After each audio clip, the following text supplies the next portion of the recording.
I think it's working.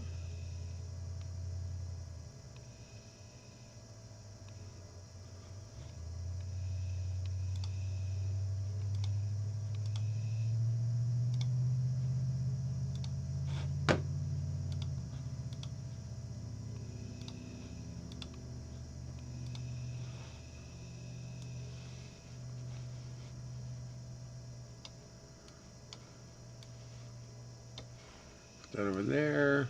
Put that there. Oh, I didn't know I could do that.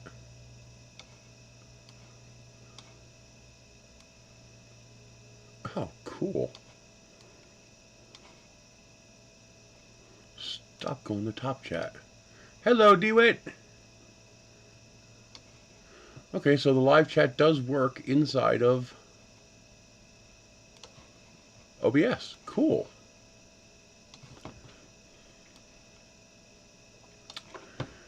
Hello, Kyle.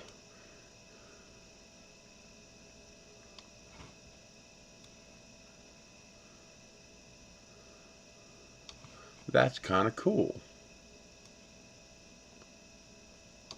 And it allows me to make the chat window bigger than I can in the other one, in the regular one. And well, this PC shouldn't have the same kind of performance issue. Hello, Rick.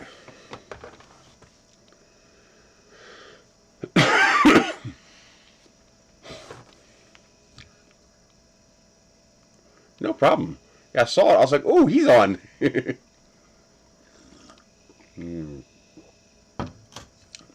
I finally figured out my favorite way to make this. I do a double espresso, then I add 100 mils of water, and then creamer.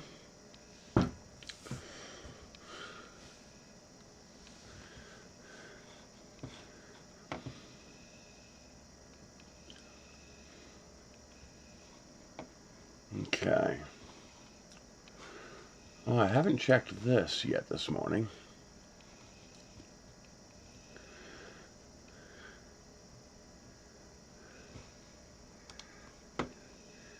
See what Vince has to offer while we're waiting for people to pop in.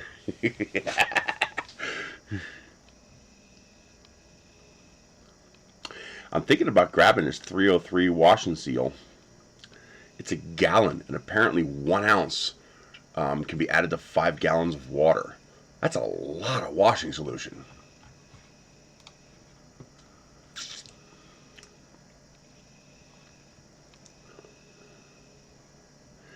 Caramel Earl Grey tea? Yes.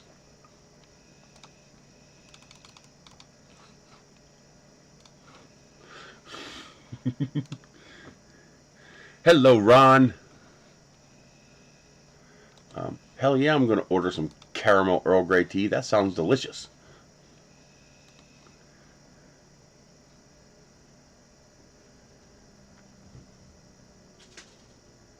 What's an ETA?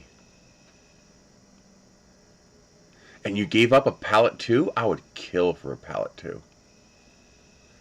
Tea, Earl Grey, hot. I like Earl Grey tea. It's good. Although I like it strong, so I tend to steep it a little longer and I double up on the tea bags. So, you know, normally people would use, well, normally you'd use like 3 in a 24-ounce tea. I use 4.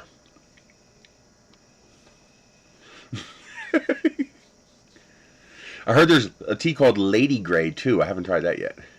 Oh, ANET ET4, cool. 119 pounds? Nice. 119 pounds for any 3D printer is a good deal. I don't know if I could have given up a pallet too, though. That's nice. I'd like to have a pallet too. Get him, kitties. Ender caught a mouse last night. I was like, yay, you paid rent this month. Now you have some back due rent to pay.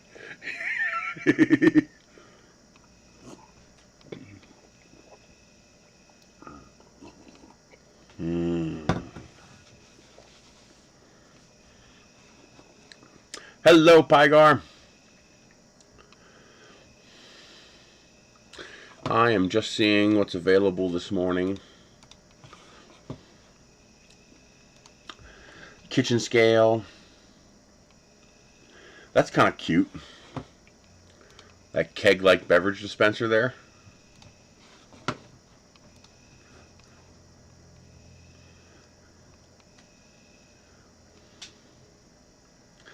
kite is cool. Not big enough, though.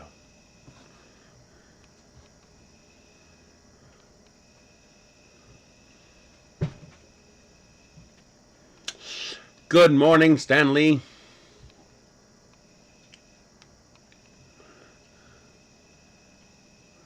Ooh.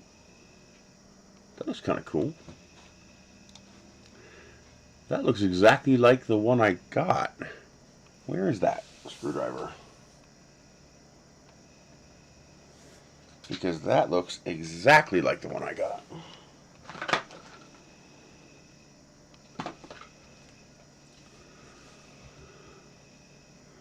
Looks like a USB-C cable too. Looks like the exact same kit. It is the exact same kit. They just OEM'd it. So a lot of the times you'll see stuff that is yeah, USB-C cable.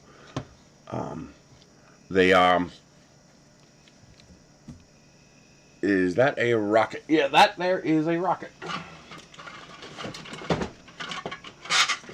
So this is an ongoing project. This is what I call the MRS, the modular rocket system. So everything on here is 3D printed except for the tubes. There's 2 pieces of tubing on here. You have the engine mount tube on the inside, and you have the body tube on the outside.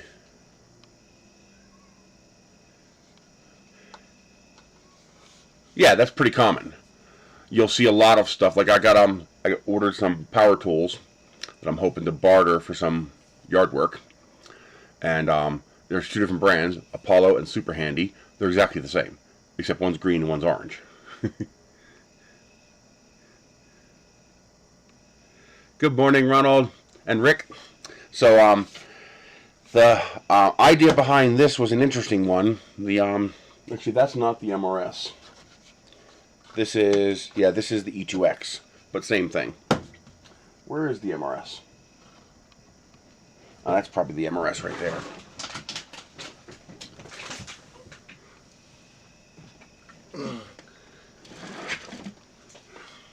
Yep, that's the MRS right there. So, a buddy of mine needed some help. He does outreach programs with kids for rocketry. And I think I have a video on this. There's a series of rockets from Estes called E2X rockets. They're very easy. They're basically like this. They're plastic with paper tubes. And except the fins are interlocking. So the fins actually pop out. And there is a interlock that I had to model and make 3D printable. And I figured, okay, I might as well also model the actual fin can as well. Hello, Matt 1UK. So these slot into the hole and then slide forward, and there is the fin for your rocket. I also have my own motor retention. So the motor tube, this is glued onto it. You stick the motor in, and you spin this on, and now your motor is locked into place, and you're ready to fly. You just have to put a parachute on it, of course.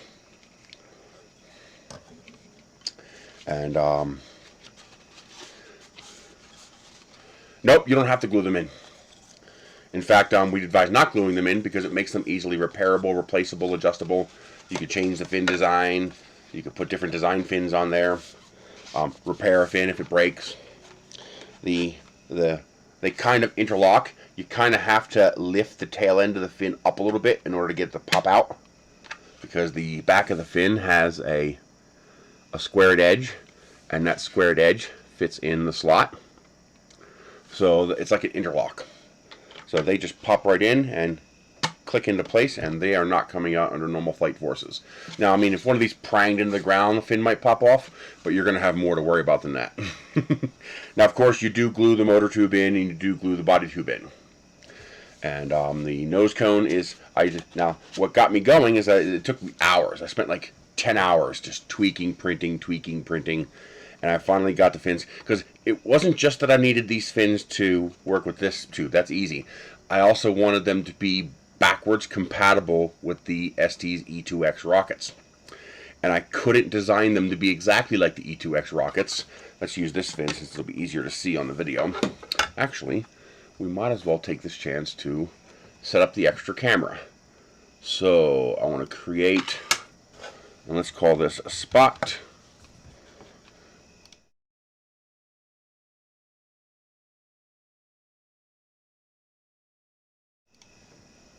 Because then you guys lose the video. We want to add a video capture device. I'm setting up OBS on, we're on the new system now, so hopefully we should not have any slowdowns. Spot cam. We are going to switch over to the USB camera 2. We are not going to use the default device resolution because we want to use 1080p. There we go.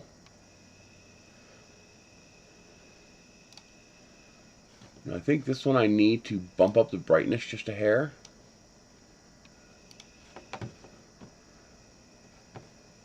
And create. Okay, now we have this view. Except we're going to shrink this view down to something more like this. Oh, I think this is also upside down.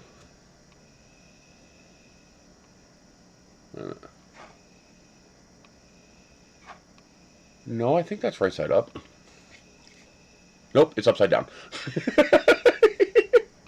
Definitely upside down. And I want the light off. Okay, so we need to properties, configure video, camera controls. So it's not brightness I want to increase. It's exposure.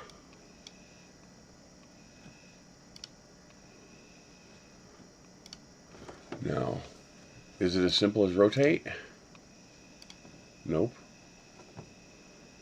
Flip vertically. There we go. Now we're correct.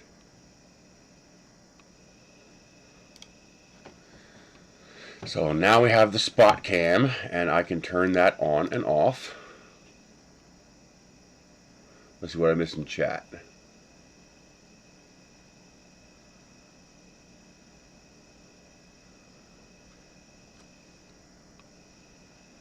Well, right now I only have 2 cameras, but eventually I'd like to get to, the 4 camera setup while counting the screen as a camera.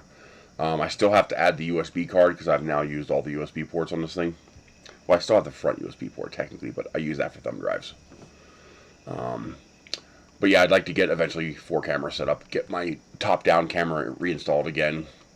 I've been kind of hesitant to put that camera back on because I basically used a flagpole with the camera on a tripod with the camera on the end of it, and it just sat on top of the screen. And well, this is a $4,000 screen, so I'm hesitant to leave something resting on top of it. So I gotta find a different way of mounting the camera. I've tried the hotkeys. I have not been able to get that to work properly yet. Most likely because I simply haven't put enough time into it. But I actually, if you watch my previous video, I actually made a setup. I had the microphone with a 9-key pad that I can program for anything I want. The problem is, I cannot find a key combination that I can use to switch cameras that doesn't also invoke functions in, for example, Firefox. I mean, even Control, Alt, Shift, and F5 does something in Firefox. So I'll be in the browser and I'll hit a key to change cameras, and Firefox will change to something else.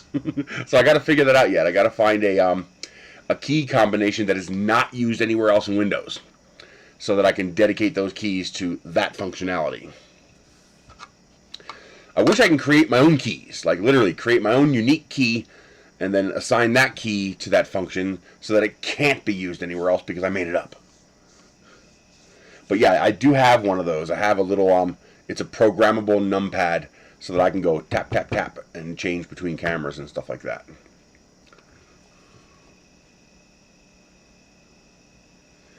So now we want to go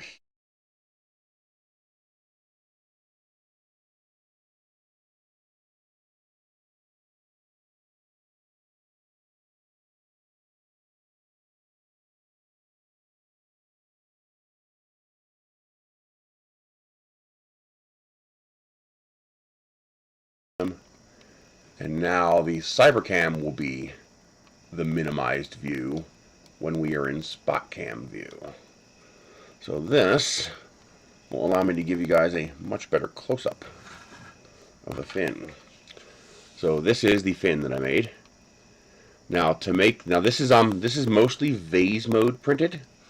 So it starts printing down here like this, and this is all vase mode, and then it switches to non-vase mode to print the interface with the rocket. And then what I ended up having to do was to fillet the connection between here and here. So this is a triangle piece that I inserted into the fin so that I can transition from here to here without overhang issues. And then I had to figure out a way to get these. So if you look closely, you'll see there is a fillet on the bottom of each of those. It took a little trial and error to get that fillet to be correct so that it would act as the proper thickness to work in my system and also work in the E2X. So I can use E2X fins on my fin can, and I can use my fins on the E2X rockets, and yet these are 3D print compatible without support, and they print fast. Well, relatively fast.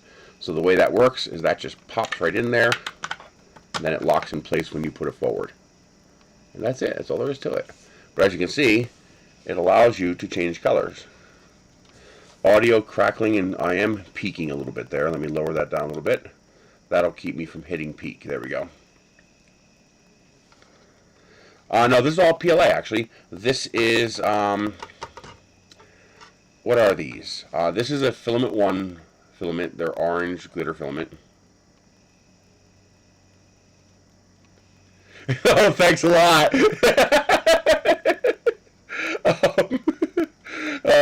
I actually like the BBC. I think it'd be great if we did more with PBS here. I mean, even though you guys got to pay an antenna fee, I treasure BBC content, especially your nature content.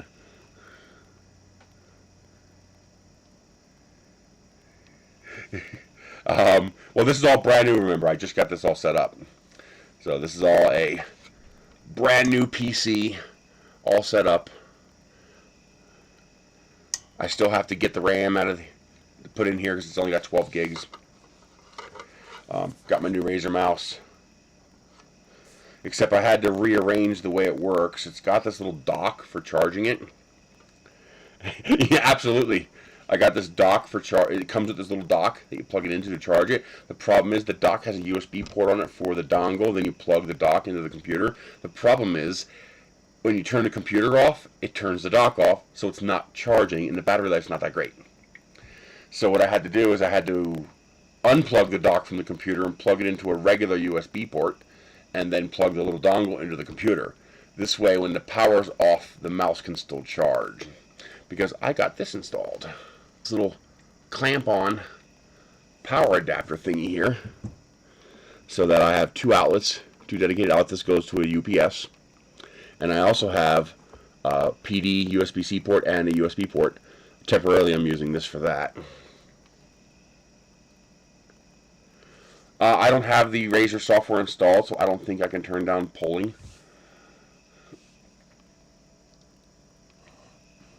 I imagine you would need their software installed to do that. The keyboard should be here soon as well. I got lucky. I scored a keyboard that was missing a couple of keys, and then I just bought a full set of keys for 20 bucks. Well, I'm fortunate. Vince provided this PC for me. And it does have two PCI slots. It still crackles, huh? I wonder what the crackling is coming from. Yeah, we didn't have crackling before. I don't know what that would be. There's probably a setting that I had enabled that is not enabled now. I'll turn it down a little more. So let's get to the bottom of the yellow. There we go. Let me know if that's too low. So the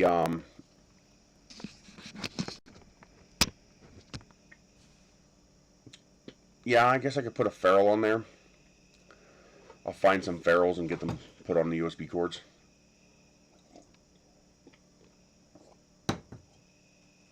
EMF noise trap. It's the same setup I had before. It's the same camera. So I'm not sure exactly what would do that. It's got to be the PC. Like, is it snap, crackle, pop when I'm not talking?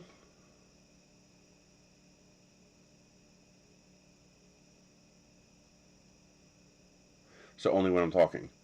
Because it is picking up noise. I can see the thing bounce. I can show you.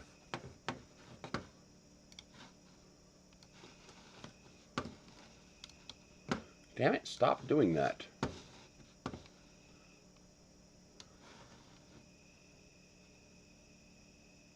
You can see it's picking up the ambient noise when I'm not talking.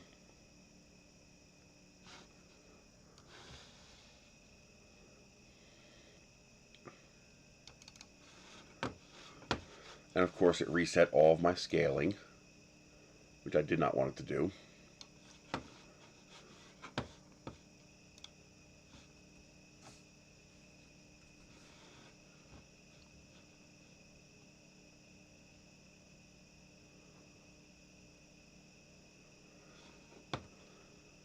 Let me turn it down a little more, just in case. I should probably turn down desktop audio too, in case I ever use that. So I then got to thinking, could I optimize this for 3D printing, like specifically for 3D printing? And that's when I got the idea for the MRS, the Modular Rocket System. So the idea is to make all of the parts as fast to print and as light as possible. So that meant phase mode everything if possible, because phase mode is strong and it's light. Now this part here I can't do in phase mode. Let's do a little scale up here. This way a little bit here. And you can control strength by controlling extrusion width. So I over extrude to make the parts stiffer. But because it's a single extrusion, the parts are dramatically stronger. So let's take that out of the picture and put this in the picture. That's when I came up with this idea. So first of all, the nose cone.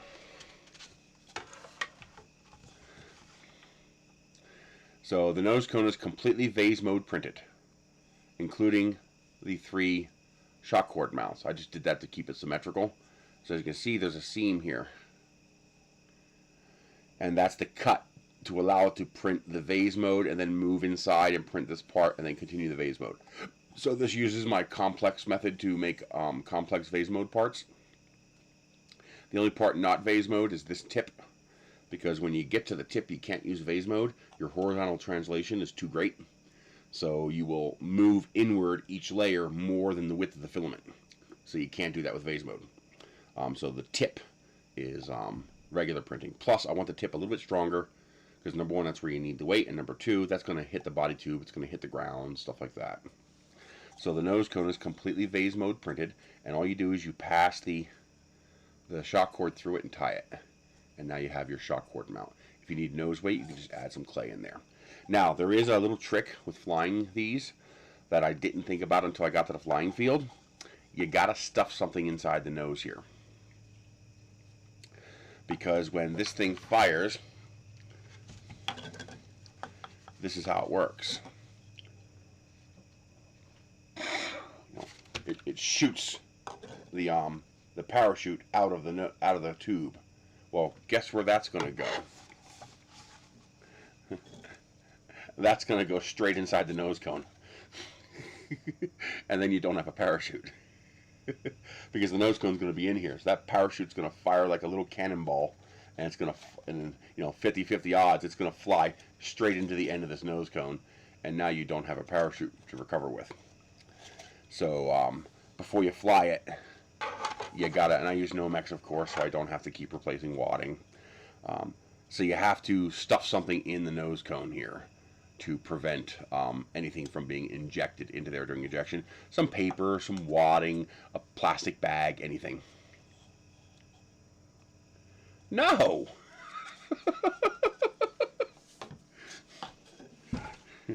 I met Ron at World Maker Faire. You know, he was one of the first people I met. Well, no, because it's vase mode. I could put a bottom on it, but that's all the time. It would take as long to print the bottom layers as it does to print half the cone.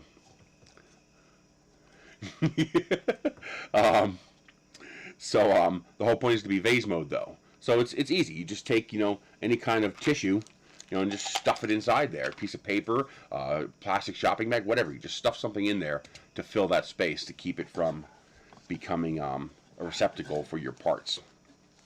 So this is the Nomex that protects the parachute from the ejection charge, and that gets stuffed in there. And this just gets attached to the top of the motor tube. So that just gets tied to the top of the motor tube. Yeah, good boy. So that's the nose cone. The launch lugs are just hexagonal shafts. They take literally a minute to print, and they just glue on. I use, since I'm using 2 points, what are you doing?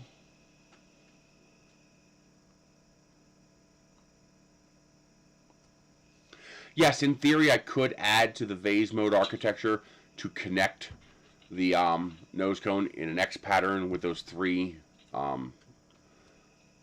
shock mounts that I added.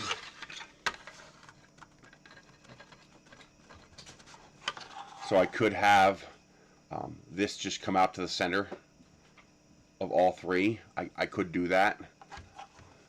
Maybe I'll try that, because that would not add much time, and it would add a little bit to the structural integrity of the nose cone.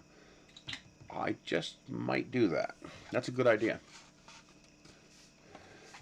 So same threaded piece gets glued onto the bottom, except these fins are completely different.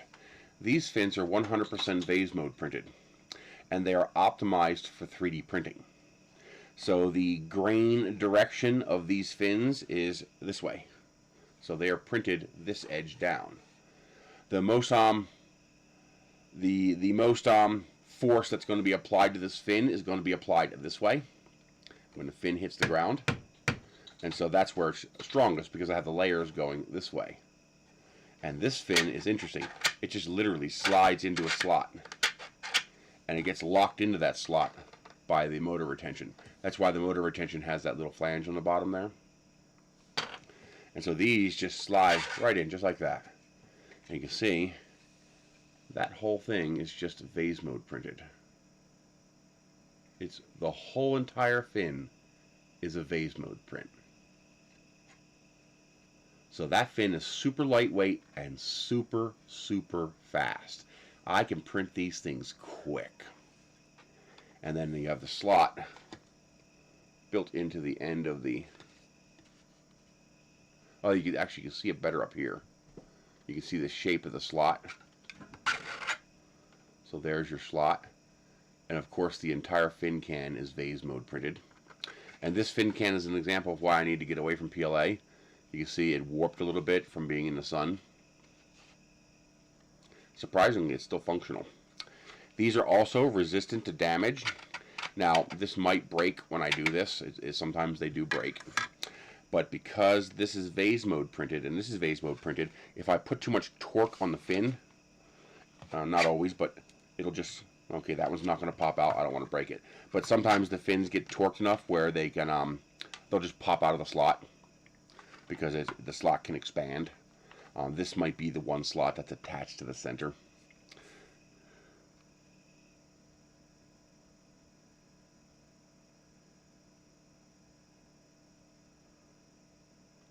They made the chute bigger without making the storage bigger. Ouch. But also, because the layer lines are running this way, you can apply a surprising amount of torque to the fin without breaking it. It's really pretty impressive. You can really torque these fins a lot and they won't break. So these fins are as strong as the ABS printed originals. So vase mode print, all vase mode print, vase mode print, vase mode print. Now there's multiple advantages to vase mode. Not only is it lighter, faster, and stronger, but it's also idiot proof. Like, even if the settings on your printer are fucked up, vase modes usually work because it's a continuous extrusion. Even if you're over or under extruding, you'll just end up with a thinner or thicker part. Because it's vase mode, there's no retractions, there's no issues. Even if your printer's not quite functioning right but can sort of print, it'll probably print a vase mode part. Just because there's no retraction to cause problems, there's no repull, there's no back and forth. It's just a continuous, constant flow of extrusion, and that makes it much less prone to problems with both slicing and printing. So end users will be able to print these parts much easier and have them work. And there's enough of a tolerance built into it. And they're the whole point of that shape is to act as a lock and to also be self-aligning. So the parts will align themselves in the slot correctly. And even if you don't print them quite right, they'll usually work just fine. What's the idea, Brother John? And also, very little glue. You only have to glue 3 things on this rocket. You have to glue you have to glue this motor piece into this tube, and then this tube into the rocket, and then this tube onto the rocket, and your 2 launch lugs. And I think I might even have a way of integrating this launch lug into the fin can. So you won't even have to print this launch lug, you'll just have to print that one. I'm working on that. Because this prints from here up, I would have to have a 45-degree angle on the bottom of this so that I could work its way up to printing the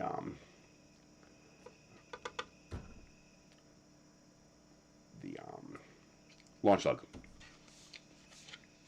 So that's an idea. It's easy enough just to glue that on, though. Now, because this is a lightweight rocket, and because I have 2 launch lugs, the size of the launch rod doesn't matter. So these launch lugs are scaled for 1/4 inch, which means you don't even have to worry about pad assignment. A 1/4 inch, 3/8, or 1/8 inch launch rod doesn't matter. This will fly off all 3. So they could be assigned to any pad, and they'll be able to fly the rocket as long as it's not a rail. Now, I'm actually wondering, could I make these work as rail buttons? Ooh. I did a whole video on the. Oh, sorry. I had a project, kind of a commission. I did it for free, but it was kind of a pet project. A guy needed a nose cone for a BT-101. That's a very large tube. That is a tube. And I can't get it out. It's got fins on it. But it's a tube about that big around. About that big. It's about a 4-inch tube. And let's hear it. So he needed a nose cone big enough for a BT-101, but he had a mass limit of 100 grams. Now, if you tried to regular print a 4-inch nose cone at 100 grams, you ain't doing it. You're going to be about 200 grams or more.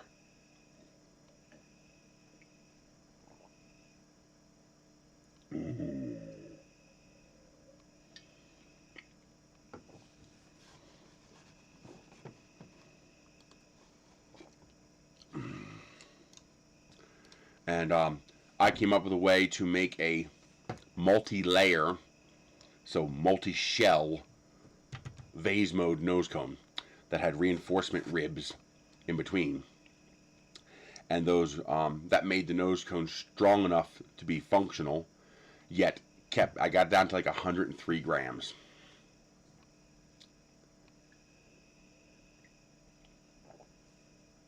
They do that.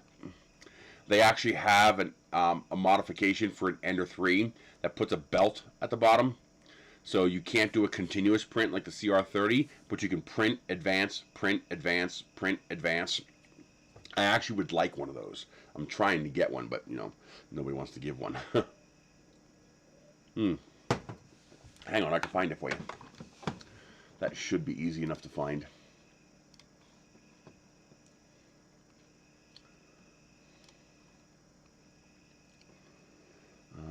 Your channel. Yeah, that Night Eye mod, I'm probably going to have to get rid of that because it keeps breaking YouTube. Like, YouTube keeps showing up as half dark and half not dark. And then I have to keep coming into here and going to appearance and changing it to dark. And for some reason, it has to be Night Eye because it didn't do this before. It keeps getting reset back to light, even though I have Night Eye set to normal.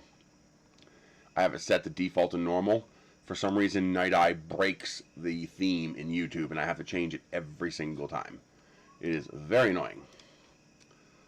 So, here we go. Phase mode. There it is.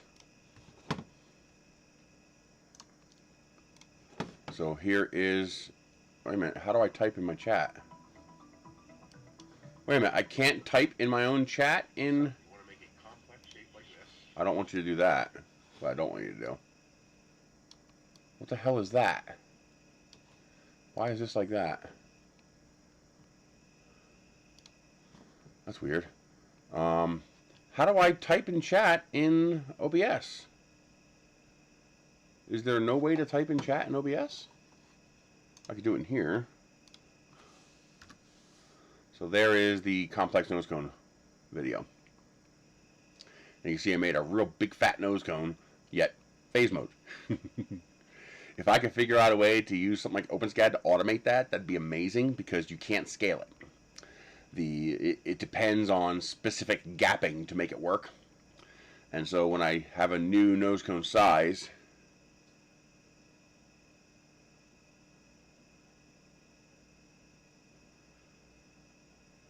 One Bad Marine, yeah.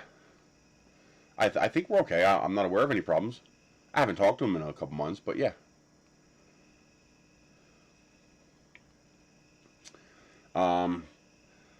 So I haven't figured out a way to either do it in Fusion so it's scalable, or to so I can just like make the nose cone bigger or smaller and have it take care of all the gapping for me. I haven't figured out how to do that yet.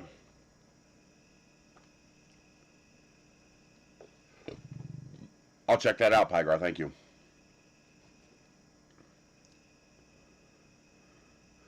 So, is there no way to enable... I can't type a comment in my own chat using OBS? Like, I see the chat, but there's no box for me to type a comment in.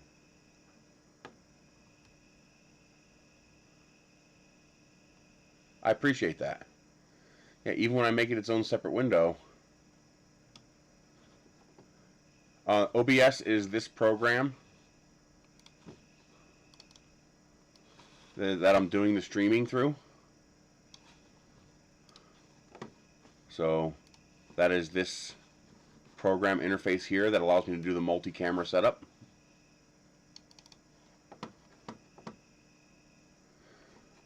I have scenes. I have 3 scenes created, but what I'm talking about is the chat window. Because I didn't know I could do this before. I always use the stream code. Well, this one allowed me to connect to YouTube, so we can do it directly. But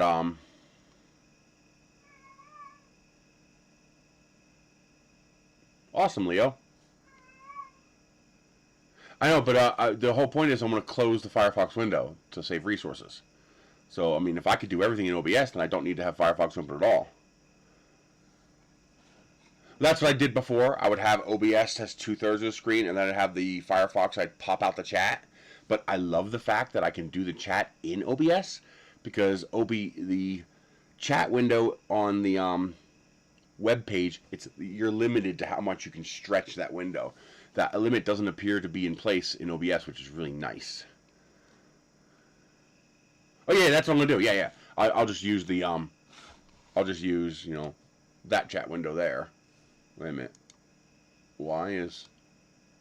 Oh, it's because my screen is bigger than 1080p. That's why you guys aren't seeing the screen properly. Derp. I should have known that. There we go. I just used this chat window. Come on. I just use that chat window there. But I was hoping I could just avoid that because it's nice on the big screen. But yeah, it's the way it works. I'll figure it out. So that's the MRS. That's the modular rocket system. So the whole thing, I have accessories, different kinds of fins, you know, external fuel tanks, missiles, rocket gliders, just different accessories that I designed that all fit in the MRS slot. So it came out pretty darn cool. I'm very, very happy with the way that came out.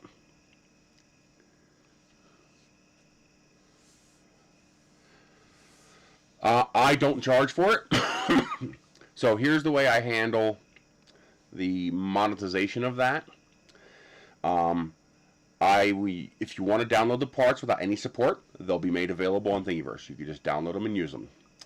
I can also sell digital files, in which case I can give you some help with printing, or I can sell you finished parts.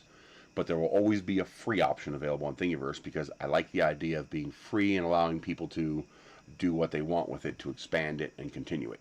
So I like that idea. So once these things are finished and finalized, which actually I could probably post them pretty soon because I did fly them, so I know they fly. I want to wait to post anything until I flew it. And you know, this way people can support me if they want, or if they really can't, because like for example, I can't buy models. I don't make enough money to buy models, so I totally understand that position.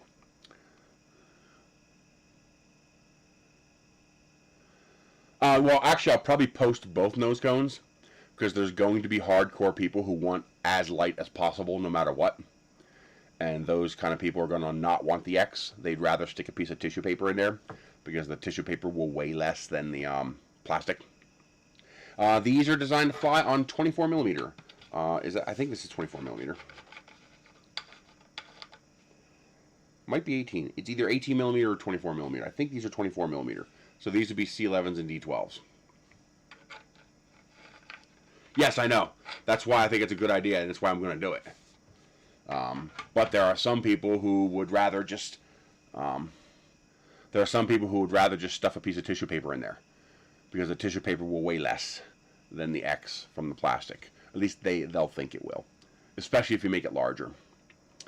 So I can see both aspects. I'm personally going to put the X in there because this is made for beginners, and I don't want to have to teach beginners one more step. I'd rather keep it simple. And I also like the fact that it's going to increase the structural integrity of the nose cone. So it'll help maintain the shape of the nose cone even if it gets hot. Okay, rocket motors are classed as letter number. So for example, you have an A83 or a C65 or an M1900. So the way it works is each letter is an impulse class, and each is double the previous class. So a B is twice as powerful as an A, and a C is twice as powerful as a B, and a D is twice as powerful as a C. Now that's just impulse class. You could look up those ranges if you want to see how many Newton seconds is a C, etc., etc. Rockets require a waiver if you go above 62 or 125 grams of propellant, or if you go above 3.3 pounds. You would then require a waiver. Below that, none.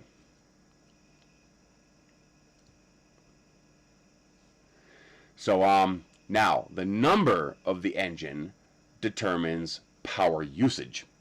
So for example, let's see here, how would I do this? I got a D24 is going to have the same approximate power range as a D12.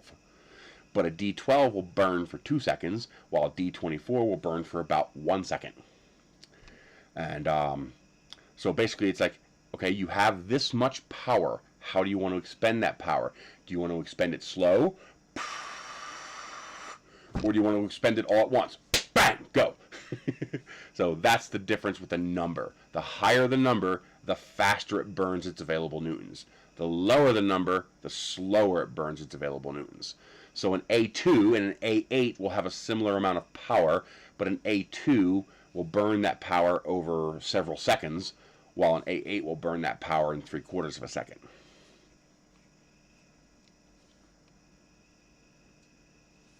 Yes, you're talking about BPS space. Barnard, yeah, BPS space. BPS space is amazing. If you haven't seen, his name is Joe Barnard, and he will probably be the first person to land a model rocket under solid propellant thrust. It's amazing. His videos are all failures, yet you can't stop watching because it's just he gets closer and closer each time. He's gonna nail it. He actually designs flight computers for rockets, and he is okay. So this is what you call a passively stabilized rocket. Okay, so the center of gravity is in front of the center of pressure, so it tends to want to go pointy side first. When you have the center of gravity behind the center of pressure, your rocket does these kind of things. Okay, the fins stabilize the rocket, so thrust, push up. If something makes the rocket do this, these fins are going to push it back. If the rocket does this, these fins push it back. Did he die? I think he did die on the last flight. He got injured on the first attempt, and I think the last attempt did kill him. And he made the cardinal mistake in rocket flight: recovery, recovery, recovery. Get your recovery system fixed first. Worry about the go part second. Recovery first when you're going to be sticking your own body inside of it. I don't mean to make fun of it, but just, it's like, come on, man, you got to do the parachute part first. Or you're going to go splat. But he wasn't really a flat earther. He did that just for attention. But so this rocket is passively stabilized. Now, a full-size rocket, like an actual NASA rocket. This is a full-size NASA rocket. Okay? Now, there's a problem here. This isn't stable. No NASA rocket is stable. They're all unstable. Well, from a passive aerospace perspective, they're all unstable because they don't have fins. Why don't they have fins? Well, fins aren't as effective when they're that big. If you want a finned rocket, V2. The V2 was a full-size finned rocket. And that's before we figured out thrust vector control. So the way the rockets today work is that you have vernier thrusters on the side of the rocket to go push the rocket where you want to, and then you also vector the nozzles. So the nozzle on a full-size rocket is capable of vectoring. So when the rocket does this, the thrust vector control goes and pushes the rocket back. So it's constantly moving that nozzle to keep that rocket going straight up. And that means you don't need the mass and drag and complexity of adding fins. You can just have a straight rocket, which allows you to go higher. Takes less material, costs less, goes faster, lighter, aerodynamic, etc. But thrust vector control at this scale is really, really hard. So Joe Barnard from BPS Space, he did that. No, they don't spin. There are spin-stabilized rockets. Some of the early sounding rockets are spin-stabilized. The problem is you gotta spin pretty fast. So you can't stick a person in there. You know those salad mixer bowls? Well, imagine a person inside a full-size one of those. Not going to work well.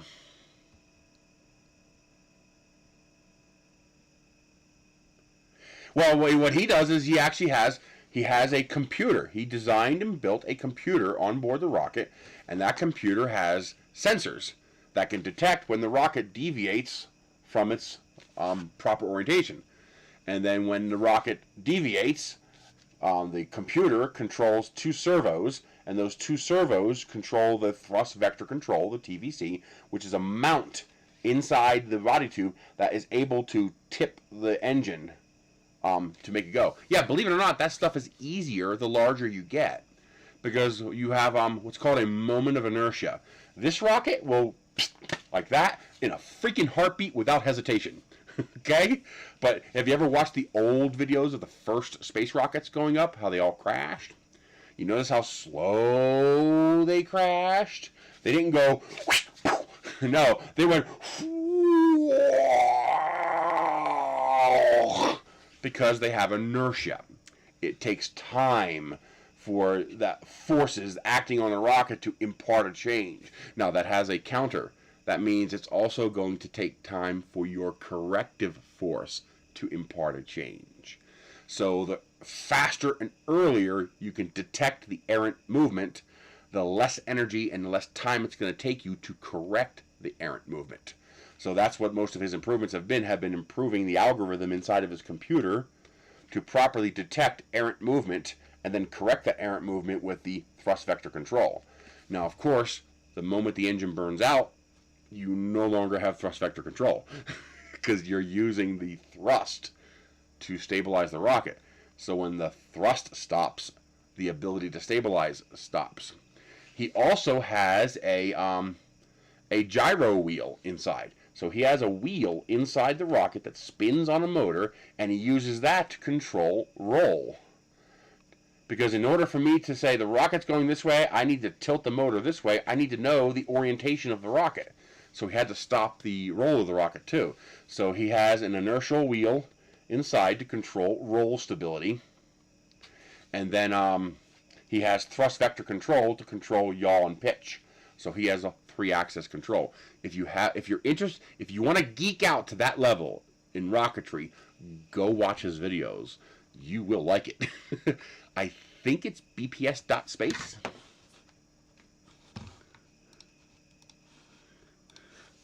bps.space. Yes, bps.space will take you to his page. And the things that he does is, I mean, look at this. He's got grid fins that pop out. He's got landing legs that pop out. I mean, here's his thrust vector control right there. You can see how it's moving the motor. Here's his computers. And here's one of his flights. And you can see the thrust vector control keeping it stable. That's why he uses long burn motors. Do a live stream of a Sermon hot end conversion. We already did. We installed the, if I think it's the one you're talking about, that red one, the copycat one from AliExpress. We installed that on the Chiron. I just have to finish putting the hot end and parts cooling fans on it, and I'll have the Chiron running again.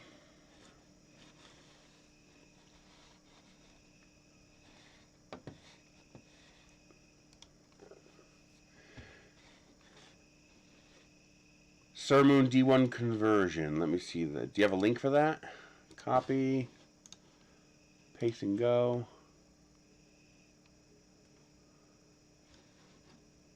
Oh no, the Sermon D1, the reality printer, Creality printer.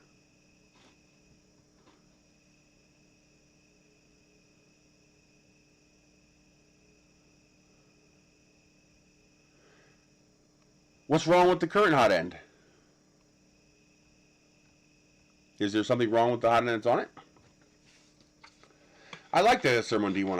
I wish they would have gone all the way. You know, it wants to be an enclosed printer, but they didn't give it a top.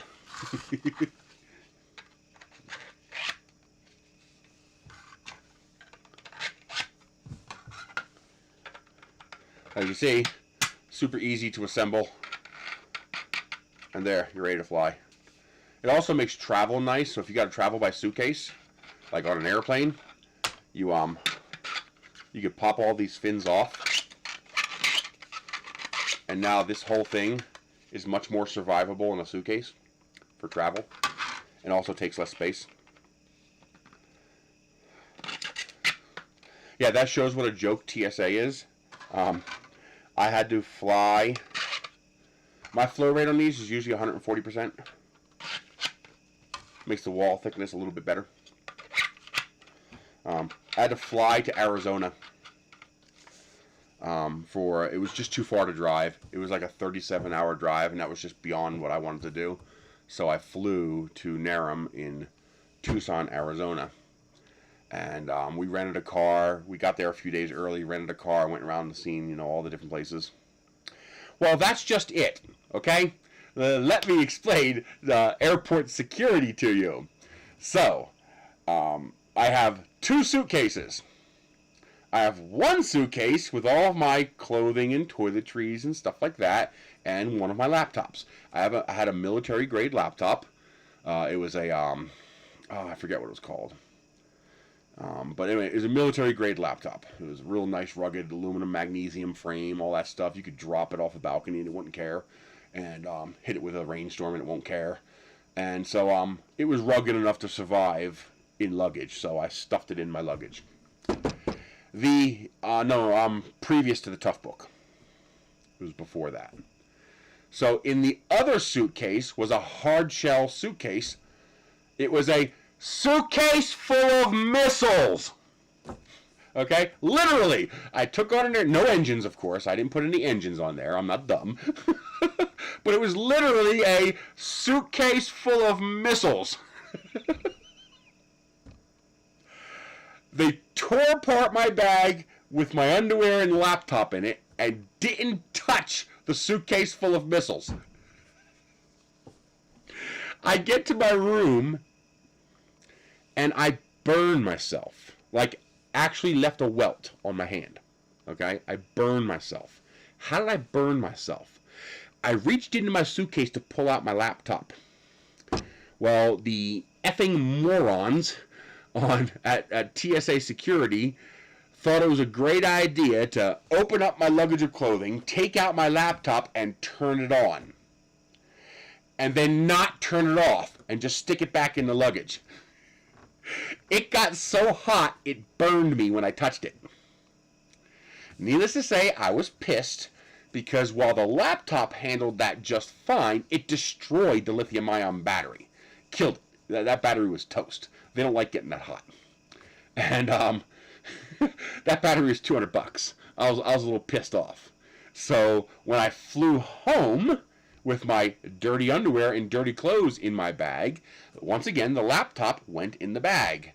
But this time, no battery. The battery went on my carry-on.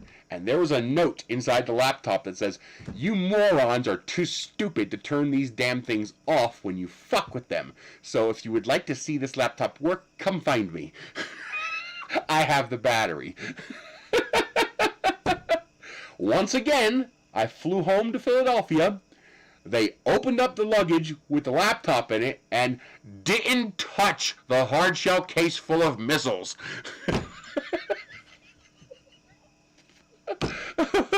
They were more concerned with my laptop, my dirty underwear, than they were with an entire suitcase full of missiles.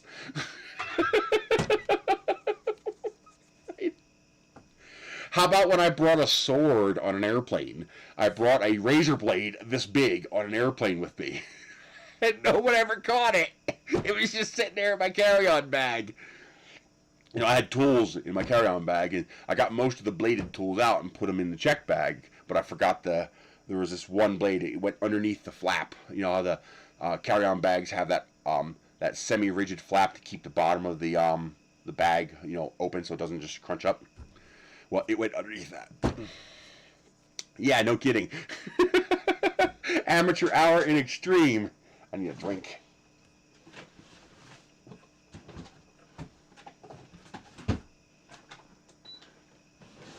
It is literally security theater. But what are you going to do? Pet G can open skin. What's that mean?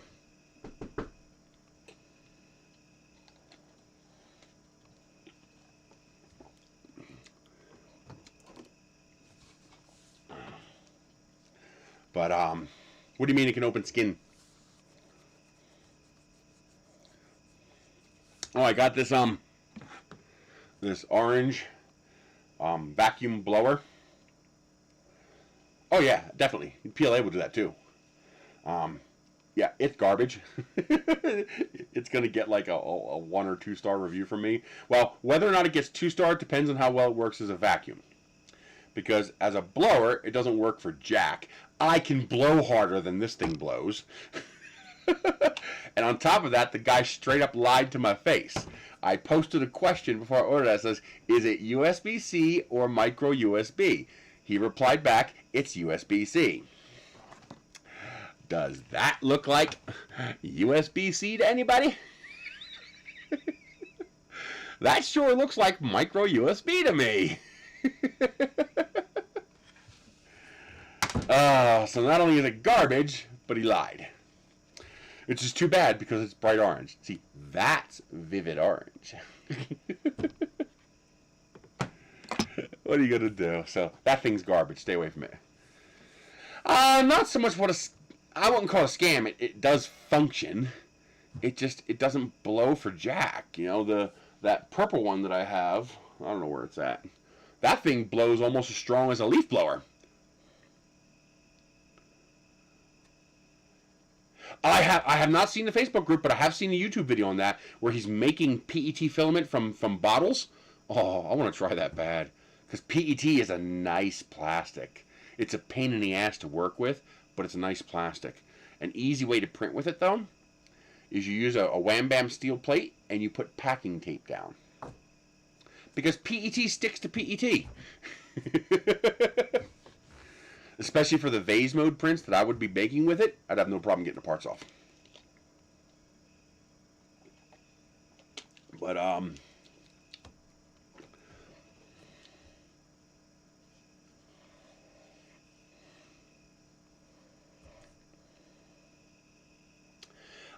the other blower, it's a knockoff brand. There's a whole bunch of them available. Hang on, I'll get you a link. The other blower actually works. I mean, it's baller. I mean, this thing blows almost. I was able to clear off my driveway with it. It's that impressive. Hang on.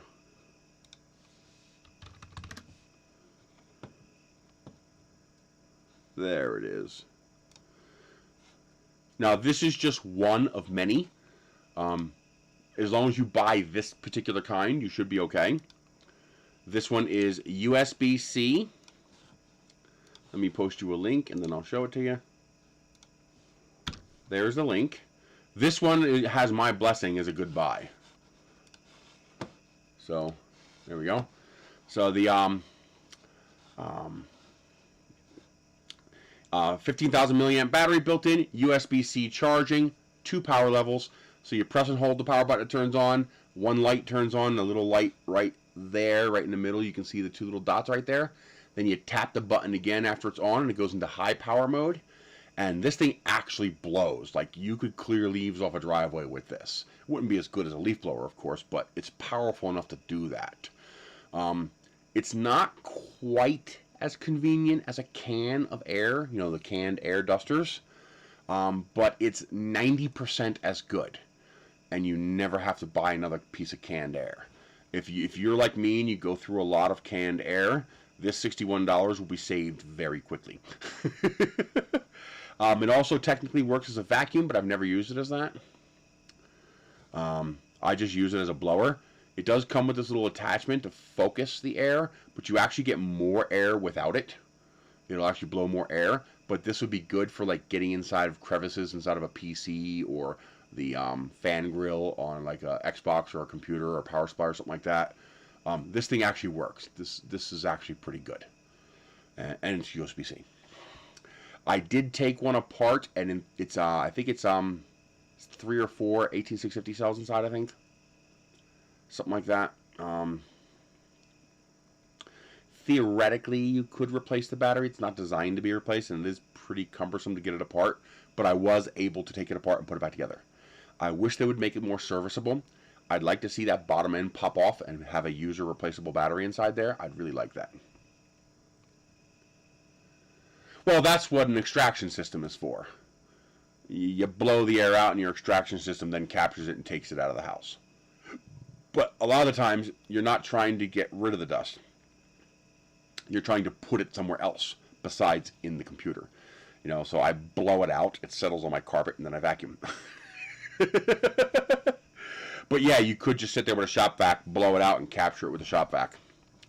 But yeah, this works pretty well. And half the time, I'm outdoors, so I don't really care where it goes, as long as it goes away from where I don't want it.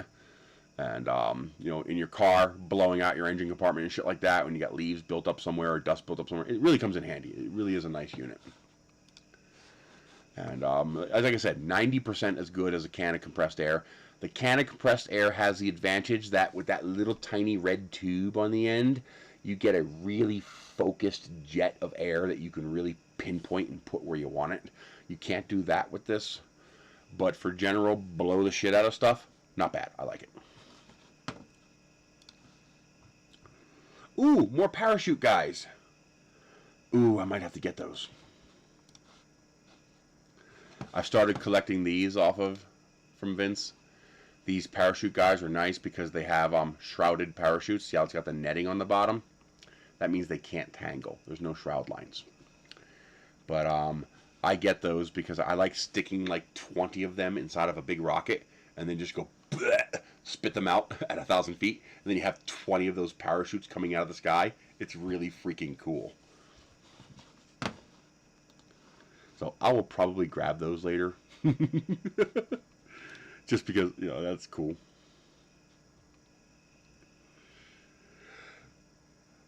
A lizard gnome. So, should I grab the lizard gnome? That's actually a pretty cool one. It's painted pretty. Looks like a Fred Flintstone lizard. Fred Flintstone gnome, I mean. He's wearing Fred Flintstone's outfit.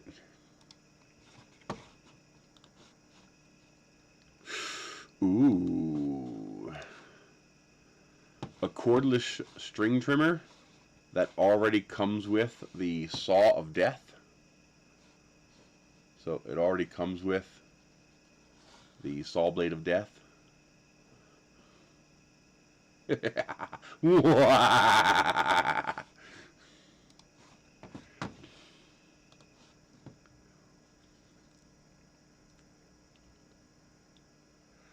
Body cameras. Sorry. I'm finally going to yes. Actually, you can do that with just a spray bottle and alcohol. So just put some IPA inside of a spray bottle, or get the spray bottle from like Rite Aid, and spray your bed with the IPA and then blow on it. Parts pop off like that. Of course, you only want to do that on a surface where IPA is not going to damage.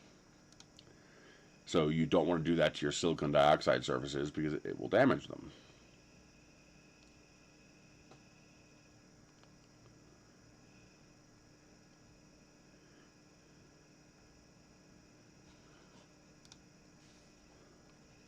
Ooh, 32 carabiner clips. Those will come in handy. Maker PLA black. Nah. I could grab a roll of that. But I've been avoiding PLA unless it's a specialty color. Just because I have so much PLA already. But anytime PET G or ABS or anything else pops up, I grab it. Any kind of specialty filament.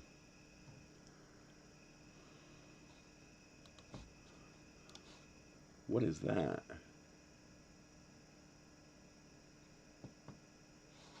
There's some half-gallon. Oh, I see. It's made for the that's a vacuum seal bag that is made for the outside thing. It's where you stick the machine on that part right there and suck the air out. I think that's what that's made for.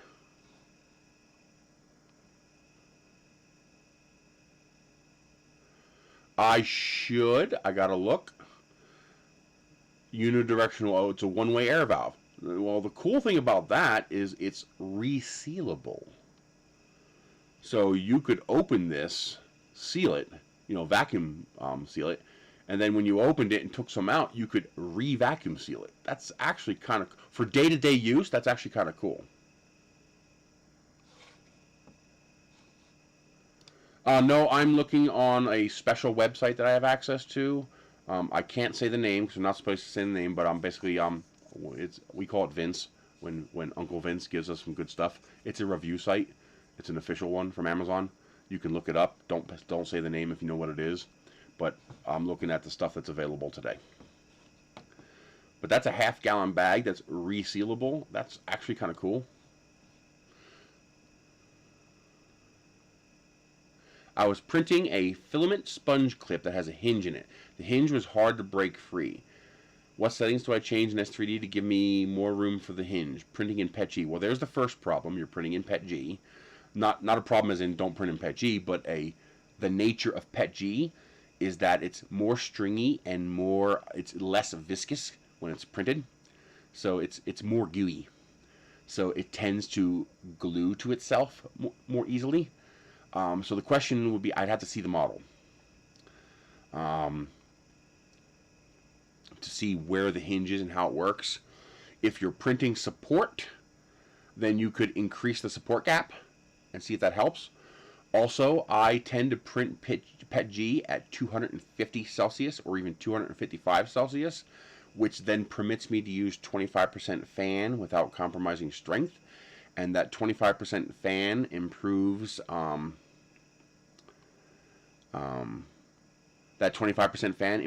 your bridging behavior, your bridging attributes, which will make printing typical living hinges, like for example a Flexi Critter, which uses just a bridge to make the hinge. It makes those work a little better. So try upping your temperature and then using some fan to see if that helps with the living hinge. But also when PLA touches, you can break the joint. When PETG touches, it typically actually melds together. So you're actually tearing the joint apart when you break it free. That's the nature of PETG. You can do things to improve it, so increase the gap. If it's a support gap, if it's a living hinge or a PIP, a print in place hinge, there's not much you can do in settings to increase that gap. What you have to do is increase your bridging ability. So higher temperature, a little bit of fan, and see if that helps with that. Also try, you'll have to experiment, but try increasing your bridging speed. So make it cross the gap faster, so the filament has less chance to droop.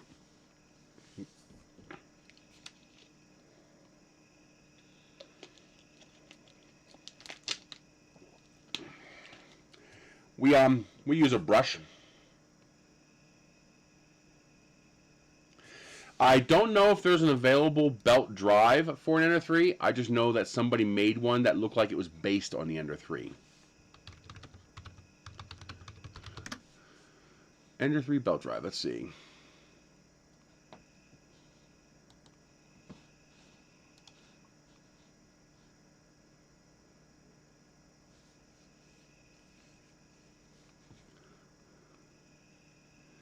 That is not what I meant by belt drive.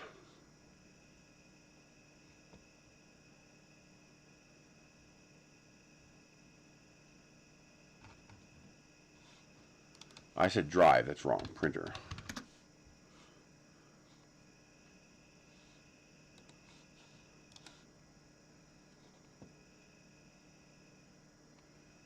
How you doing? I'm doing pretty good. Let's see if this is it.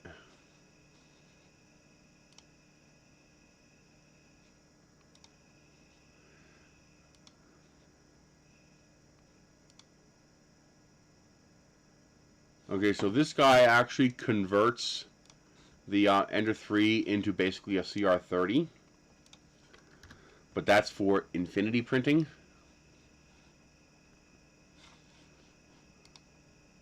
Why the delay? Why don't I see the link I just posted? There it is. Okay. So that's the Ender loop. But I also remember seeing one that was I know. I don't want a 45 either. I remember seeing one that was not a 45.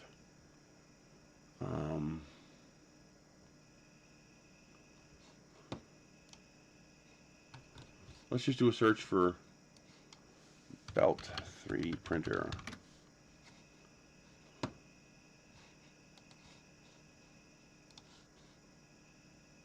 Nope, that's a 45. I know there is a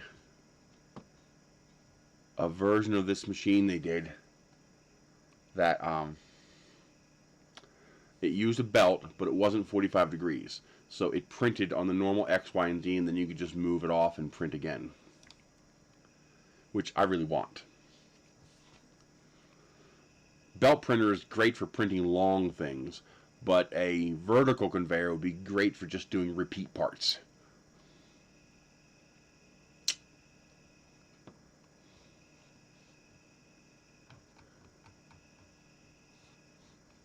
Matter hackers couldn't have patented the idea.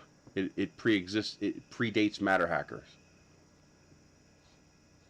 So if they have a patent, it's probably not valid.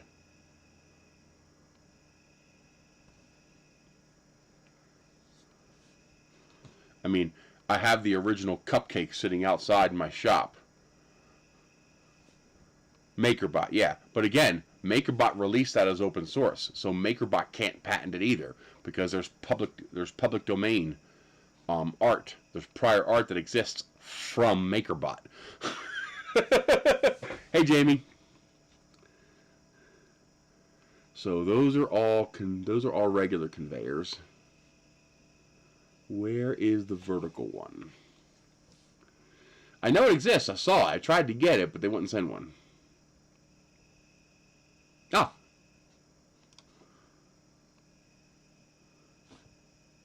Okay, so it is this one. It's called Infinity 3D, and apparently you can put it in 2 modes. You could put it, but the problem is somebody would have to challenge the patent because the patent office is too stupid to realize that the people asking for the patent already have prior art in existence.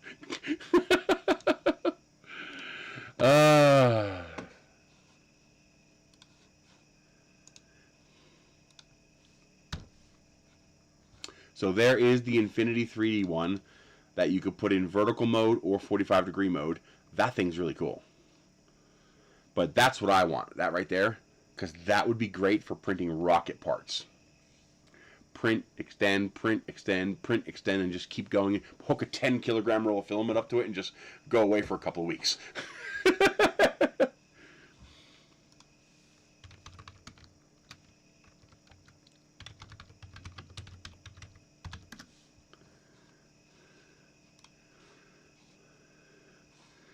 So MakerBot themselves are not allowed to patent the conveyor belt because they themselves released. I don't know what the date is on that article. That's not the one that I was looking at originally. That's just another one that does the same thing that has 90-degree mode. Is this it? You can't see squat on that. Where's a better picture? Come on. Nope, that's the regular build plate. I hear he is trying to restart, yes. And I really hope he succeeds. MakerBot cupcake conveyor. There it is. No, that's not. Oh, yes, it is. That is it. So the original cupcake had a conveyor belt option. That right there. It was called the Automated Build Platform, the ABP. Well, the pandemic has probably screwed up a lot of things. And now supply chain issues? Yeah. But that is a conveyor belt that you would print. It would then advance, and then you could print again. And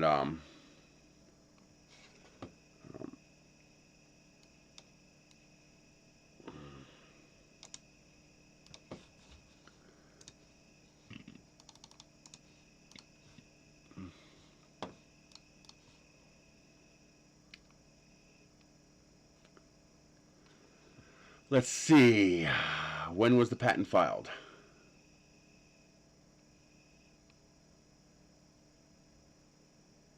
Yeah, but there's prior art. They're not allowed to do that. You can't release something to the public and then patent it. You have to patent it first.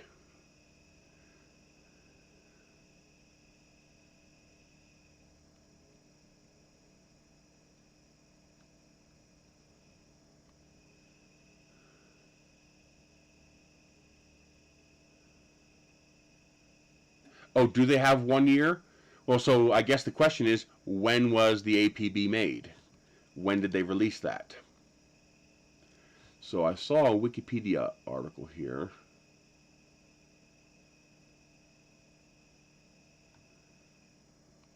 Oh, the chameleon. I'm still due a chameleon and I still haven't gotten it. I paid for one and I still haven't gotten it. I hope I get it because it is kind of cool looking.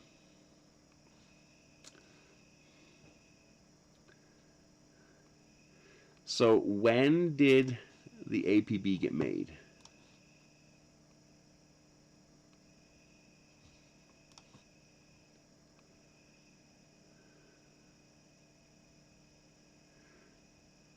Where's the date?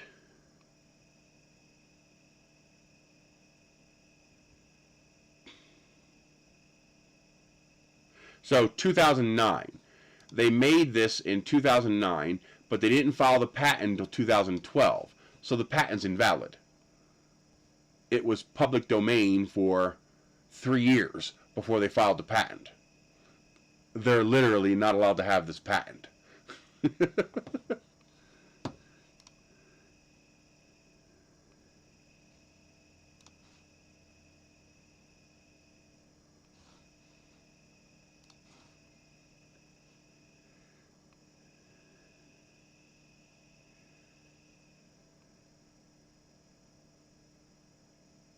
Oh no, wait a minute. They might be okay.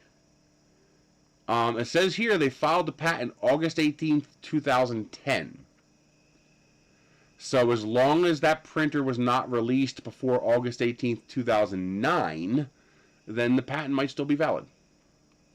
And in that case, I'm totally okay with it. I mean, it's a great idea.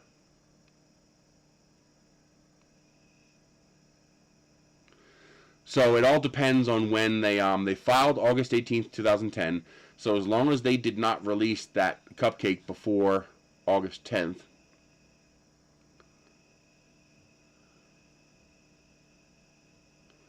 and there's no specific date. No, Naomi is not with Creality anymore. It doesn't say when it was released in 2009.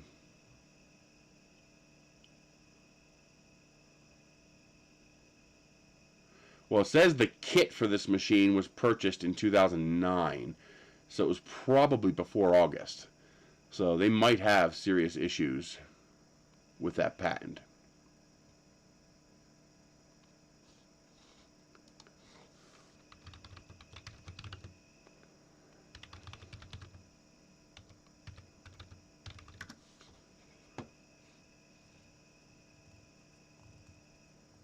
I agree. It all depends on whether it's within my capabilities.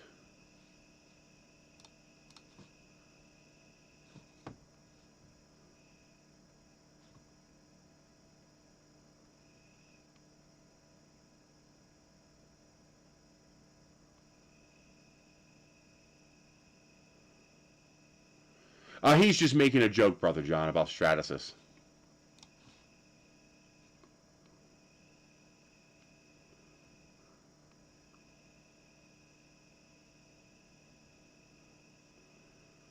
Why does nobody have dates on this stuff? Like all this crap and no dates. Let's do Wikipedia. Maybe that'll have dates.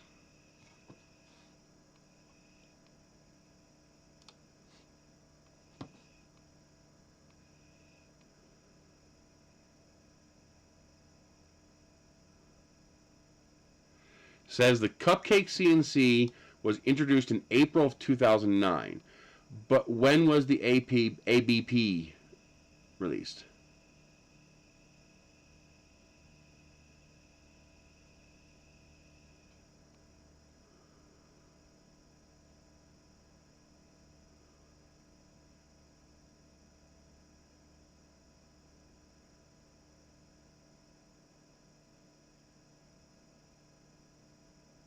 It says it shipped with many of the aftermarket upgrades that had been built for Cupcake. And the September 2010 Maker Faire was when they announced the Thing-O-Matic, which had the ABP. But the question is, when did... Yes, that's correct. The question, though, is when did the ABP exist? If the APB existed in public prior to 8/18/2009, then the patent's not valid. If the ABP did not exist until after that, then they're okay. So the question would be, when did the ABP get first shown to the world? When did people, and did they even design it?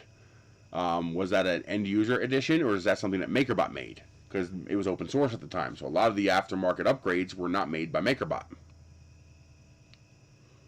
I know, that's why I said 8/18/2009, because that would be the 1-year window to 8/18/2010.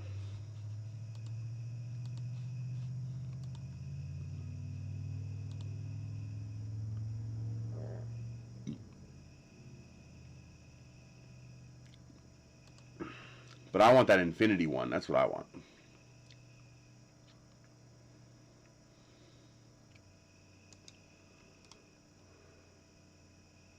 A filament propeller? You mean a 3D printed propeller? What does a filament propeller mean?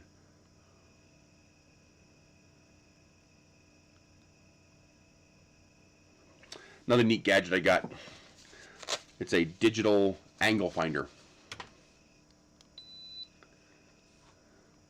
So you tilt it and it gives you the angle.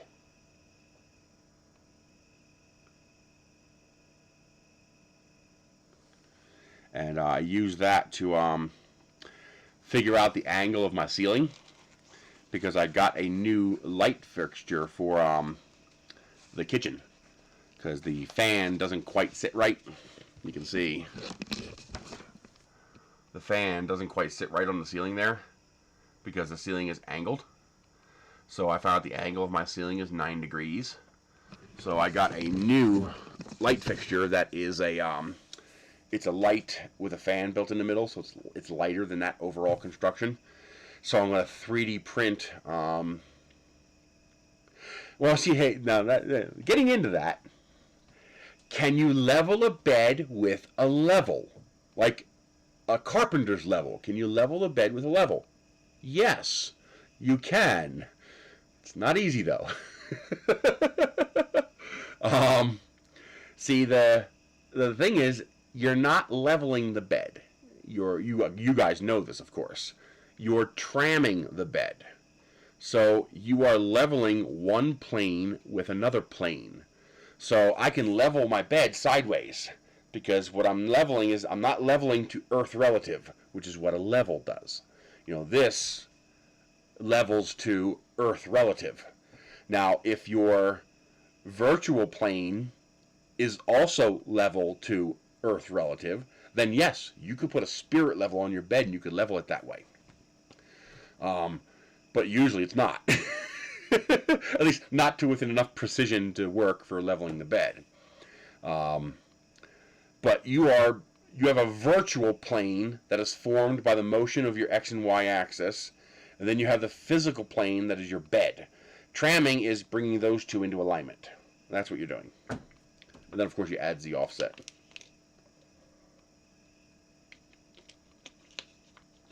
Yeah, there's somebody who has the CR30s hanging on the wall. A Delta should be able to print on its side, in theory. As long as there's no slop or slack in the effector head, it should be able to print on its side. But the reason for this is I want to print an adapter for my ceiling. So obviously there's an electrical box in the ceiling that the fan bolts to. But that electrical box is also 9 degrees tilted, because it's in a 9-degree tilted wall ceiling. So I want to print an adapter that has it's a 9-degree wedge. So the adapter would bolt to the ceiling mount, and then the light would bolt to the adapter, and the adapter would shift the light the 9 degrees to make the light straight up and down.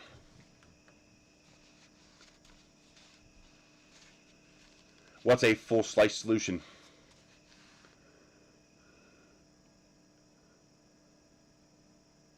Hello, EPP.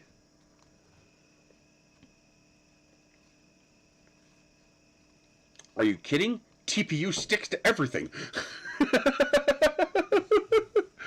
Oh man, that's the problem with TPU. It sticks to everything. Oh, a Slice Engineering hot end. Yeah, Slice Engineering kicks ass. And then I got this This is kind of cool. It's actually surprisingly effective. I mean, it really works. Let me show you this. You're going to love this.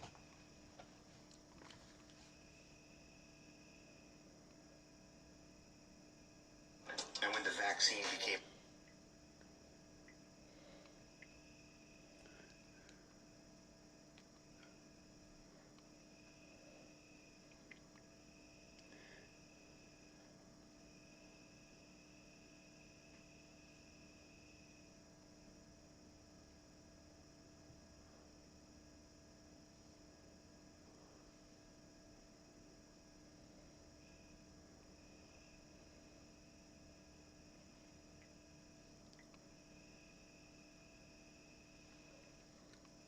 So, check this out.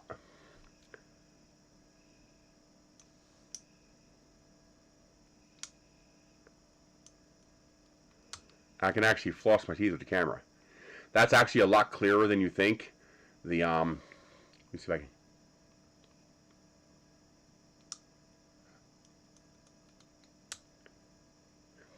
So that's a little bit blown out because of the you know, the brightness of the screen blowing out the camera, but it's actually very clean and crisp on your screen from that little camera that's built into that, and it actually works. Like there's been several times where this thing has actually fixed a problem where I go in there and pick it at it, and then I can actually see on the camera, oh, I didn't get it all. No, it doesn't fog up. So far, it hasn't. Well, I live in New Mexico. We don't really get too much fog here, but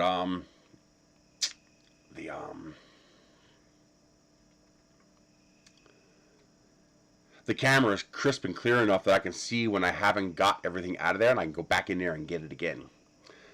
Really surprisingly good. I'm really impressed with how nice that is. That is what I thought was a gimmick that actually ended up being pretty damn nice. Like, really impressed by that. How much is that thing? It's probably expensive. Those things are usually around $100, but maybe it's cheaper.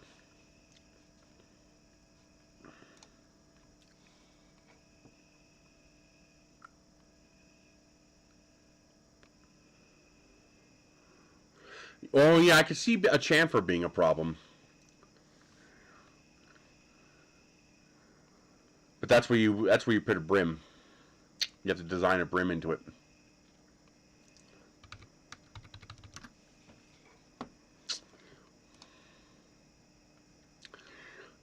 Oh, it's only $50. That's actually pretty cheap considering what it is. And you can get it in pink, white, and blue. I got it from Vince, and because they were separate SKUs, I was able to get two. So Michelle got a pink one, and I got a... is that the 360 camera? Can you say the N-word? If we're thinking about the same N-word, I'd prefer you never to say that word.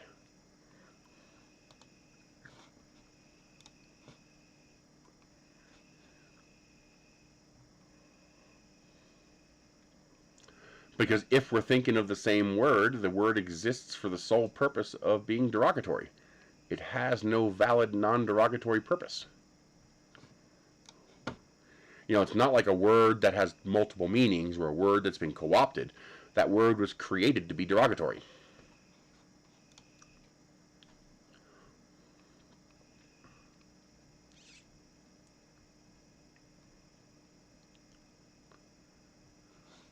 Ooh, some bed sheets. I don't want just pillowcases.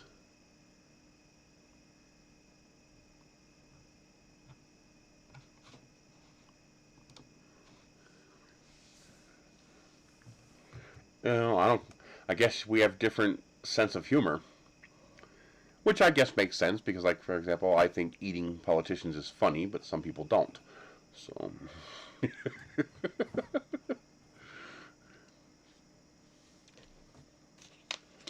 So I don't consider it funny.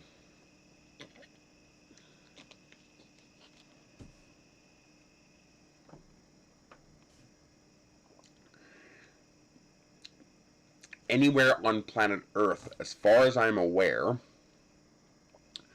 the term nigger was created specifically to be a derogatory term.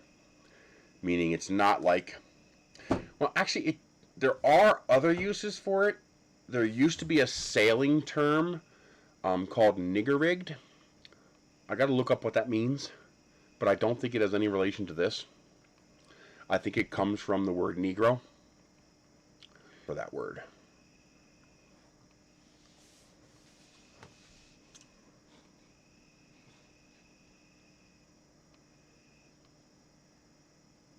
True.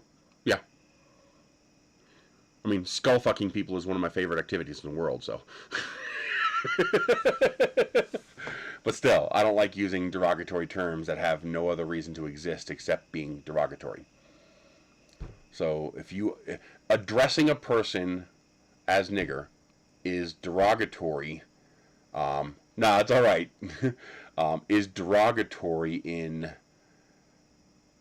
99.9% of usages, just because I never say 100% with certainty. It's just I don't see a valid non-derogatory use of the word.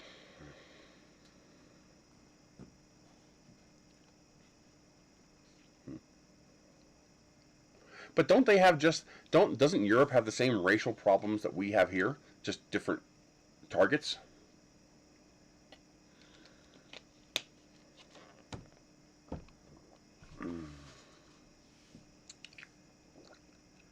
Oh, have you guys seen these? The little Hallmark mugs. Some of them try not to use the registered Hallmark name, so they use the little crown. So this is the red truck with the gnomes. And I also got one with a Christmas tree and Grogu sticking in the back. I just thought that was hilarious. I had to have them. Something we are going to try. I'm going to experiment with this, and we're going to do it next week when I pull out. I got a laser, and we're going to play with the laser next week. But I got these Christmas cards. I love cards. Now, okay, this one is this is actually a wooden one, which I thought was really cool. So that's going to be for my sister. But a lot of these cards are blank. So you put whatever you want in them. So there's no preset message. There are sites where you can get all of these messages.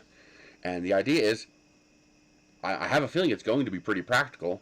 Use the laser to add messages to blank cards. So 3D print a template or tape down a template in the laser build area. So you can align the card where you want to burn the message. And just set the laser to low power so it doesn't burn through the paper. It just burns the surface of the paper. And that would be a way of allowing us to do printing. Like, I can't feed this through a printer. You know, the simple solution would be to feed this through an inkjet printer. But yeah, you can't feed this through an inkjet printer. And so it would be neat to use a laser to permanently engrave things like cards and envelopes and stuff like that. So that you can have that nice professional manufactured look, but it's custom. It's custom and homemade. I think that'd be pretty cool.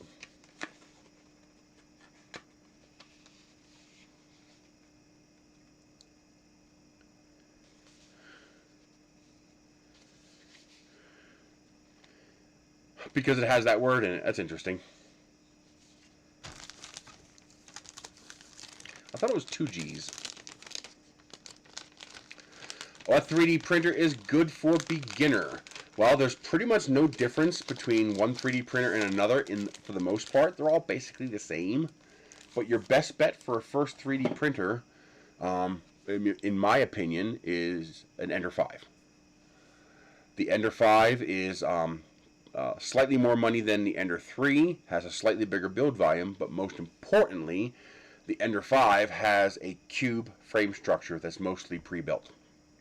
So when you assemble the Ender 5, it self-aligns itself as you put it together. Well, for a beginner, I'd prefer something more serviceable. The Sermon D1 is a little more difficult to service if something goes wrong. While the Ender 5 is very easy No, it's not. The Ender 5 is not Core XY. It is simply Cartesian, where they've swapped Z and Y. That's all. It's still just a Cartesian printer. Now, if budget is a problem, and you are decent, handy DIY, meaning you can build IKEA furniture or something like that, or you can do your own oil change, you could buy an Ender 3 for less than $200. It'll have just as good a build quality, except that you have to put a little bit more work into assembling the printer. Luke Hadfield has a very good guide for assembling and aligning the Ender 3. So you can download his guide and it'll walk you through squaring and truing the frame. Basically, you got to make sure all the bolts are tight and you have to make sure the frame is straight. So, for example, this is basically an Ender 3. It's the same idea. You got to make sure the verticals are straight, that they're true to each other, and they are 90 degrees to the bed, the frame. Make sure the bolts are tight, make sure the top is tight, make sure the eccentrics are tight, all of that, because the Ender 3, you have to build it. It depends. The Anycubic, what's that little one? The one that doesn't have a heated bed. That one would be good for beginners. It has the same build quality, if not slightly better build quality than the Ender 3. And also,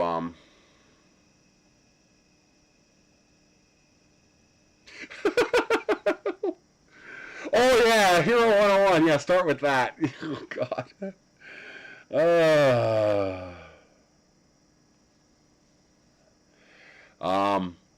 But what is the...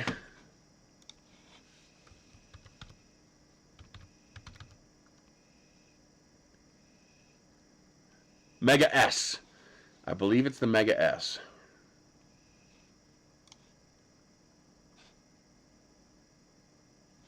And also another excellent printer to start with, now it costs more money, would be the CR6 SE or the Anycubic Viper. The Anycubic Viper is actually improved upon version of the CR6 SE. They actually made improvements to it and made it better. I was very impressed by that. So at least you have something to look at on that camera. So the Viper is also a very, if you want to go with the CR6 SE or Viper, I'd actually probably go with the Viper. Artillery Hornet is also a very good printer. Contrary to popular belief, I have no problem with that proprietary tube with the wires and PTFE in it, because that never sees heat. So as long as you don't physically damage that part, it is not a wear component. It'll last forever. There's no reason that part would ever go bad. The actual portion of the PTFE that gets hot is a separate piece that's inside the hot end that can be replaced. So I actually like that. It's a very clean printer without using ribbon cables, which I don't like. But yeah, Ender 3 if you're on an extreme budget. Ender 5 if your budget has a little wiggle room. So if you can afford $350 for a printer, get an Ender 5. I would like to play with the Ender 7. I haven't got one. Yeah, I would love a tool changer. Wouldn't we all love a tool changer? We would all love that. I'm thinking about going to see this. They're going to be in Albuquerque November 1st and 2nd.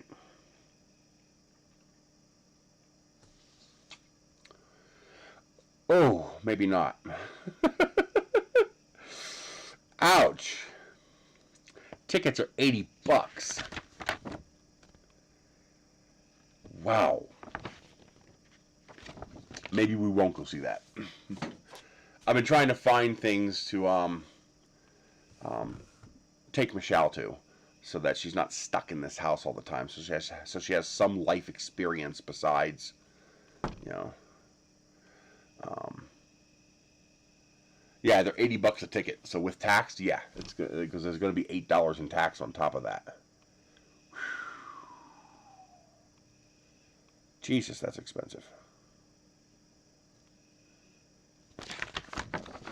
It looks pretty freaking cool though, but I don't got $200.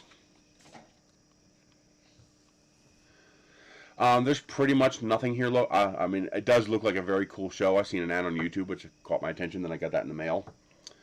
And it looks amazing, but I don't got $200, and I can't afford to blow $200 on that. I doubt they have any of that kind of service around here, Ron. If they have that kind of service around you, if you could send me a link, then I can look for that kind of service around here and see if they do, but I doubt it. I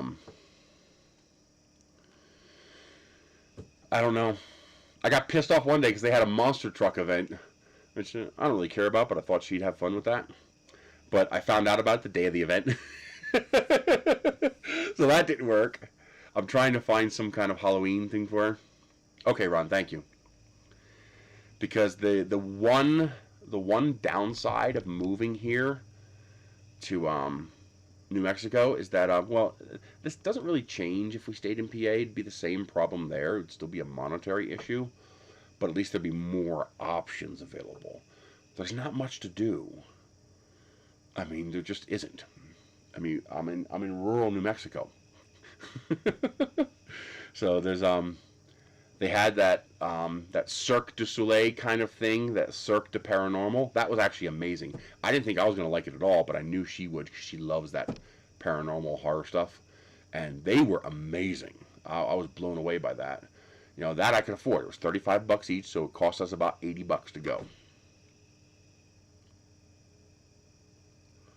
And so I'm trying to find other within 1 hour, you know, local, affordable events that don't require walking.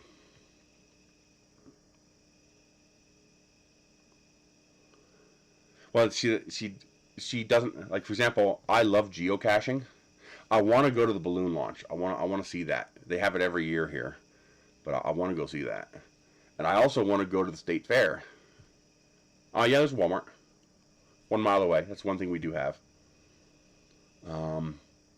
So I'm trying to find different events I can take her to. You know, shows and performances and stuff like that. Just so she can have some experiences.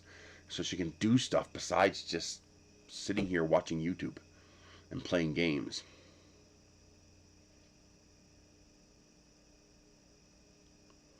I have no problem taking her to the events. I mean, because I want to go too, you know? I like to see things and experience things too. The problem is finding them. There's just not that much to do around here. And I got a big lens too, so I really want to go to that balloon launch, get some pictures.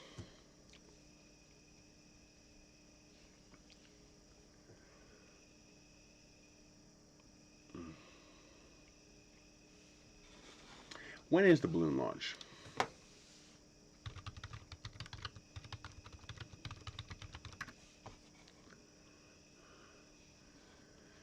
Albuquerque International Balloon Festival.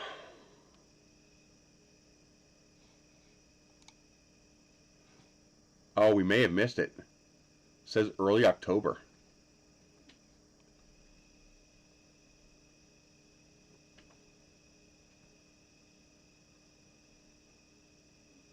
I don't know. Yeah, I missed the balloon festival. That sucks. I'd like to have seen that. Oh, I'll go next year.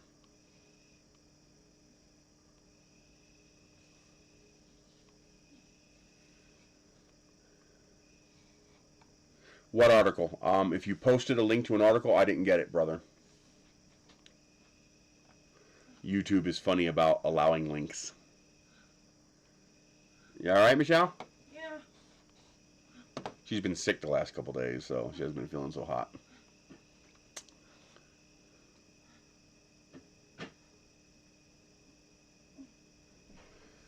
Does that mean if it doesn't happen, Patreons lose their money? I don't know what you're talking about.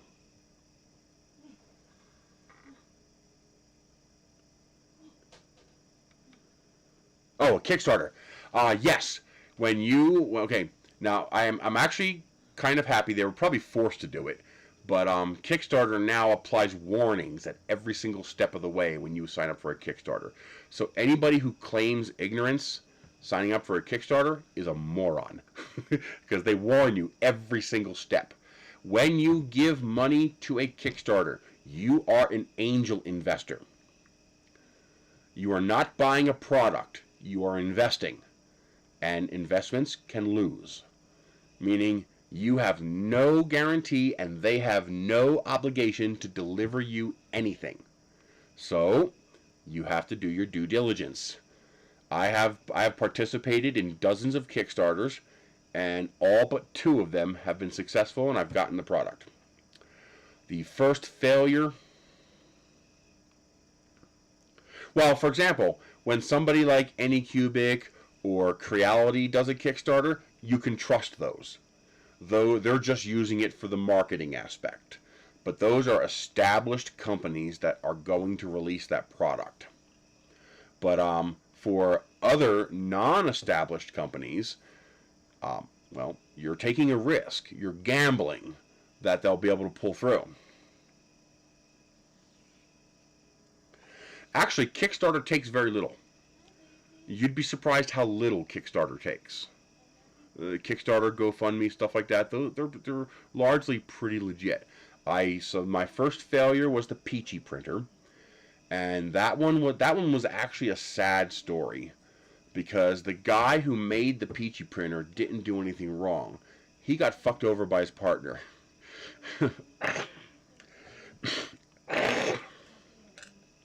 The guy who helped him get it going, who partnered with him, embezzled all the money and built his house with it. And there is nothing the other guy could do. He got, basically his partner stole from him and he got screwed over. Because he tried really hard to make that work, and if the guy didn't embezzle that money to build his fucking house, it would have worked. The Canadian law must be a little weird in this regard, because in my book, they should have taken his house, sold it, and then given the money to the guy who it belonged to. But apparently there's legal aspects. The other failed project, which really makes me sad, because I really think it would have been awesome, was Sabertron. I'm still hopeful, but it's been years. It's not going anywhere. But Sabertron was basically a sword fighting game where the controller could determine score and hits and points by itself. So it was kind of like a sword video game in real life. So the 2 Sabertrons could determine whether or not it was 2 swords hitting, whether you were hitting a body or whether you were hitting the ground. And it was very, very impressive with a lot of really cool potential. Sadly, it failed. It happens, you know. Basically, think of Kickstarter as going to the casino. You are throwing money away into a black hole on the off chance that you're going to hit the jackpot. Some things are much less risky. So the guy making the titanium, widget or tool or whatever, you're probably going to get that. The guy making the high-end 3D printer, tread carefully. As with investing, oh, that's cool. They released something. So what happens a lot of the time, and this is the difference between real investing and Kickstarter investing. A normal investor will do his homework. He'll do research. He'll meet the people. He'll see them. He'll get an overview of the project and stuff like that before he decides to invest or not. During that time is when he determines, okay, do I think this person can actually follow through? Has that person done their homework? Do they know what it's actually going to cost to bring this thing to market? And do they have enough of a buffer for unforeseen costs? A lot of times you'll get these 3D printing projects where the idea is wonderful, the idea is sound, there's nothing wrong with the idea, and you're wondering, wow, that's a bargain. That should be your first warning. Not that the person's a scam. I'm assuming the Ukraine. But no, Red Light is in the U.S., isn't he? If the printer seems a little too cheap, it probably is. Not because the person's scamming. I think most of these aren't scams. I think most of them underestimate what it's going to cost to actually execute the project, and they run out of money.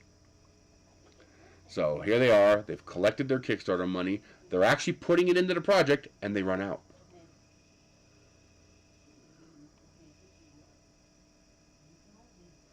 And well, for me, the point of backing is not to get the product early. Did Wanhao die? Is Wanhao gone? Because we still have a Wanhao Duplicator D9 or D10, their CR10 version. I still have that in my closet. We're going to do that on a stream one day. Got it stupid cheap, like $150. I couldn't pass that up. So you're not really backing the project. You're backing the person behind the project. So you have to decide, do I think that person can execute? Do I think that person can actually follow through? And do I think they're collecting enough money to be able to successfully execute? Creality can afford to sell you the printer for $100 or $150 less than retail price. They're established, they have supply chain, they have production, they have manufacturing, they have marketing. This brand new guy working out of his garage, does he actually comprehend what it's going to cost to make this printer, to get the parts, to get the supply chain going, to buy the boxes, to put the printer in? That might cost a whole lot more than you think. Do you think that that water jet cut, laser cut foam packing that Creality and Anycubic uses is cheap? For them it might be cheap, but for Joe Schmo in his garage in Detroit, that might not be so cheap.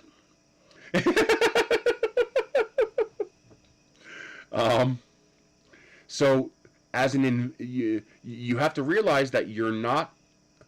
I guess the problem is backer is the wrong word. You are a backer. You're backing the project. But what does that mean? That means you're an investor. You're investing in the project. And maybe you'll get one as a result of investing in that project. But ultimately, you're investing in the project. So you have to decide, is this person capable of following through? Are they actually charging enough? You know, they might think, oh yeah, I built this printer for $150, so I can offer it to everybody for $200. And then they find out by the time they have instructions and retail packaging and machined parts, it's going to cost them $400 each. No, I don't. I've never done much on firmware mods or servo calibration.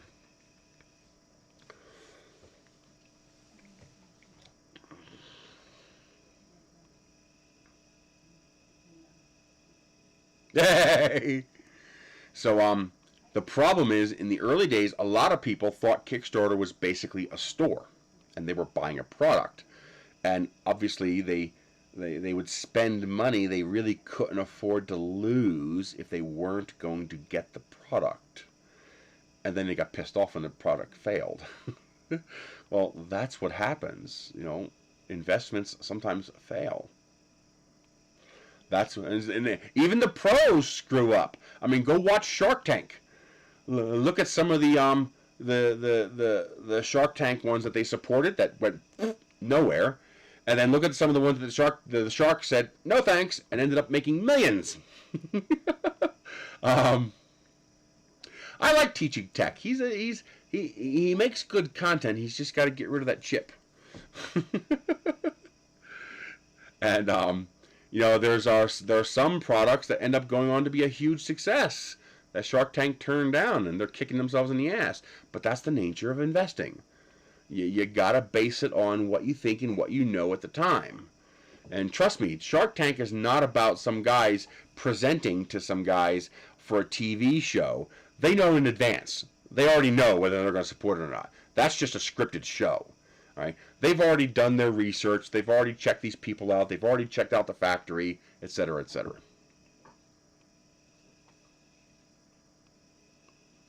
Yeah, it's an infomercial. I actually like it. It's fun. But as long as you understand what it is you're looking at. You know, as long as you're not disillusioned by what you're seeing and you understand that you're looking at an infomercial. It has to be.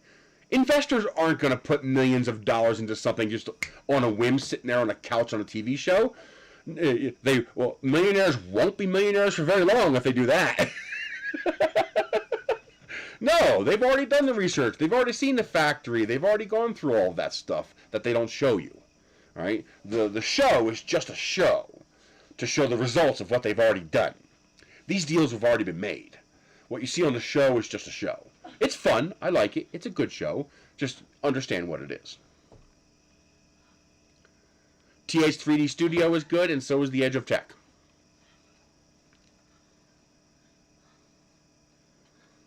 I'm going to wait till Michelle comes around the corner, and then I'm going to shoot her.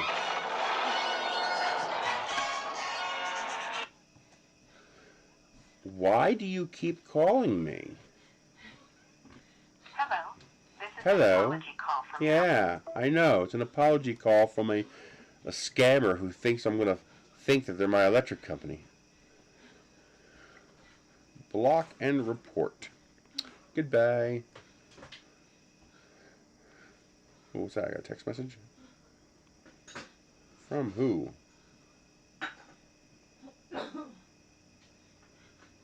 Go away. Go away, go away, go away. Go away. I love the 18. Here's a bit of a historical trivia for you guys. Okay. You know how they set the IEDs? They're IEDs. They set the IEDs on the side of the road, or they shoot the Jeep behind them and the Jeep rolls over, and then they always cut back to the guys crawling out of the Jeeps. Do you guys know why they did that?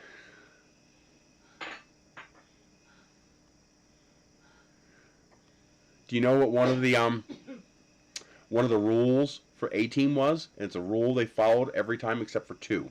They only violated the rule twice in the entire show. The A-Team are the good guys. Good guys don't kill people.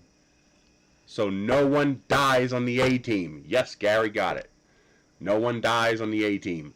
I think there was only 2 deaths. Obviously scripted, not real deaths. But there were only 2 deaths in the entire series on the A-Team. But otherwise, people don't die on the A-Team because they're the good guys, and good guys don't kill people. That's why they always show the guys crawling out of the flipped-over cars. People always wonder, why did they always cut back to that? Filler? No. They were showing the people survived, that they didn't kill them, and they wanted to make sure you knew that. A lot of these older shows have, what do you call them? They have guiding principles. They have pillars of their canon, of their fantasy world that they use as a guide. And it was the general guy or something like that. And I believe there was 2. I believe there was 2 instances where people were scripted to die. Not yet, but we are working on it. I actually just got in some more puzzles. I have now like 60, 65 puzzles, something like that. I got a lot of them. True, but the point of those was to show the people didn't die. That was the point. And of course it makes sense to reuse the clip. But the whole point was to show those soldiers weren't killed. That was the point. Yeah. Well, it's because a lot of the remakes of these older shows, they forget the pillars of these older shows. They forget the guiding pillars, the superstructure that made those shows what they are. They forget that. Exactly. Morals, the moral of the story. What's one of the reasons why Star Trek was so successful, and why Quantum Leap was so successful, and why A-Team was so successful, and Knight Rider and stuff like that. These, they would find a way of integrating our modern social issues into the program. They would find a way of making it part of it that made sense. Some of it was in your face, like the black and white half guys on the original Star Trek. Some of it was very in your face, but some of it was very subtle. And you kind of went, ooh, slap in the face at the end when you finally get it and you realize what they're talking about. And, yeah, I love when a flag comes together. So, a lot of these remakes, they forget that pillar that made those shows what they are, and they fuck it up. It's like, I mean, okay. I'm getting it for you. The Transformers movies. I love the Transformers movies. The special effects are great. The explosions are great. The transforming scenes are great. But they shouldn't call it Transformers. They should have called it anything else but Transformers. Because they completely threw away one of the pillars of the show. One of the pillars of the show, the only one they kind of sort of got right, was Optimus, sort of. The Autobots were noble, old, intelligent creatures. Not the buffoon morons they presented them as in the show. I mean, they were noble, grand, intelligent, ancient, smart civilization. They were smart people. And they come across in the movies as bumbling morons. No. I was like... the entire pillar and point of the Transformers. Ba-bam, ba-bam, ba-bam! That's what he did to it. I'm okay with him changing cars. Remember, he started off as a Beetle. And then they showed him scanning a Camaro and updating to be the Camaro. I'm actually totally okay with that change in canon. You know, making them something different. Because, I mean, think about it. When they came from Cybertron to Earth, how the fuck did Optimus know what a semi looked like? How did Bumblebee know what a Volkswagen Bug looked like? So, obviously, they made themselves look like those vehicles. So, I have no problem with them changing what they look like. That makes sense. That is a way of modernizing the Transformers, and I'm okay with that. I'm totally okay with that. And it's like the changes they made in the current Star Trek shows. Well, they say, well, that's more advanced than Kirk's Star Trek, because Kirk's Star Trek was made in the 70s. We already have technology more advanced than what was in Kirk's Star Trek. So, of course, if you're going to make another show, you've got to adjust all of that to compensate for the new technology that we now have. And, you know, people forget that sometimes. It's like, that's not canon. That's just bullshit. Who cares? Update it. Kirk's, besides, you know, phasers, transporters, and warp drive, there's nothing modern about the original Star Trek. It's more antique than what I have now on my goddamn computer on my desk. Hey, Timothy. So I don't mind those kind of changes. But when you change the fundamental pillar, the fundamental architecture of a show, call it something else. Because you don't have to respect all the canon, but you have to respect the pillars. You have to respect what made the show what it was. Because when you call it G.I. Joe, when you call it the A-Team, when you call it Transformers, I'm going to compare it with the original. Because you called it the same thing. Well, that makes sense. Think about, okay, when they made the first James Bond movie, they had rotary phones. And they had to imagine the technology he might have later in the future. What next generation technology might a secret spy have access to? Well, now that we're modern, yeah, Star Trek Discovery. I love Star Trek Discovery. I think it's fantastic. Now that we have more modern technology, we realize that what would be considered more modern technology to someone back then would be antiquated to us. So it has to be updated. So it's called modernization. You modernize that aspect of the show. And I have no problem with that. That's fine.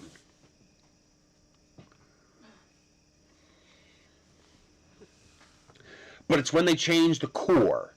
It's when they fuck with the core of what made those shows what they are. That's when they fail. It's just,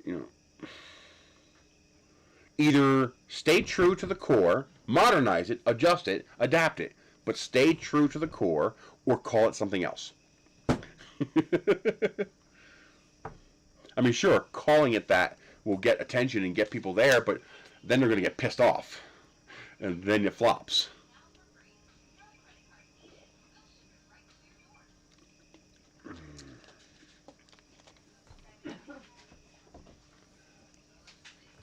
You got to remember, when the Enterprise was first, envisioned, we were talking about, Apollo capsules. So to us, it was huge. It was big. But now, as we evolve what we perceive for technology, we realize that the original Enterprise was actually tiny. And so we update. You modernize. And I got no problem with that.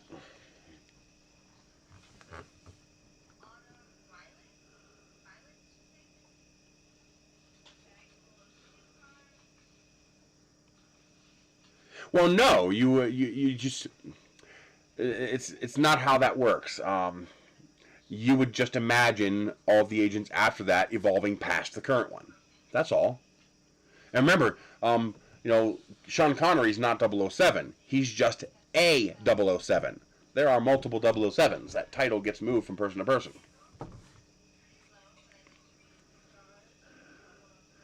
I don't remember enough details about the Highlander 2 movie to be able to say yes or no on that. I don't remember. I'll have to rewatch it. But like in the A-Team movie, they were killing people. It's like A-Team doesn't do that. What was the problem I had with G.I. Joe?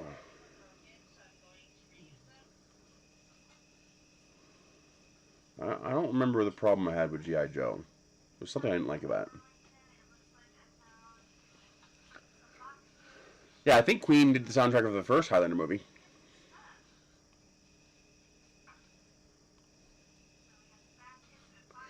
No, it's you perceived it as a crusade because it's a current issue in our society. They didn't present it as a crusade in the show. It's just what it was in the show.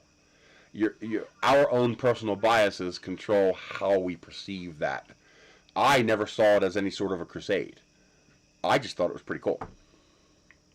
But see, I can watch a show and dismiss my personal biases. I mean, the movie Avatar was about as anti-U.S. military as it gets. There was so much political innuendo from, what's his name? The guy who did Avatar. I forget his name. Who's the guy who did Titanic, Michelle? Titanic? Yeah, the director. I don't know. James Cameron. So his political biases were very, very clearly obvious in Avatar. And, I mean, you go back and look at it scene by scene, you can see a lot of very poignant innuendo built into the movie. I loved the movie. The movie was wonderful. I very much enjoyed watching that movie. I am capable of watching the movie and dismissing the political innuendo. I don't really give a shit what his political stances are. I agree with some, I disagree with some. That's not going to stop me from enjoying the movie. It's not like it was so slammed in my face that, he was trying to beat me down with it. It was just innuendo built into the script. Who cares? Same thing with Discovery. Clearly they were going for that gender equality and stuff like that. No, it was actually the Avatar script was almost a direct point-for-point copy of Fern Gully. It was not what's the Wolves one? Dancing with Wolves. It was not Dancing with Wolves. It was Fern Gully. Go watch the Fern Gully movie and then watch the Avatar movie. It's Fern Gully with blue people on a moon.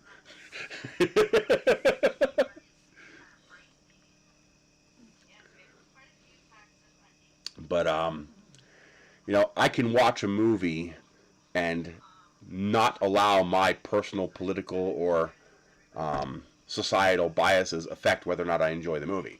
It's not a problem for me. I have no issue with that. So. I love Tilly. Tilly is my favorite. She is so fucking awesome, and she is evolving so well as a character. Tilly. Yeah. Oh, she took that role so well. That was so good.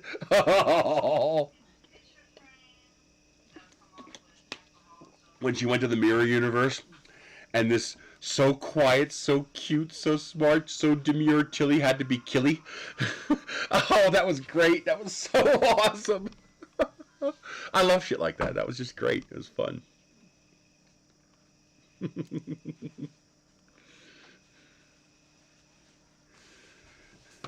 And then, so next week we're going to play with the lasers. I got a new laser burner that we're going to open up and build. And then we're going to try doing greeting cards with it. And we're going to see how that works. Because I have a suspicion that's going to work really well. The trick will be getting a variety of fonts to be able to play with. Especially fonts that are vector compatible. Because vector compatible fonts are going to look nicer.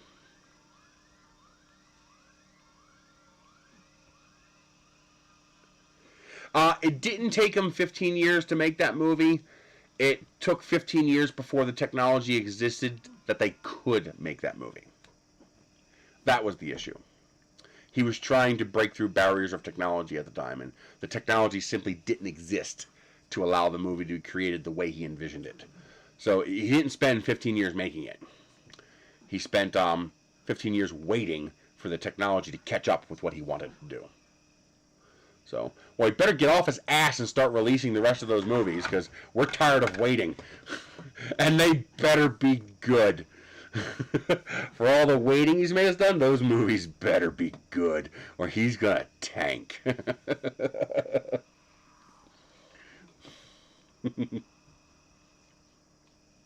I hate when I get that.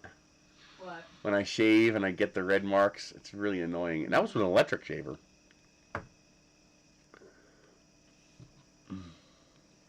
Google has a font library. Never heard of that. I know. I'm hoping they do a good job on it. I'm kind of excited for that because we were kind of left hanging with no idea what was going to happen in the future for that.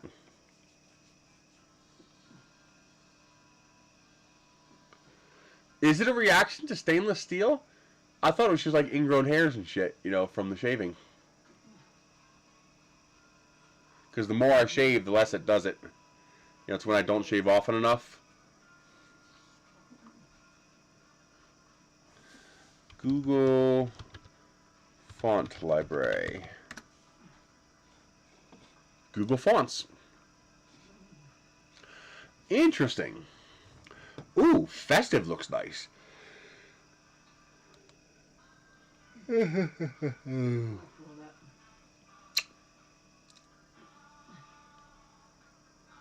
That one looks nice too.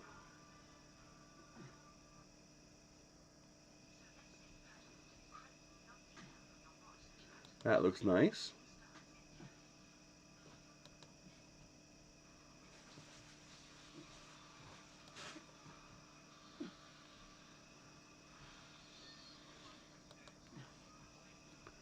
They got some cool looking fonts on here.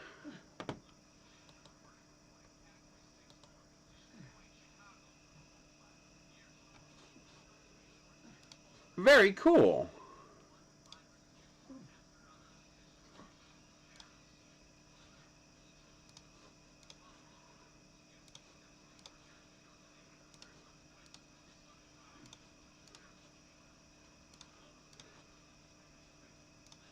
Easy to download too. No muss, no fuss. Yeah, I just grabbed a bunch of them. That's actually kind of cool.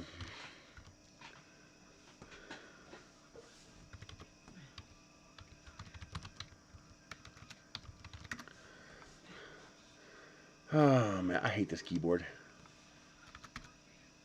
Can't wait till the new one comes in. Your keyboard. It sucks. But yeah, for people who don't know about it, fonts.google.com. And you can just grab them.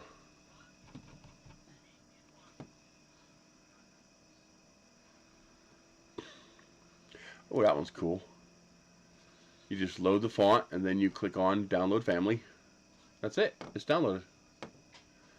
No, it's a it's the keyboard that came with the Acer.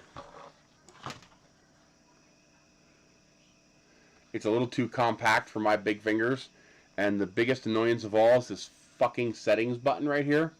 So every time I hit the backspace, a piece of my finger will catch that freaking goddamn settings button. And then of course the function keys don't work. The default is the media keys, and I actually have to press function to use a function key. Really annoying. I don't like it.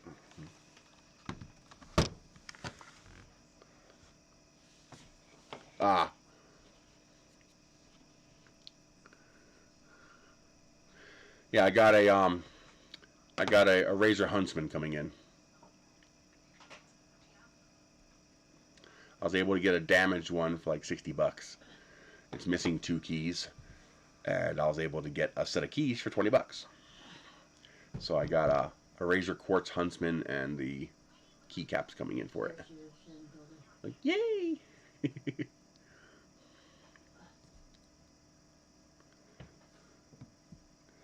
What are you gonna do? I have an obsession with these garden flags. Ooh. I'm gonna have a little rod next to my front door once I build my little porch to hang them on. But I absolutely love these little burlap garden flags.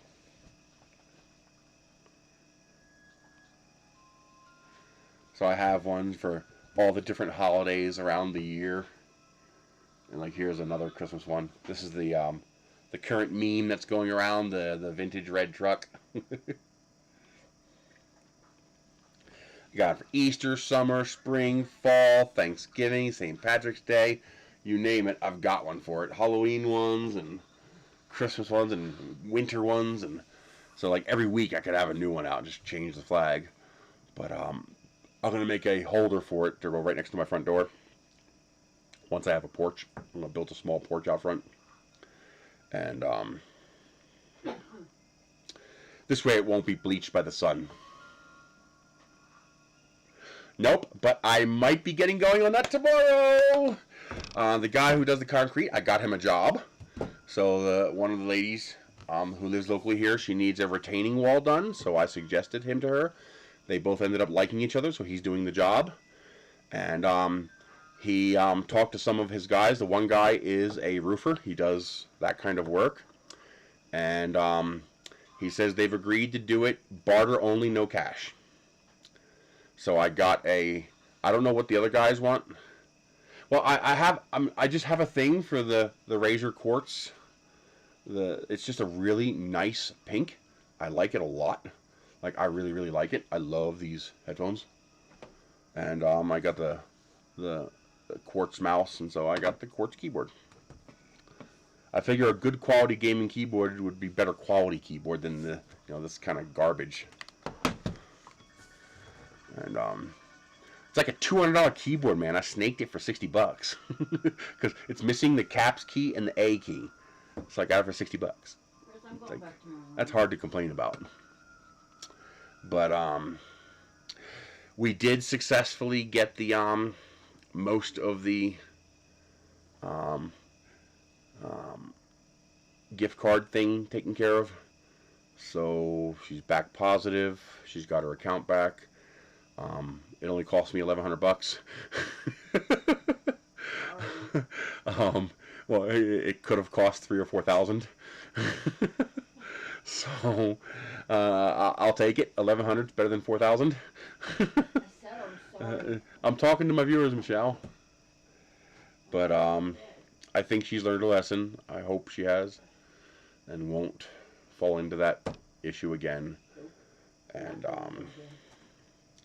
but the guys, he said the guys agreed to, I think 2 of them, agreed to help finish the shed in exchange for barter. Yeah, that got into her account.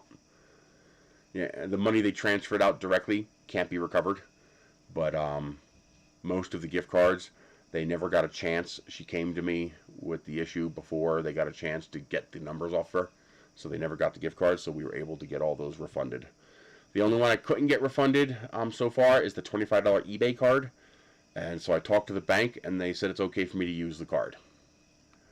And I don't know exactly, but they were actually logged in, and like his phone was attached to her account and everything. And it was almost a $1,700 loss. Pure dumb luck. Saved us. I think they were generating false accounts using our names, I guess to make it easier to hide what was happening. So, for example, the fake $2,000 ACH deposit came from an account in Michelle's name. Now, obviously, that's fake, but he used her name. I guess to hoping that it would look like Michelle was sending Michelle money and delay before people figured out it was something wrong with it. And I think he was doing the same thing when he tried to transfer the money out of her account. I think he was transferring it to an account in my name, Chris Taylor. And there's a reason I think this. When you link an account to do ACH transfer from accounts, okay, that transfers one way. So if I want to send you money, I have to link my account to you. And if I want to get money from you, you have to link your account to me. And then my link can only send money to you, and your link can only send money to me. So I can't take money out of your account remotely. I have to send it from your account. I think he created a fake account in my name, tried to link it because there was a pending linked account in the system under her account. So when you add an account to link, like I have to add her new account to my account now so I can put money in her account. It's not instant. That process, even though it's the same bank, that process is not instantaneous. I enter her account number, I initiate the link, it then makes 2 micro deposits into her account. So like 15 cents and 27 cents. And then you do a withdrawal for the same amount. The point of that is, in theory, only she has access to her account, so she has to give me those 2 numbers for me to be able to link my account to her account. That proves that we're related to each other and that she gave me permission to link the account. Well, I don't think he realized that he had to wait until that actually happened. What I think happened is he made a fake account in my name, initiated a $600 transfer, the amount that she had left in her account, out of her account into this fake account he created, but my account was already linked, and I think he thought that it was the account he just added. Because she came to me and says, "Why'd you take $600 of my account?" I was like, "I didn't." And I log into my account and there's $600. Like, how the hell did that happen? And I think that's exactly what happened. I think he tried to transfer, I think he realized the jig was up, that she was freaking out because, he was scamming her. And he tried to transfer all the money out as fast as he could, get as much as he could. And he accidentally ended up transferring to my account thinking it was the account he just linked. Yeah, scumbags in extreme. But, what are you going to do? It's not just so much that they're scamming, but they fuck with people's emotions. They fuck with people to do it.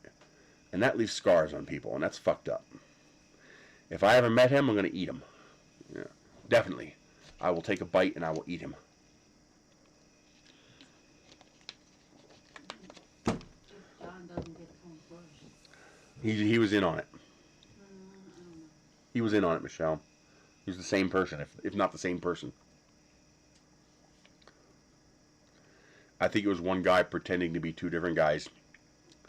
Because what's the probability that the 2 guys would know each other? 0. Doesn't know him. Or have any relation, any interaction with each other. The ability to interact. Yes, scam his mom. The problem is it only hurts his mom.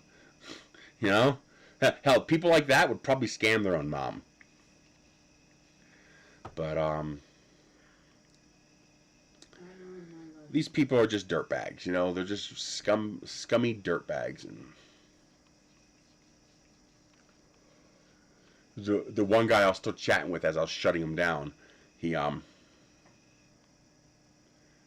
believe I have an eating disorder.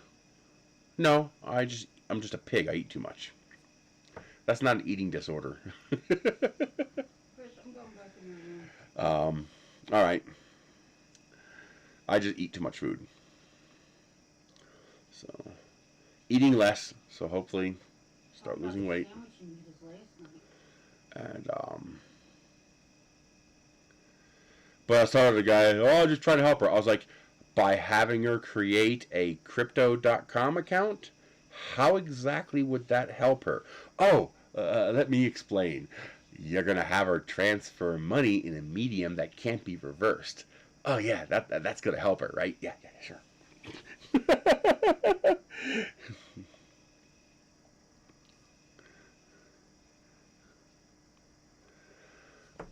Well, Ben, what do you eat?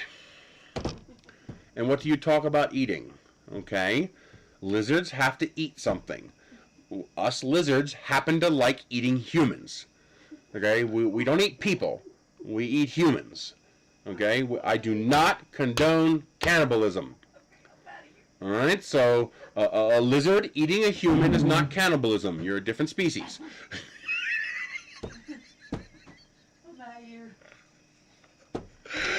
You should have seen the look on the lady's face in the grocery store as I explained this to her. I was like, well, are you lizard or human? And she just looked at me. I was like, well, see, I'm lizard. So I'll eat the bad human politicians. We'll figure out who the bad lizard politicians are, and you can eat the lizard politicians. This way we're not doing cannibalism. No, I only eat bad people. You don't eat good people. Good people taste like shit. All right? It's built into the fabric of the universe. Good people taste like crap. That's to make them less appetizing. You know, only bad people taste good. Give me one of your lemonades. I'm drinking the last one. Oh, shit. It's already 2/3 gone.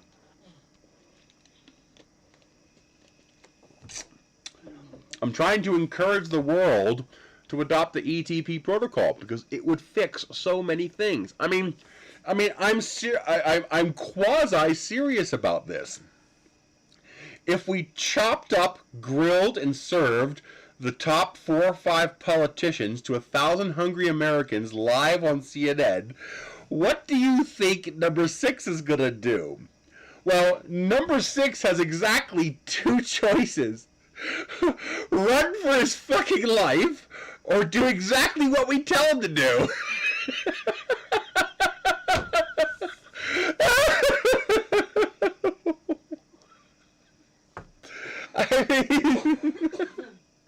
I mean, think about it. It would work. It would be effective.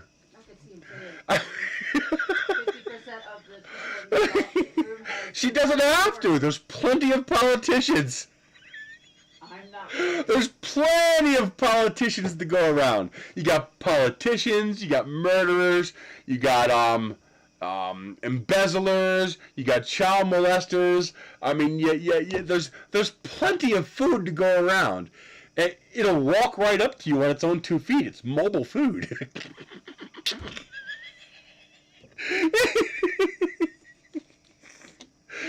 you, come here, yeah, you come here. Charlie, take one look at you and then run.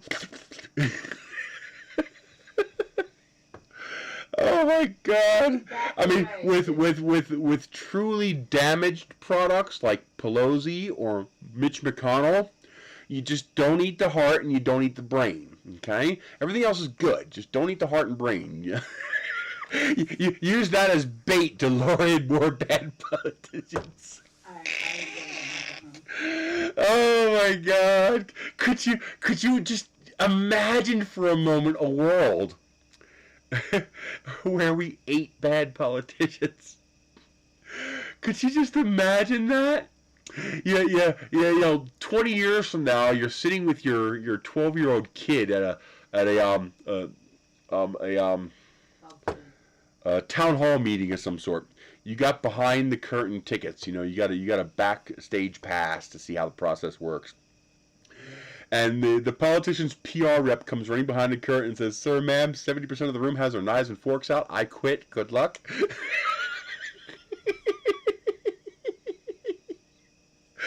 Oh my God, it would be so epic. Son, you're 14 years old today. You got your first rifle. Now we're going to go over, who to eat and who not to eat. That politician there embezzled some money from the local children's orphanage, so we're gonna go hunt him down today. What part do you want to try first? We don't eat the brain, so headshots are okay. I just imagine myself going, oh my God, where's mine? Oh my God. Where's your child at, Chris? Exactly. So what do you call it? Filet min McConnell and hors d'oeuvre Pelosi.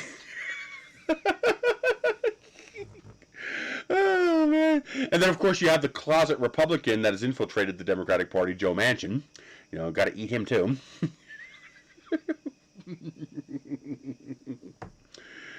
Oh man! Although I do have a solution for that. A real solution, like an actual serious solution. And the solution is not term limits. Term limits are bad. Because all term limits do is lower the price of buying a congressperson. Term limits get rid of seniority and get rid of tenure, which makes it cheaper for the ultra wealthy to pay off Congress. And that's why the ultra wealthy have subtly brainwashed the population into thinking that they want term limits, and the population doesn't realize that it's the rich people who want term limits because Congress critters are getting expensive. So it's not for your benefit, it's for theirs. The solution, however, is age limits. Okay, in machining we have something called delta. So in rocketry, how much delta V do you have? Delta V is change in velocity. So how much change of velocity can you create with the amount of fuel you have? Well, we have something similar in our society. The delta of the age of our participants is too high. So you have people born 40, 50, 60 years ago or more, and some of these people were born 80 years ago. They were literally born in a time when slavery was normal and segregation was acceptable and wealth was easy to come by relative to today. So these people have nothing in common with, they have no connection with the current generation of people who have to live under the rules that they create. Because the delta between the age of the people who have to live under these rules and the age of the people making these rules is too great. Well, no, there should be no age in which you have to hand over a driver's license. There maybe should be an age in which testing should be more frequent to make sure you're still capable of driving safely. That would be okay. But a hard age limit? No. I know plenty. My 94-year-old grandfather was driving when he died. And not driving while he was driving, but he was still driving. He still had a driver's license, and I was perfectly fine with him driving the car. He was safe.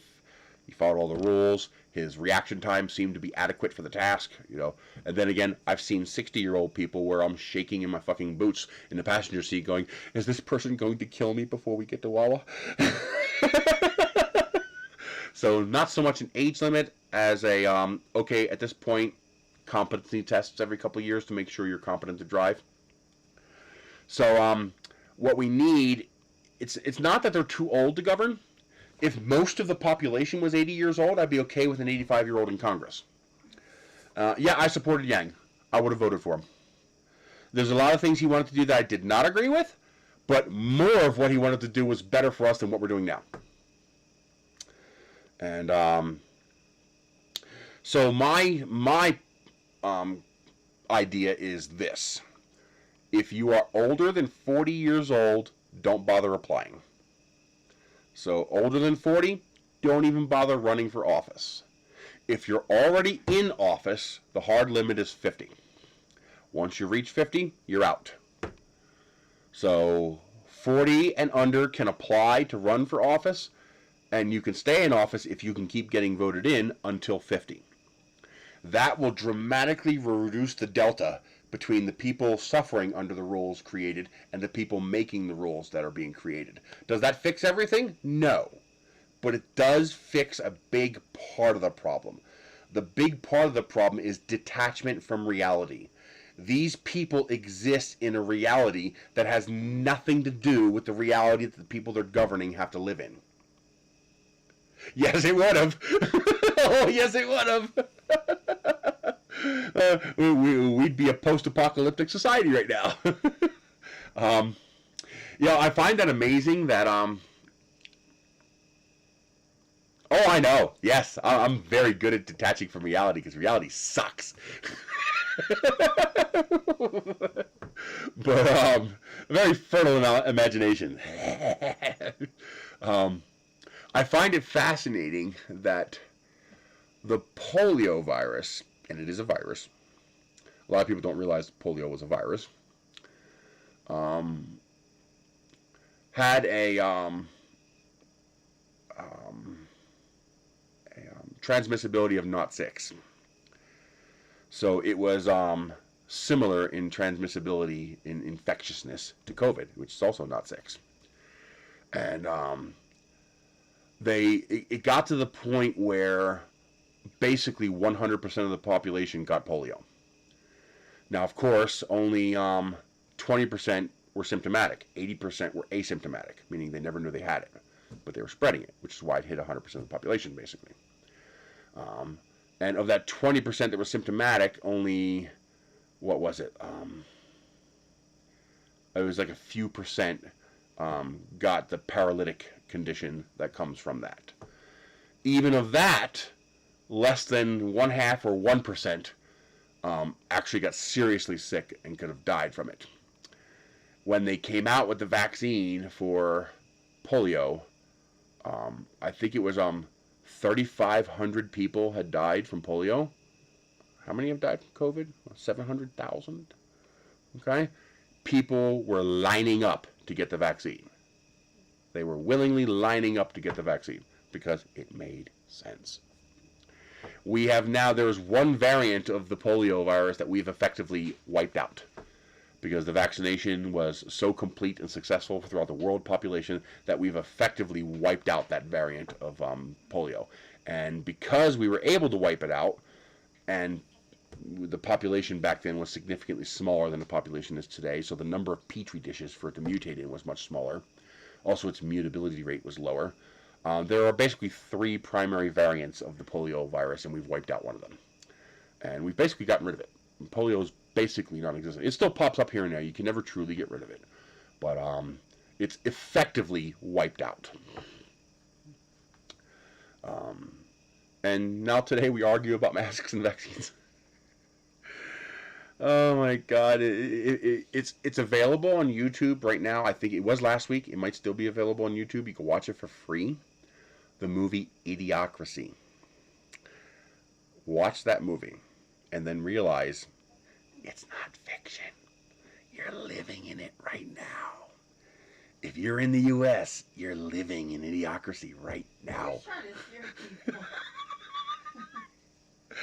They aren't kidding when they say a fact is stranger than fiction. They're not kidding.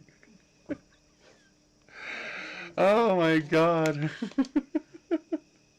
V for Vendetta was a good movie too. I like that movie. What was his name? Guy Fawkes, I think it was. Was it Guy Fawkes? I think it was. I think that was the name of the original person. But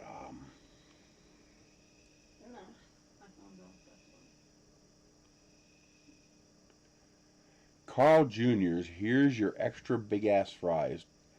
We went to Carl's Jr.'s, the fries weren't big.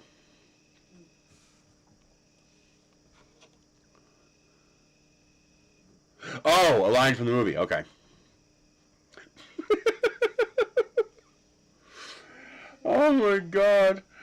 It's just funny that the guy from the past, who was a bumbling idiot, ended up being one of the smartest people alive with just a teeny bit of knowledge he had. It was crazy. It was a well done movie. It was funny. It was a very good movie.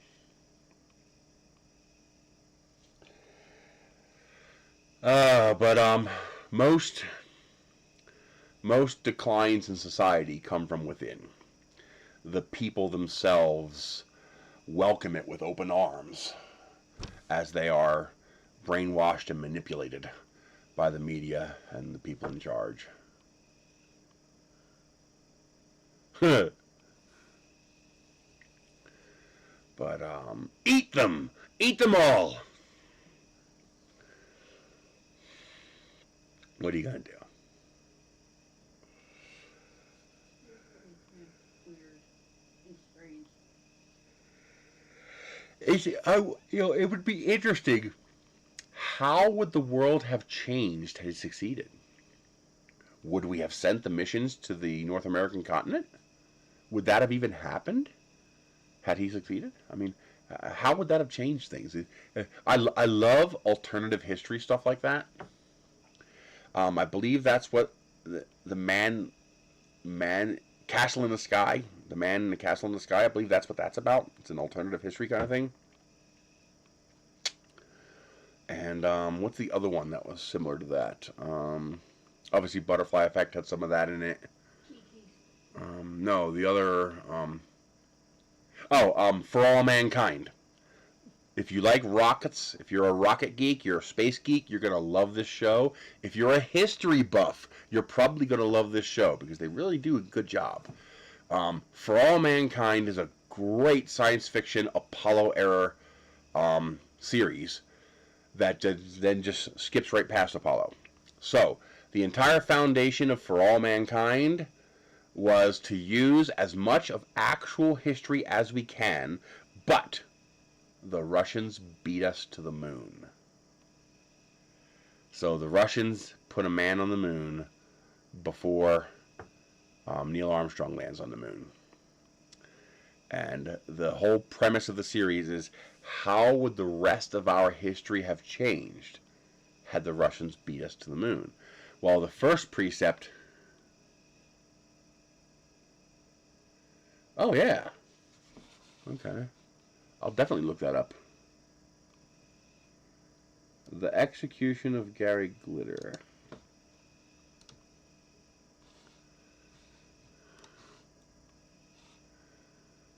So the entire premise of the show is the space race never stopped.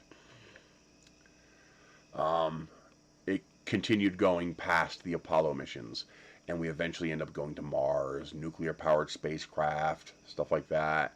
Weapons get brought into space. It's very, very good. It's worse than that, Ronald. I really don't mean to offend anybody, because most likely a lot of you are part of these two groups, but I don't. The two groups are large, but not everybody in the two groups is equally applicable to this. That was that was the movies. What was it called? They actually made a part 2. It was fantastic. The USS America was great. Oh my god, it was so funny. Oh my god, that whole series, it was a very slapstick, very, very funny. But I forget what it's called. So, the 2/3 of the population, or at least the voting population of the United States, is borderline insane. Or at least very, very uneducated as to reality. So, there are 240 million eligible voters in this country. We have 335 million people, but only 240 million of them can vote. People too young, people who are felonies, etc. But basically, there's 240 million eligible voters in this country. 80 million of them voted for Trump, and 80 million of them voted for Biden. I'm approximating.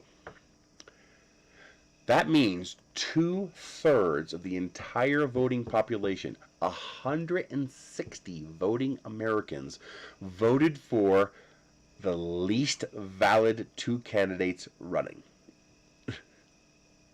I mean, neither Biden nor Trump should have even been eligible to run for president.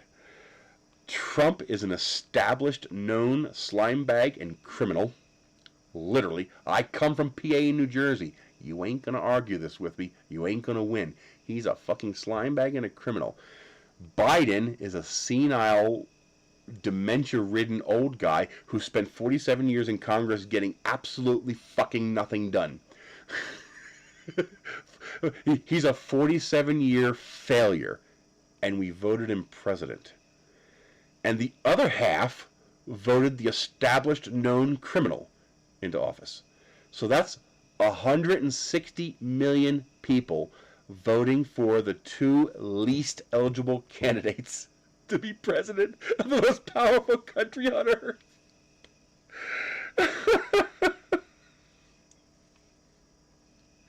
If that ain't idiocracy, I don't know what is.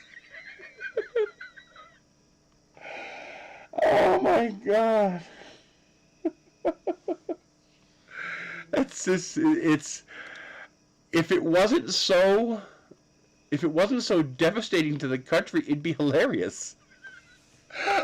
I so wish I could live to 200 years, because I would give almost anything to jump 150 years into a future, walk into a high school, grab a history book, and see what it says about this era.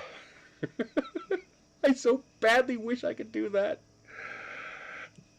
Time travelers, if you're out there, please just poof me a textbook from 150 years from now for the history of the United States in the 20th century. Just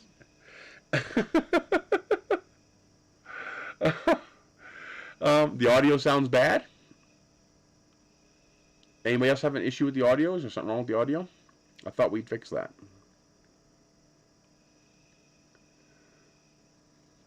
What sounds wrong about it, Lightspeed? I'm using the same camera, but I'm using a different PC. Or make sure you're not running at a low bit rate. Make sure it's running at 720 or something like that. Sometimes YouTube just does fucky things like that, and you just got to refresh the page.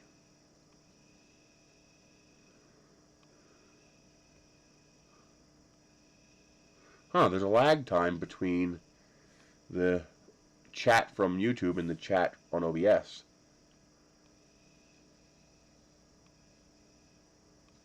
Well, that's what we do. Okay, if you have a massive distortion, that's probably on your end. Refresh the page, like close the tab and reopen the tab. I was kind of hoping I had the voice of a demon.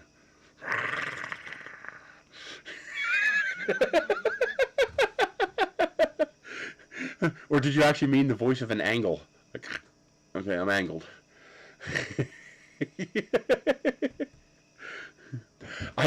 It took me over a decade to fix, and I still do it every now and then. I used to walk around like this, with my head tilted. And it's because I only have one eye, and so I tended to tilt my head to center my one eye on my body so that everything was centered. Now you're fat fingered. Fat finger? Yeah, I got big fingers. I got a big freaking hand. I mean, this phone's got a 6.7-inch screen, and I just dwarf it. Oh, you mean what you typed? No, I get it.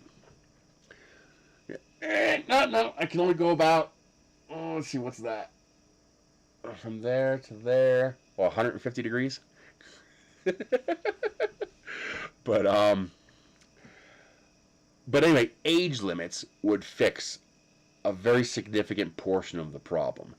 It would bring the reality that the politicians live under closer to the reality the average person has to live under. So they would have more in common. They would be able to understand the life of each other better. And I think that would be a beneficial thing to politics. It's like if you were to try to be the government for a colony of ants, you would suck at it. You're not an ant. You can't even go into the ant hole. You have no relation with the reality ants have to live under. So you'd be horrible at governing for them. And the same thing applies with people. These people come from a time, generation, and status that is so fundamentally different from the people they're governing that there is a detachment of reality. Beyond the bribery and the corruption and all that stuff. Beyond even that. But there's a base fundamental difference between the realities these two types of people have to live in. And, you know, like for example, someone like Bill Gates, the price of milk simply doesn't even factor into life. It's completely irrelevant. You know, his food costs mean nothing. He earns more money in 1 minute than you spend on food in a year. And then he'll talk your head off and delay until it cools down and say, go ahead, pour away, punk.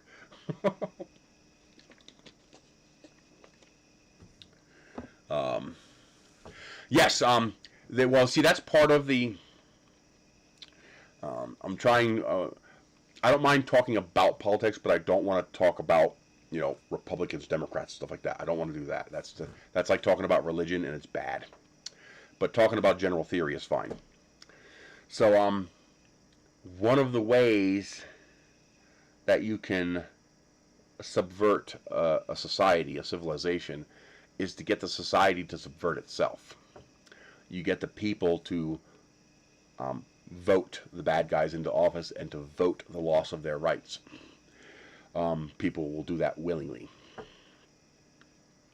I mean, so one of the ways you do that is by creating, one of the classic ways you do that is you create a duopoly. You have this side and you have that side. And, you know, let's vote for this side. Oh, this side screwed everything up. It's all this side's fault. Blah, blah, blah. So let's vote for this side next time. And we vote for this side and go, this side screwed everything up. It's all this side's fault. So next time we vote for this side. And then we vote for this side. And what we fail to realize is that they are two sides of the same stinking sleazy coin. Okay, so this is one party and this is the other party. They're the same. Now, people get nasty with me when I say that because they don't understand what I'm saying. I don't mean they have the same philosophies. I don't mean they have the same ideals. That's not what I mean when I say they're the same. When I say they're the same, they are the same in the regard of neither side has your best intentions in mind. They both have an agenda that does not include you. It includes themselves and their wealthy partners only. They have a different way of going about it. Absolutely. They have a different way of going about it, but the end result is the same. You end up with a rusty mace up your ass. Whether it's a Republican rusty mace or a Democratic rusty mace, I don't think your ass is going to care about the distinction. As far as your ass is concerned, it's the same thing. You just got anal raped with a rusty mace. It's that regard in which they are the same. And they perpetuate this by convincing us to vote this party or that party, this party or that party. And we do it blindly. And what's truly sinister, he didn't even do anything vile. Trump didn't even do anything vile. He did nothing he did was any different really than any previous president has done. You're just noticing it more.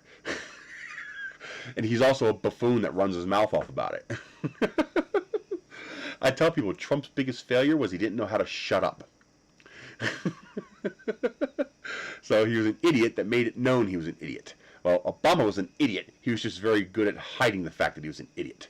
And, you know, Bush was an idiot, and he was better at hiding it. And Reagan was an idiot, and he was better at hiding it. Well, they're not idiots. I guess idiot's the wrong word. These are smart people. They're corrupt. They're evil individuals who do not have your best interests in mind. Every single one of them. No exceptions. Obama's biggest problem was he was a pussy. And Trump's biggest problem is he didn't know how to shut his mouth. Biden's biggest problem is that he's fucking 85 years old. I mean, in fact, what you're seeing today is a result of people getting fed up. They're calling it the Great Resignation. And, we voted the Republicans into office. The Republicans fucked us over. So we said, okay, we'll vote the Democrats into office. And the Democrats proceeded to fuck us over. They totally gave up on the primary thing that they were supposed to do when they got into office. $15 minimum wage attached to the cost of inflation and cost of living. And they backed off of that immediately. Oh, we can't do that through reconciliation. Yes, you can. It's very easy to do minimum wage through reconciliation. First, it does affect the federal budget because you collect taxes. So higher minimum wage is going to collect more taxes. That affects the federal budget. If you need a direct effect on the federal budget, easy. The federal government will add 1 penny to the minimum wage for the first month. There you go. Now it affects the federal budget.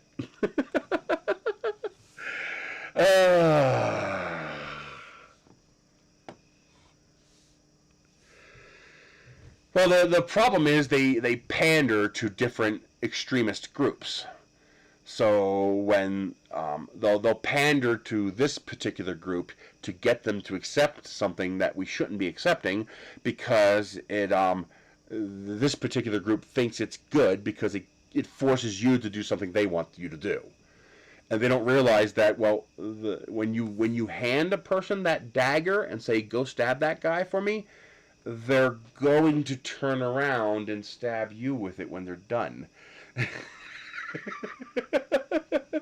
I mean, it's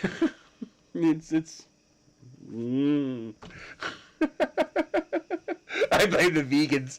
I had a vegan tell me once that, well, how do I help? I can't eat meat. And I was like, that's okay. You hunt down the politicians and hold them for that. And we'll take care of the eating. Oh my God.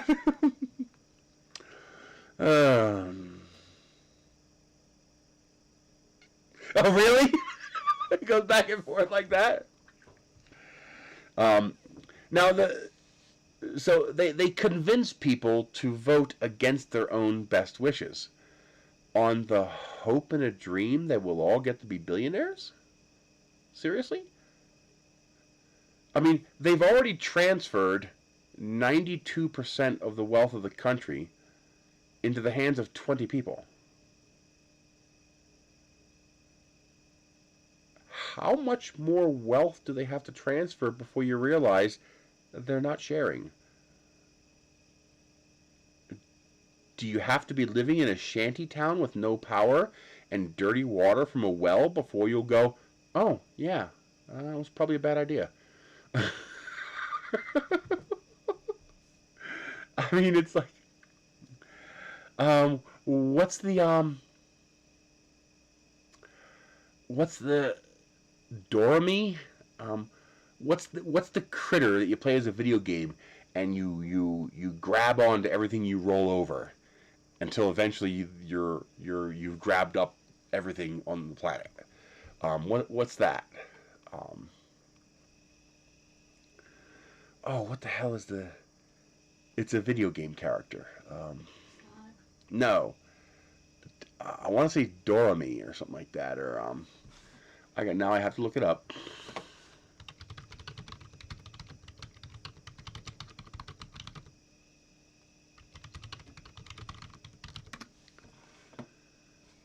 It's not Kirby.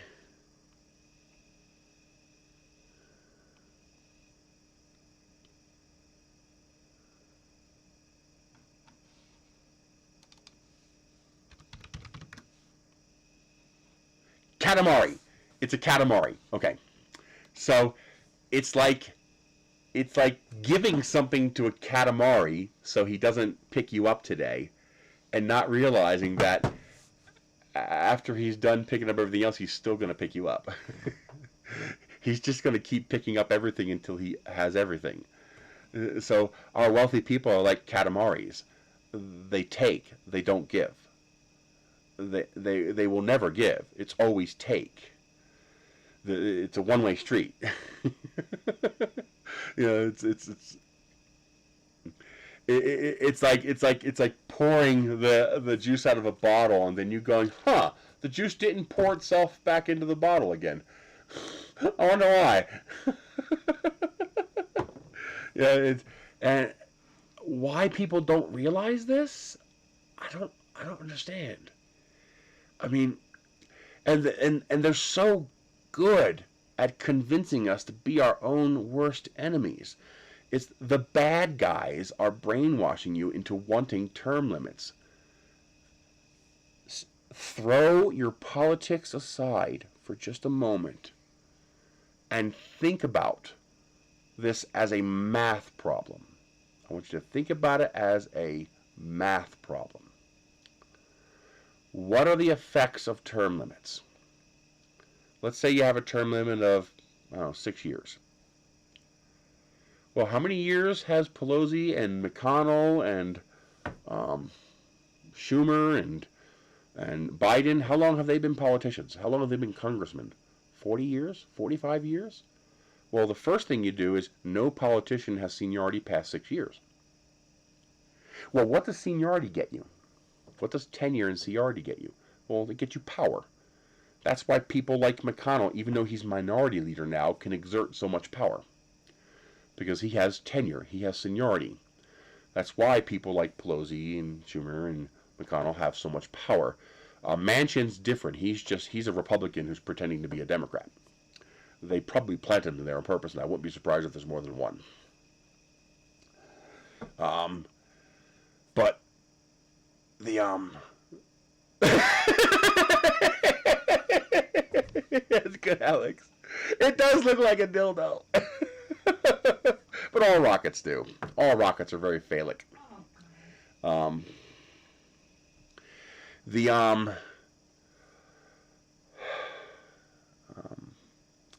So the effect of term limits is the elimination of seniority and tenure. When you eliminate, okay, why does it? I mean, this is pretty simple. This applies to all of them, not just one. This one's just easy to look up. Pelosi net worth. Pelosi has a net worth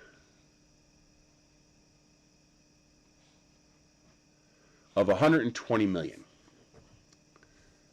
Now, how long has she been?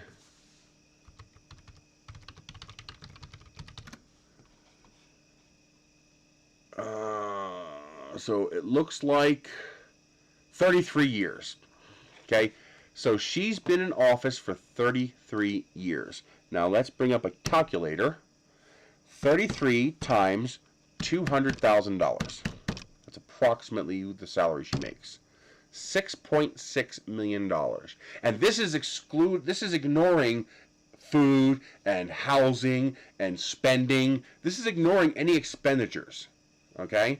So she has made a maximum of about $7 million being a Congress critter. Yet she has a net worth of $120 million. All the time I hear the little citizens, because that's what we are, we're citizens, say, well, let's cut their salary and see what they do. She's worth $120 million on a $200,000 a year salary. Her income doesn't come from her salary. She wouldn't give a flying fuck if you made her salary zero. She wouldn't care. Because that's not how these people make their money. $200,000 a year is nothing to these people. You are into rocketry. Have you heard about or seen the model rocket video where a rocket kit hits something after launching? Maybe the dome? Well, that happens all the time. We get land sharks and prangs. If it hits an actual object, that usually means there was a safety code violation, but not always. As long as you're flying under the safety code, we have a $2 billion policy under the NAR, not the NRA. We have a $2 million policy that would cover you.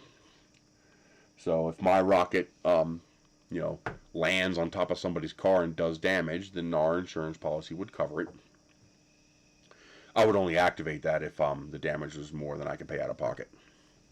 And most Rocketeers, minor damage, they're not going to quibble about. But we have, as long as you're following the safety code and you're following the rules, we have insurance to cover that. That's one of the only reasons we get fields from like farmers and stuff like that, is because we have a very good insurance policy that covers the landowner if something were to happen, like if we were to burn down his field or something like that. We have an insurance policy to cover them. Like the Truman Show, that was a good show. So these people are very good at convincing us to make decisions that are against our best interest. So think about it as a math problem. If you eliminate, how does a person who makes $7 million over a period of 33 years, how does that kind of person accrue $120 million? Well, it's pretty simple. I pay you money to pass legislation I would like passed. I mean, they late at night, in the middle of the night, years ago, they passed the Part D bill in Congress that literally forbade the U.S. government from using its single-payer insurance system for Medicaid or Medicare to negotiate with prescription pill providers. We basically passed a law that said, we're going to buy millions of this from you, but we're not allowed to negotiate with you on price. We have to pay whatever price you charge us. Does that make any sense at all? Well, if you look at all the people who signed that bill, they all later on took very lucrative jobs with the companies that financially benefited from those bills. Hello? Hello, computer? Anybody home? Duh. Well, that's what they do. They get paid off to pass legislation that is in their best interest, not yours. That's how people like this get $120 million. And that's the let's talk about saving the planet. The most bullshit marketing strategy I've ever seen in history. Save the planet, save Earth, save the planet. It's such bullshit. It makes me want to puke. A giant asteroid hit this planet, wiped out like 95% of the life on this planet. And it took us hundreds of years to even find the crater it left. It left basically a little scratch. And you think we can hurt this planet? You're basically delusional and uneducated if you think we can hurt this planet. No, it's not save the planet.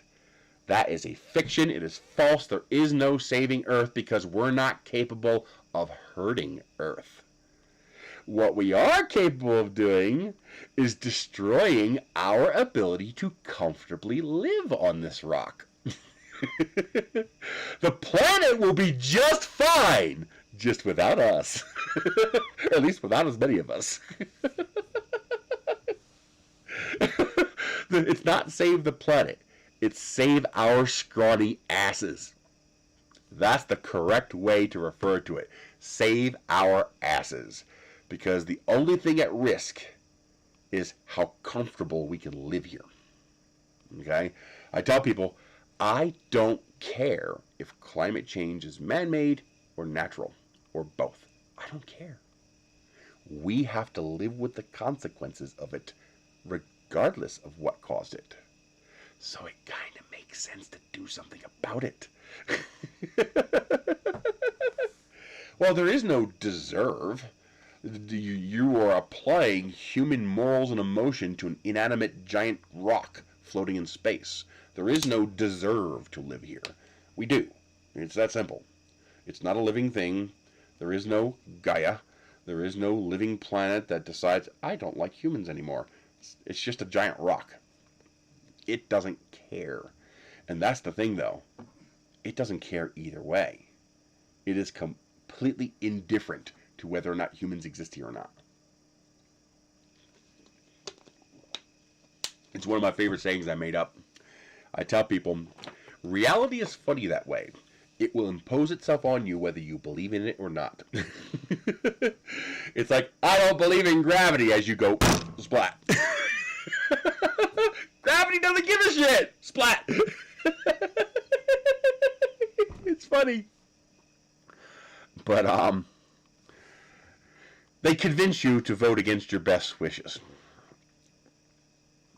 And that's how they destroy a society. You know, convince this group got a little larger, so we'll pander to this group to vote this in place.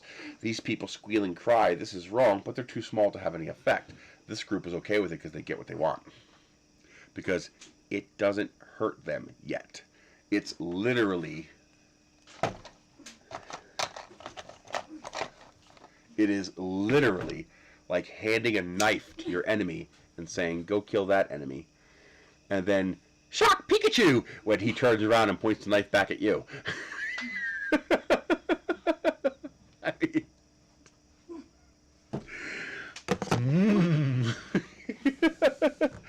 And part of this problem is lack of education. I mean, how many of you were taught civics in high school?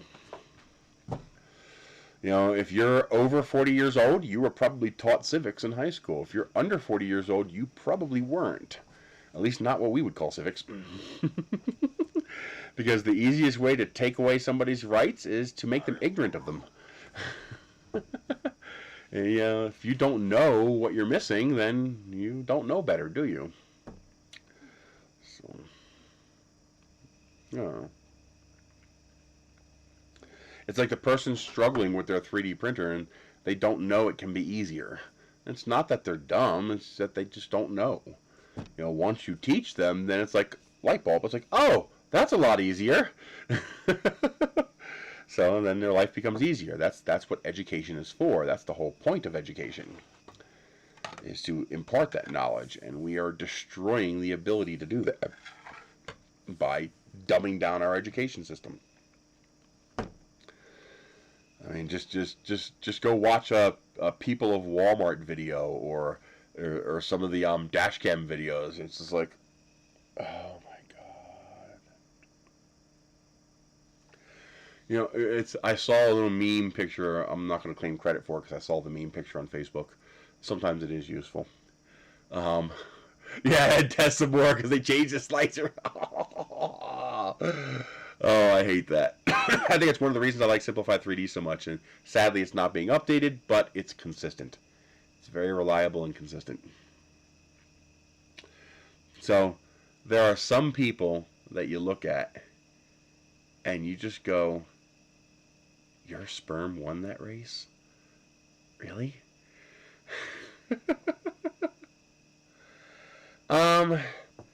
What does America have that other countries want? Okay, I tell people that America is one of the worst countries in the world.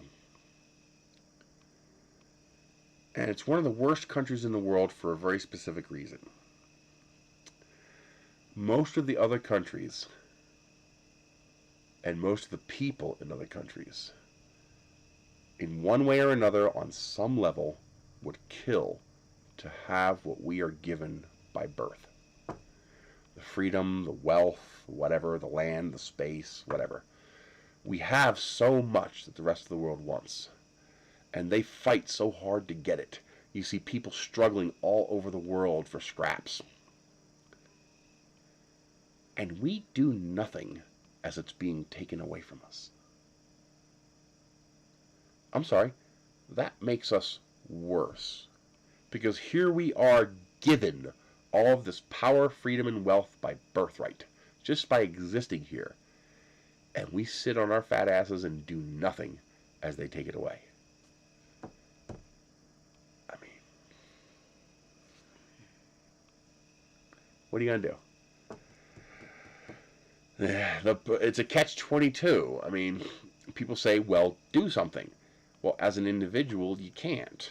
There's very little you can do as an individual except on the very basic level, like what I do. Try to educate people. That's all you can do. Because if you stick your neck out and it actually looks like you might be effective, the boot will come down on your neck. Because as an individual, you're easy to squash and get away with it. So the problem is, looking at it from a historical perspective, I don't see an answer. I mean, the system just has to fail and then reboot. You certainly need more right to defend yourself. And, I mean, all you have to do is, okay, it doesn't matter whether you agree with him or not. I agree with some of what he wanted to do. I disagree with some of what he wanted to do.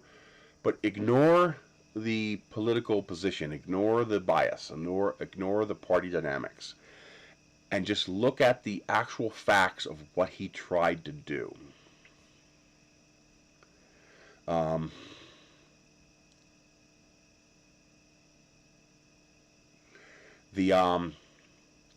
Exactly. You guys strive for what we are given. And as far as I'm concerned, that makes us worse because we do nothing as we lose it. Because remember, the politicians can only do what we let them do. The problem is, when you have a concentration of power, it's easy to, what do you call it?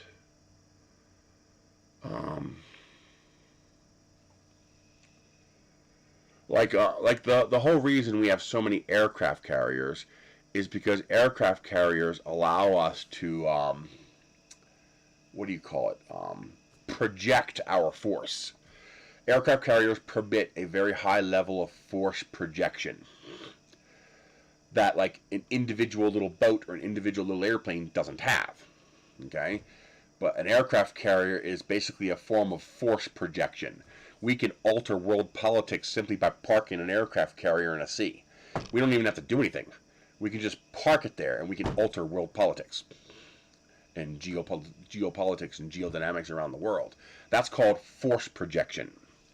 Well, the problem is politicians in a concentration of power have a very high level of force projection. Well, no, submarine doesn't. Submarine has military force projection, but it doesn't have geopolitical force projection in quite the same way because you don't see it. The aircraft carrier is right there in your face. I mean, you can't miss it. It's a city floating on the water. A Nimitz-class aircraft carrier has more total firepower than the entirety of World War II, both Allied and Axis combined. It's insane. Yes, that's why everybody wants one, because it's force projection. Nukes were about MAD, mutually assured destruction. That was a little different. Today it's about posturing. But politicians have force projection because we've concentrated power in the federal government. This is one of the reasons why... Yeah, I guess so. Gravity has a way about that.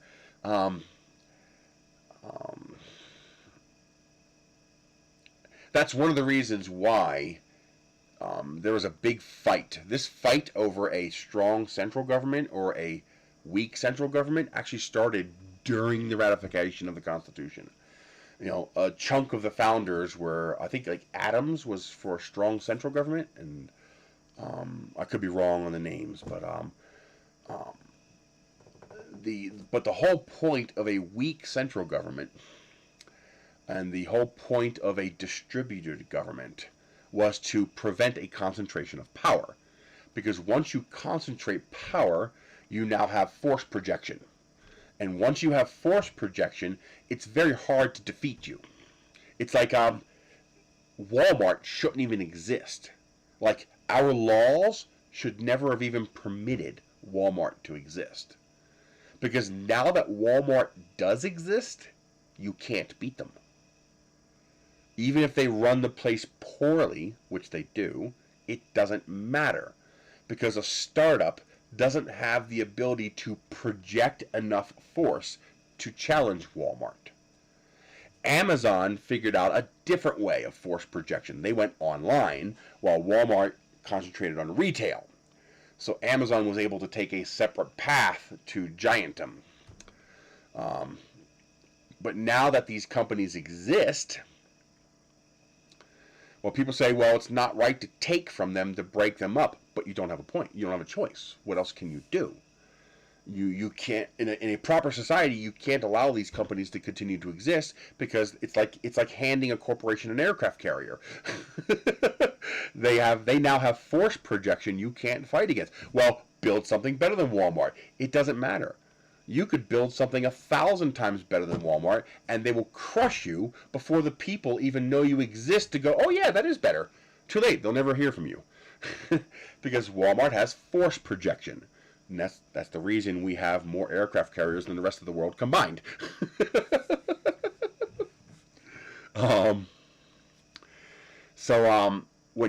That's the reason we wanted a distributed government. By having a distributed government, you limit force projection. And with a distributed government, the whole point was, like, why do we have 50 states with 50 different ways of doing, yeah, standard oil, same thing. Why do we have 50 states with, 52 states with 52 different ways of, or 50 states with 50 different ways of doing things? Well, that was kind of the point. You wanted the schools to be different in Hawaii than they were in Alaska, than they were in New Jersey, than they were in Pennsylvania. The whole point was to use the country as a petri dish. You have 50 different ways of trying things, and then the entirety of society can look at the 50 different ways of doing things, and you go, you know something? Their way's working really, really well. Let's make our way more similar to their way. And it allows you to improve things that way. If you just say, federal government, we're going to do school this way, and everybody does school this way, we will never know if there was a better way. We just have to assume this is the best way, because in order to know there's a better way, you would have to have tried another way. Well, by having 50 micro-governments forming the nation, we get to try things 50 times. And that was part of the point. And that also means when one of them goes bad, the other 49 can go, yeah, let's not do it that way. And then if it gets really bad, we can put a stop to it because they don't have force projection yet. But now that we're concentrating all of our power in the federal government, well, the federal government has force projection, so we can't try things different ways. Look how long it took us to try better than 55-mile-an-hour speed limits. Because we had a federally mandated 55-mile-an-hour speed limit. Oh, no, we didn't. Each state set their own speed limits. Fuck you. No, they didn't. Because the government provided federal funds for highway maintenance and production. And if you didn't implement a 55-mile-an-hour speed limit, they withheld those funds. So we de facto had a national 55-mile-an-hour speed limit by using coercion of the stick of, we won't give you federal highway funds if you don't comply with us. That's why Montana had a $1 speeding ticket. So they can technically be in compliance. Oh yeah, of course they do. They still do that to this day. But enough back pressure was formed to, Oh, here's a classic example. And some of you are going to disagree with me on this. Very violently disagree with me on this. And that's okay. Some of the drinking age and cigarette sales. Okay, I am against children drinking in general. I mean, at dinner with the parents, I'm fine with that. It's all over Europe and it's fine. And I am against people smoking in general because cigarettes are lethal to the people around you. So, allowing smoking is like allowing unintentional murder. Because you kill people with secondhand smoke. So cigarettes should be banned on that principle alone. But if we're going to assume you're going to allow drinking and smoking, how fucking dare you say you can go die for your country at 18, but you can't smoke and drink? Well, are they an adult or are they not? If they're an adult, they should be allowed to do all adult things. And now see, I'm the opposite. If you think we should wait until 21 to allow people to smoke and drink, fine. They're not allowed to enter military service until 21. If they're not adult enough to drink and smoke, then they're not adult enough to take a rifle and go kill people for your country. You can't have it both ways. It's one or the other. Either they can do everything at 18, or they can't do anything until 21. You should not have it both ways.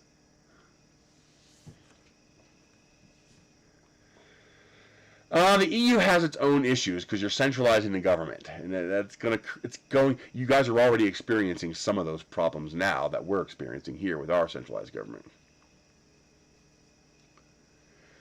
And well, that's different. The insurance thing is only if your kids go to college. You do not get to keep your kids on your insurance till 26. I believe that's only if they're in college. And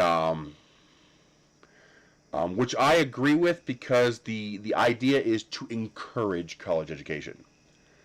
And that's not a bad thing until you get the mess that we have with college today.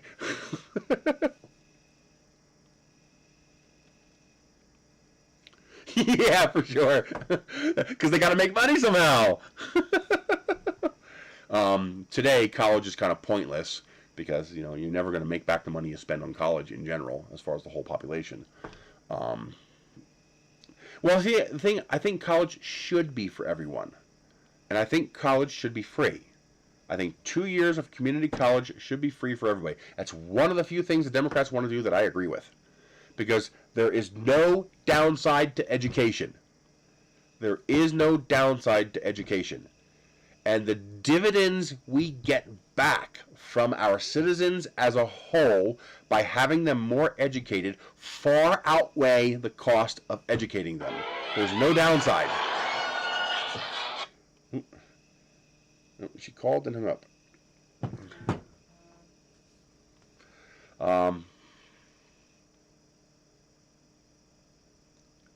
Well, to me, that's the same thing. Trade school would be the same thing as college. 2 years of trade school or 2 years of college. I believe that. I basically believe education should be free. Now, there's no such thing as free. When I say free, I mean free of cost to the individual. The healthcare systems in every single major civilized country in the world are basically free to their citizens. They're paying for it with their taxes, but it's costing them less than what's costing us. There is no downside to education when it's done properly, because a smarter population makes smarter decisions. All you got to do is watch some of the the videos on YouTube to realize how desperately we need to improve the education system in this country. Because some of the things you see on YouTube are like, how are you alive? How have you not unalived yourself yet with that kind of intelligence ratio? I mean, it's just...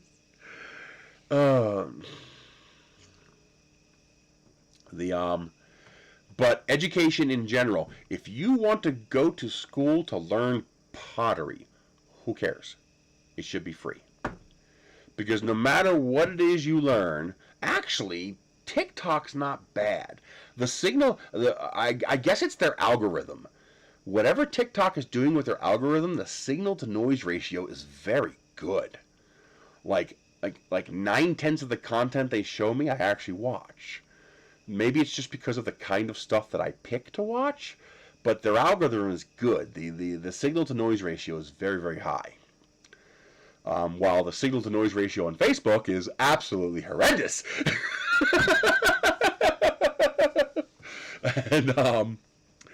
But the signal to noise ratio on TikTok is not bad. It's really pretty good. And but just watch a dashcam video or two.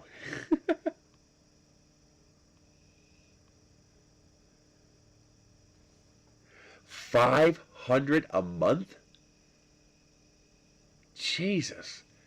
So you guys on top of taxes have to pay for the NHS?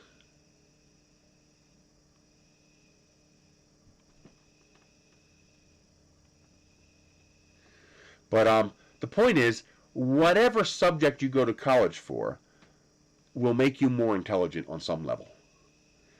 Just the act of going to school makes you more intelligent. And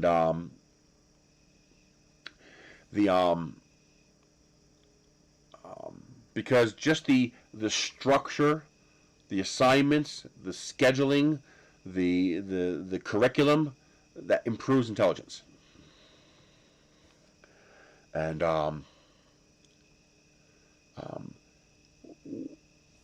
there's no downside. Okay, the reason our education system got so fucked up in the U.S. is because we created government-backed, risk-free student loans, risk-free to the lenders, meaning the United States government backed the student loans and said, if they fail to pay it back, we will pay it back. This created a huge influx of money into the college system. So, of course, the college system realized, well, you have all this money and it's risk-free, so we're going to expand dramatically and raise the cost of education. Actually, not even math. What we need is basic knowledge. Not so much what you're thinking about, but the ability to think is what we need. There's no downside to that. There is no downside to education. There is only upside, not counting cost, of course. And I mean, do you know one of the biggest intelligence boosters in the history of Earth? It's something so common you don't even realize it. Let's see if anybody can guess this. It's a chemical we add to our food, and it single-handedly increased the overall intelligence of the planet by 10%. Well, sadly, the sense of right and wrong comes from your parents, or lack of parenting. But it's also a large environmental issue as well. Iodine. The iodized salt increased the average overall intelligence of human beings 10%. Iodine in salt. Isn't that crazy? Not the salt, the iodine we put in it. That's crazy. That's just amazing. But you wouldn't. Lead is interesting. Lead is very, very interesting because someone proposed a theory that I'm starting to agree with. We've talked about this before on the stream. A large portion of the world looks at the United States and goes, yeah, you guys okay over there? You don't look so good. They think the United States is kooky. And they're kind of worried about that because this kooky United States has a lot of nuclear missiles. We have the ability to project a lot of force. And we are an imperialist plutocracy, after all. That's what we are. Well, because they got to match the U.S. They have to equal our force projection. Because we keep trying to, as much as we depend on China, we keep trying to hamstring them. We keep trying to bind their hands. So the theory that they proposed was that the United States doesn't look a little kooky. It is a little kooky. They believe that our boomer generation, our older generation, people, who were born in the 40s and 50s, that they are, on some level, even just a little bit, nuts. And we think it's a mild case of lead poisoning. People don't realize the abrupt and sudden shift we made with lead in this country. That it used to be used in everything from paint to neon to building construction to food flavoring and makeup and gasoline. All the gas we were burning was spewing lead vapors into the air. We used lead in a lot of stuff, and then we realized how, like in history, you have the term Mad Hatter. Well, the reason they were called a Mad Hatter is that they were mad. They were crazy. They were loony. Why? Why were hatters mad? Well, the reason was because of mercury poisoning.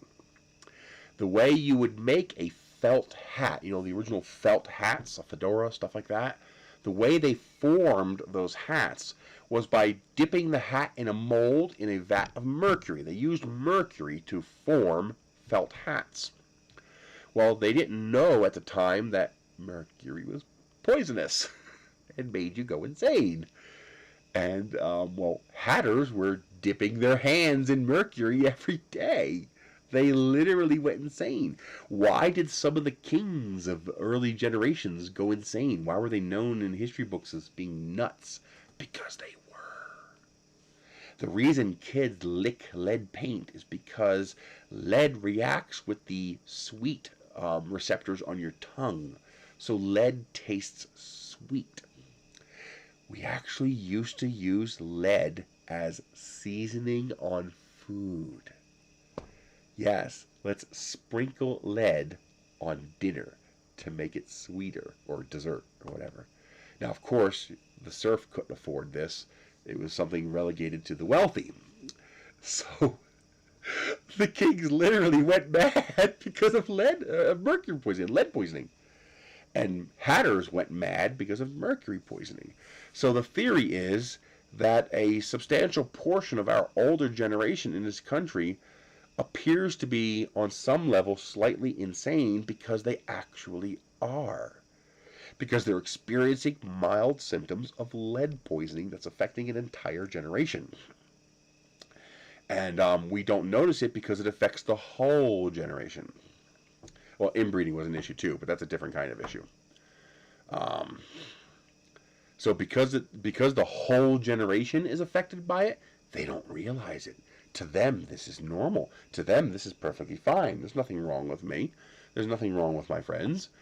But, to an outside observer, people in other countries, why didn't this affect Europe? Well, most of their buildings are made of stone, not wood. So they don't have the same kind of paint issues we have. They were primarily diesel-driven, not gasoline-driven, so they didn't have as much of that issue. These are guesses on my part, just purely guesses. I'm not saying any of this is fact.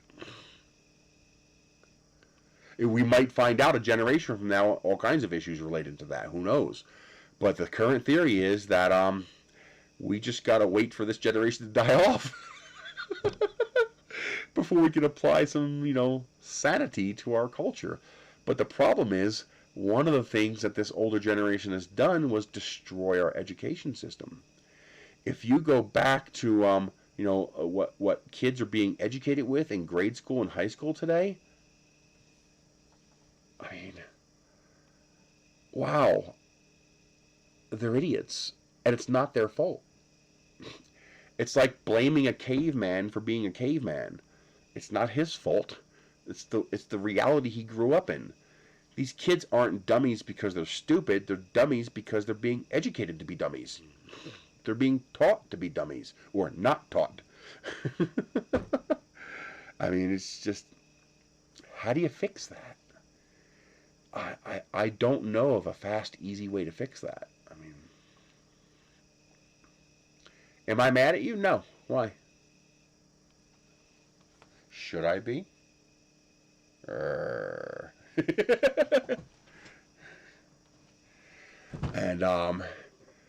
And here's the other thing that's weird about the United States that a lot of people don't understand. You guys in other countries, you'll understand this. I don't have a problem with the rush approval for a vaccine. I mean, the actual research and approval time for the vaccine was not that abnormal, actually. Most people say, well, this last vaccine took 7 years to get approved. No, it didn't. It took a year to get approved. They spent 6 years fundraising. So they spent 6 years fundraising, and then once they got the fundraising done, well, then the actual process of the vaccine and approval didn't take all that long. So out of the approval process we have didn't take all that much less time than it normally would have. We just skipped the fundraising phase. The government said, we're paying for everything. Do it. Make it happen. And then, of course, a lot of the R&D was already done. A lot of these vaccines were using a process that they've been developing and researching for the last decade. And several of them realized, well, we could apply that to this. And, well, sheep tactics is how they're destroying the country.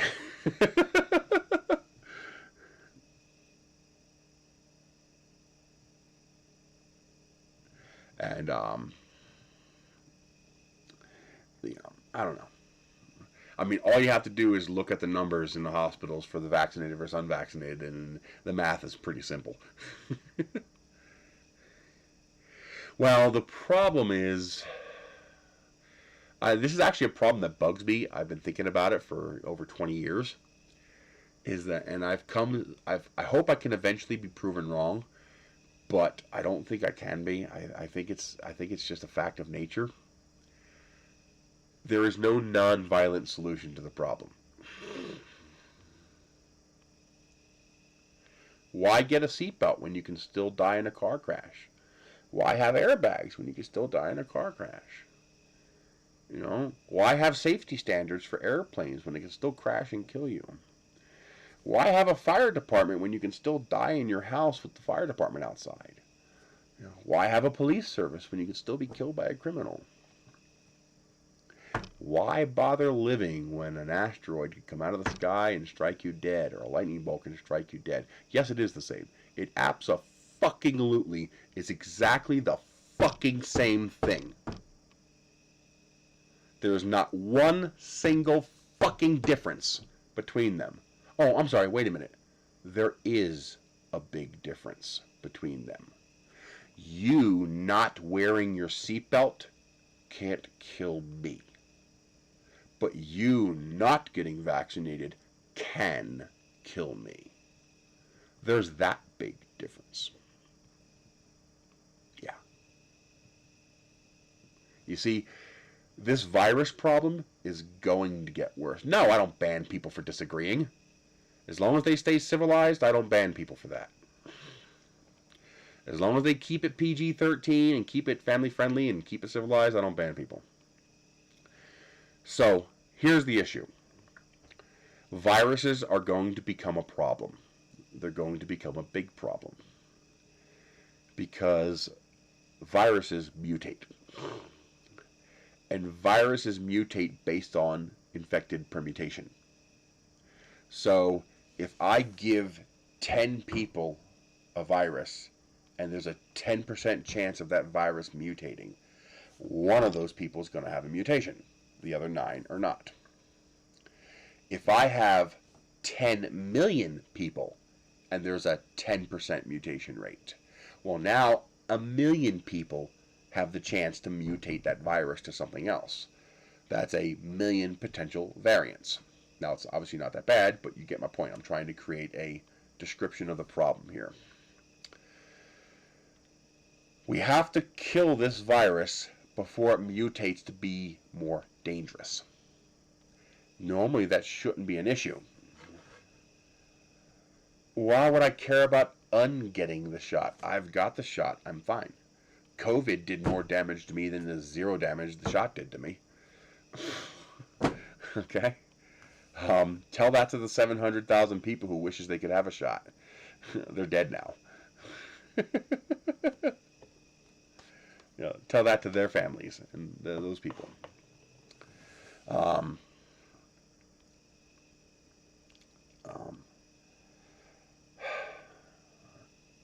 I guess it's kind of like the difference between True Super Troy. What's Super Troy?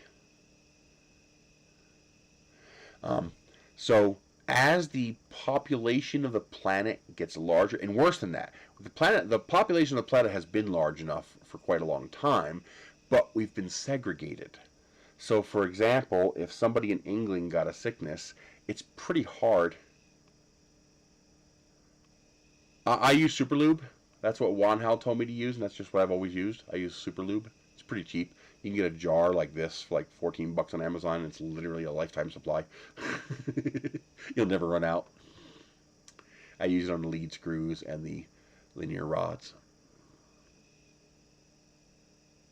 It's a Q&A. It's for everything.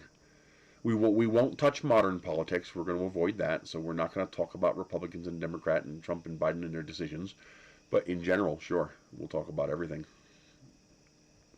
And I go where you guys take me. Yeah. And so not only do we have a large number of people on the planet, but we're interconnected. We can move those people around the world. So infected people from this part of the world can now get to this part of the world. No, he's a slime bag. And so is Biden.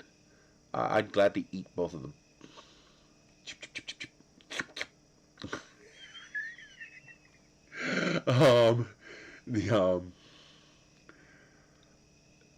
As our population becomes more interconnected, and as our population density increases, viruses are going to become more and more of a problem, because they're going to have more and more capacity to mutate and permutate. Every single time I didn't. I talked about eating them. Cannibalism's okay. We can talk about that. The ETP protocols for the world. Well, believe it or not, just like us nuking Japan, there was an unintended side effect that is very, very positive. The pandemic and the absolute shit show of how we handled the pandemic, mostly because we politicized the virus. Had we not politicized it, we'd all be fine right now. But the pandemic had a side effect. And believe it or not, it wasn't the people that died. I mean, a lot of people died from this thing, but in reality, it was only 700,000 people. 700,000 people in a population of 330 million is not that many people, relatively speaking. Don't get me wrong, it's a lot of people. But relative to the machine as a whole, it's not a lot of people. But our reaction to the pandemic had a lot of snowball effects. So one of the first snowball effects it had, we shut down. You know, we closed down businesses. And I love as a side note, I love the fact that we closed all the small mom and pop stores, but we allowed Home Depot and Walmart to stay open. So, hey, there's a pandemic. Let's concentrate everybody into one big box store. Great idea. If the virus was a sentient being, it'd be sitting there going, yes, yes, keep doing it. So one of the side effects of doing that is we put a lot of people out of work. Like we said, you are not allowed to go to work. These people didn't quit. They were forced out of work. Their business was shut down and they were told you are not allowed to go to work. Except for very specific industries and stores. We tried to apply a fix for that. That's what the federal boost was for unemployment. We realized that most people can't live on unemployment, especially for an extended period of time. Unemployment is supposed to be temporary. But here we are in a forced unemployment situation as a pandemic response. So the federal boost was intended to address that. Now there was some politics involved in that. Like for example, the $600 number was not a coincidence. If you take 40 hours a week and multiply it by $15, you get $600. So there was meaning behind that number. But the point was, the unemployment boost was made so that our citizens could actually survive during this forced shutdown for a pandemic. Nothing wrong with that. Well, here's the problem. A lot of people don't talk about this, but the unemployment boost had a dirty little secret. That dirty little secret is you had to be eligible for $100 or more state unemployment in order to get the federal boost. So, for example, if you were a pizza delivery driver working full-time, you made well under $7 an hour in effective pay rate. Well under. When I worked at Papa John's, I made $4 an hour. That means I would not have qualified for more than $100 because $4 an hour times 40 is $160. Unemployment is 1/2 of whatever your wage was, so that would mean $80. I would have gotten $80 a week from unemployment. That means I would not have qualified for the $600 boost. So there are millions of people who did not get the $600 boost. Greed. So those people, now we're not talking about whether the unemployment was good or bad. Let's talk about those people who did not get the $600 boost. Could you survive on $80 a week? I know I can't. All right, so these people had no choice but to find some other way of bringing in money. So they did everything they could, from Uber Eats to Lyft to DoorDash to Etsy to OnlyFans to YouTube to eBay, doing arbitrage, These people did everything they could to find some other way of making money. Basically, they became self-employed. And when the pandemic was over and they could go back to work, these people realized, fuck that, I'm making more money self-employed, and it's a hell of a lot easier to do and a whole lot more fun and a lot less stressful. So they kept doing their self-employed work. They kept doing their YouTube channel. They kept running their Etsy craft store. They kept doing the OnlyFans for donations. They kept doing these things because they were a better income source than making $2.20 an hour at Taco Bell or McDonald's. Okay? It was a better income. You know, they made more money. So these people had no reason to go back to work because they were already working. They're self-employed now. Then you also have the people who died. Not that many, 700,000. If even half of them had jobs, that's 350,000 better paying jobs that people could take because those people died. Here's the last thing that people don't realize. No, there's not a lot of lazy people. You are an idiot if you think that, because all you have to do is look at the unemployment rate before and after the pandemic. Speaks volumes. Then you have the other unspoken dirty little secret of 2020 that nobody seems to be talking about. Retirement. So let me put this in perspective for you. Now, we're not talking about all retirement. We're only talking about the people who went on Social Security.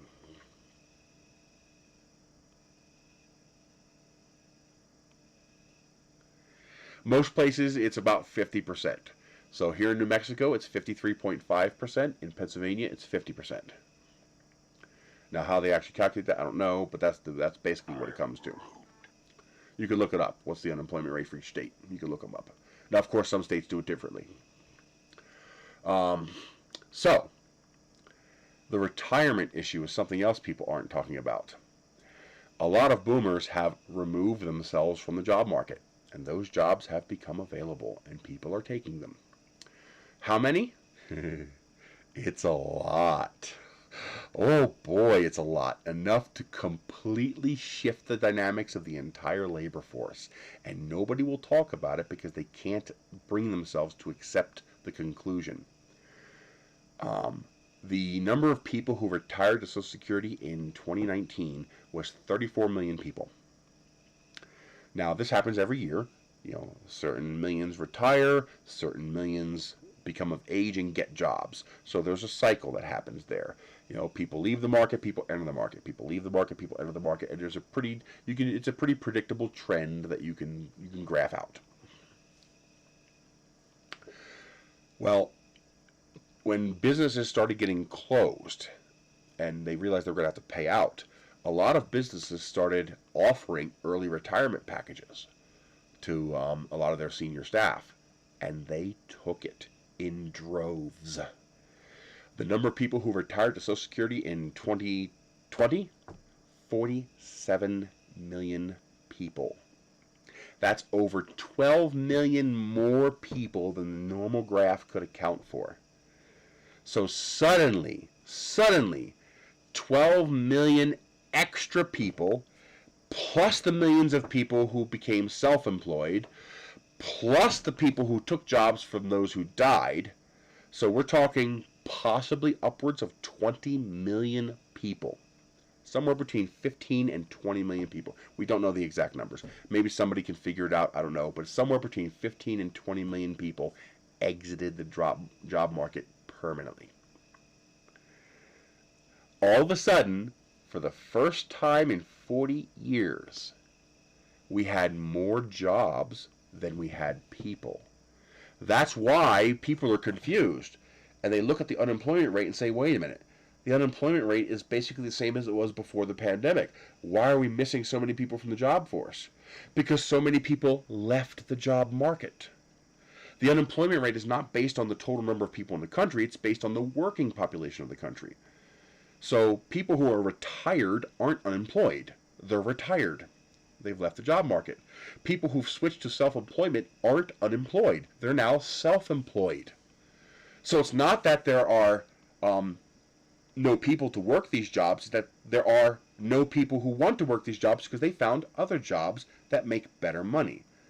So I can make $15 an hour, $20 an hour, $30 an hour running my own self-employed business, or I can slave away at your slave labor job for $4 an hour. Well, that's an easy fuck you. That's an easy one. Okay? So, for the first time in 40 years, for the last 40 years, this country has built the wealth in this country on slave labor. On the concept that we do not have a right to work in this country. We are a no right to work country. You can be fired or let go for no reason at all at absolutely any time at all, short of a contract and short of some limited conditions in California. But you could basically be let go at any time for no reason at all, which basically means for any reason at all. Because any of those forbidden reasons, all you have to do is not get caught. Basically not tell anybody that's the reason they fired you.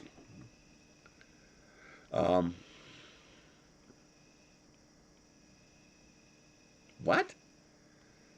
You're going to have to restate that entire thing.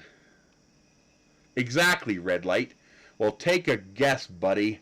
30% of the country is making less than $10 an hour. And they don't have a choice. Well, they didn't have a choice until now. So many people have... See, you can't just say, start your own business. That doesn't work. There's a limited amount of resources and a limited market. What has to happen is the market has to remove people from it. And that's what happened in 2020. Because in most of the country, minimum wage is $2.20 an hour. Or $7.25 adjusted for inflation. Go look up how many states the minimum wage is $8 or less. And then keep in mind, any of those jobs that gets tipped, you get less. Now they are! Now they are, because they don't have a fucking choice! Well, now, for the first time in 40 years, people have a choice. See, pre-pandemic, you took whatever job you can get. There wasn't a choice. Because in this country, in general, meaning covering the whole population, you work or you die. You don't have a choice. Employment is not a voluntary interaction. You have to have money to live in this country, and the only way you can get money is steal it or earn it. And the people earning it have no choice but to get some kind of employment. So, for the first time in 40 years, we now have more jobs available than we have people available to take them. There literally isn't enough people to fill all the jobs. Even if we brought unemployment to 0%, which is not possible, I think 2.8% or 3.8% is considered full employment, because you always have people who are sick, incapable, whatever. But there's always a flux that you can't actually get down to zero. I think the lowest we ever got was just after World War II. We got down to like 1.7 or 1.9%. And that was because of the huge buildup for World War II. That was the lowest the unemployment's ever been in the country. So, unemployment, we are now considered fully employed. Statistically speaking, as far as percentage, we're considered to be at full employment. Which means everybody who needs a job has a job. But there's still jobs available. I think there's less people. So for the first time in 40 years, people have a choice. I can look at your $7.25 an hour job and say, no thank you. I know, people, well no, it's for people who are actively seeking work, which for the most part is people on unemployment. But if you look at U6, you get a truer picture of the unemployment, because U6 counts people who are underemployed and people who are off unemployment to some extent. So instead of using U3, use U6. That'll give you a more accurate number. No, unemployed people, okay, we're talking about a shift in self-employment. The people who made insufficient income to be able to collect the federal boost could not use unemployment to survive. Those people shifted to self-employment. Not all of them, of course, Some of them moved back home with their parents, whatever. There's different ways to deal with it. But a lot of those people moved to self-employment. Now, 38% of all small businesses in the country were destroyed in 2020. Because most of those businesses did not qualify for things like PPP money and stuff like that, because those were all restricted to the larger companies who slurped it all up. Yeah, and it was 5.8% before the pandemic, or 6.8%. Okay, so not that different than pre-pandemic. Not different enough to account for the absence of labor that we have. Nowhere near enough to account for that. It's effectively the same. So in 2020, you have this chunk of people who switched from wage employment to self-employment, but then you also had this chunk of people who were self-employed, and the response to the pandemic destroyed their businesses. So this chunk of people dwarfs this chunk of people. So people fail to account for all those people who switched to self-employment. And those people, and also a lot of the self-employed businesses that failed also destroyed actual jobs. So if I were running a donut shop as a self-employed person and I hired 3 people, well, those 3 people now no longer have a job, and those 3 jobs don't exist anymore because my business failed. So we now have a reduction in the number of available jobs, but we have a massive reduction in the available employee pool, the available number of people to take jobs. So because our entire infrastructure was designed around slave labor, we hired a whole bunch of cheap labor. Well, now, we have more jobs available than there are people who need work. So even if we reach 100% employment, effectively 100% employment, you're still going to have open jobs available. That, for the first time in 40 years, shifts power to the employee. You see, in this country, when you have more people than jobs, and you have a government that does not support its people, you have slave labor. People will work for as little pay as you offer because they don't have a choice. It's not that they like the job, it's not that they're okay with the pay, it's that they don't have a choice. And before people talk to me about choice, before I have to slap you in the back of the head, there is a difference between an unencumbered voluntary choice and a mathematical choice. If I come up behind you in a dark alley and put a gun to your head and say, "Give me your wallet," technically you have a choice. You can say no, and I will proceed to fire the little lead projectile through your skull, and you might have a functioning brain long enough to see your gray matter splatter on the wall behind you. But, you had a choice, right? So, in reality, you don't actually have a choice. You made a decision, but you don't have a choice. Because the choice requires unencumbrance. The choice requires no stick to compel you to make one choice or the other choice. Okay? So, when there are more people than jobs, you don't have a choice. And when we don't have a government that supports the people, wages suffer. To put this in perspective, in 1980, minimum wage is $3.10 an hour. When you say, well, what is minimum wage today? The same way you have to convert to pesos to go to Mexico, and you have to convert to loonies to go to Canada, and yen to go to Japan, you've got to convert your dollars from American dollars into buying power dollars. How much can that dollar buy you? Well, when you convert, if we use 1980 as an inflection point, you could pick any year you want. It's just going to change the numbers a little bit. It won't make a big difference. But if we use 1980 as an inflection point, in 1980, minimum wage had a buying power of $3.10 an hour. Today, $7.25, the federal minimum wage, is equivalent to $2.21 in 1980. So essentially, today's minimum wage is $2.21. If you're a tipped employee, it's 64 cents an hour, because $2.13 an hour, which is the minimum tip wage, is 64 cents an hour converted to then. Well, that's the point, red light.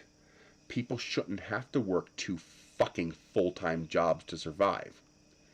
the very basis of the American economy, the American dream, and the American society we created was one parent working one job to support their family.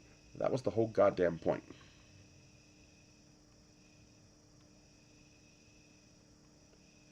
One of the first tests. What first test? No, see, that's like an oxymoron. We're getting back to the seatbelt and the traffic laws thing. The point of you not speeding isn't to save you. It's to keep you from killing me. Vaccinations only work on a societal level when everybody is vaccinated. Because if you have a pool of people who are unvaccinated, right now, those people pose no threat to people like me because I'm vaccinated. But the longer that pool of unvaccinated people exists, the more opportunity that virus has to mutate. And the threat is the virus could mutate to a form that is no longer stopped by the vaccine. For example, the African variant of the virus is already showing resistance to the vaccine. So if that mutates again, we could end up right back where we started again, where everybody is effectively unvaccinated because we are stupid morons and blew it all. Yeah, but the probability of dying is like 0. The probability of me being a breakout case is less than 1%. And the probability of me dying from that 1% chance of actually it's 0.1%. And the probability of me dying from that 0.1% chance of being a breakout case is 0.1%. So I'll take it. You'd have to be stupid not to. Do you know what? You know, there's all kinds of people going to the hospital with COVID positive test results who are vaccinated. Do you know how many of them are dying in the hospital? Almost 0. Do you know how many of them are going on ventilators? Almost 0. McFly! Hello? Anybody alive in there?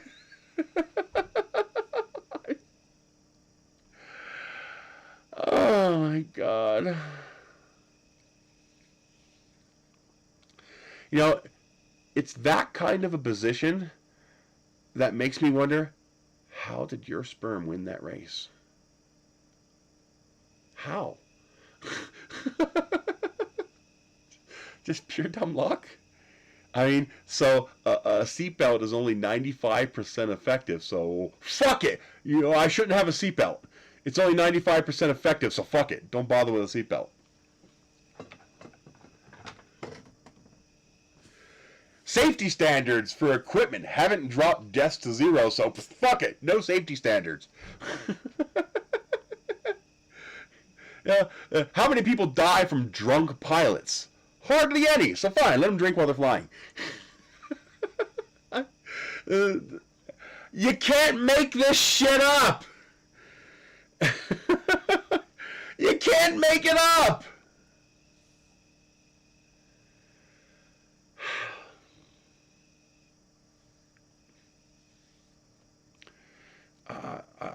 Yeah. You can lead a horse to water, but you can't make him drink it. I mean,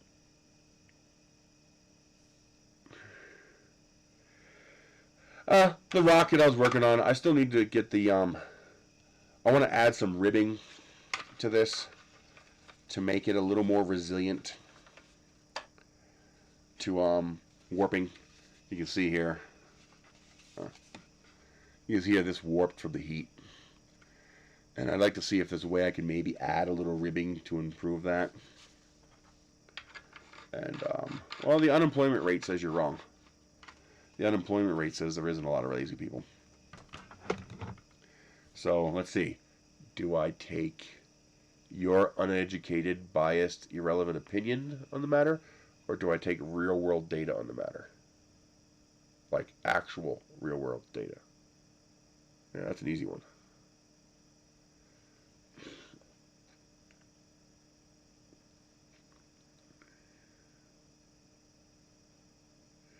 Well, that's just it. Your IQ doesn't matter. I have 172 IQ. Hasn't done me any good. It's meaningless. And I don't blame anybody. Anybody who's an actual fan of this channel knows from day one that one of the things that I like about doing this for my income is that if I fail, it's no one's fault but my own. I am in control of whether I succeed or fail. So I can't blame anybody else if I fail, and I get all the credit if I succeed. That's not a fact, though. The statement "there's lots of lazy people" doesn't mean anything. You're iterating mentally insane rhetoric that doesn't mean anything, Lightspeed. That's like saying water is wet, or the sky is blue, or that fire is hot. It's irrelevant. It doesn't mean anything. You are literally saying something that means absolutely nothing of value.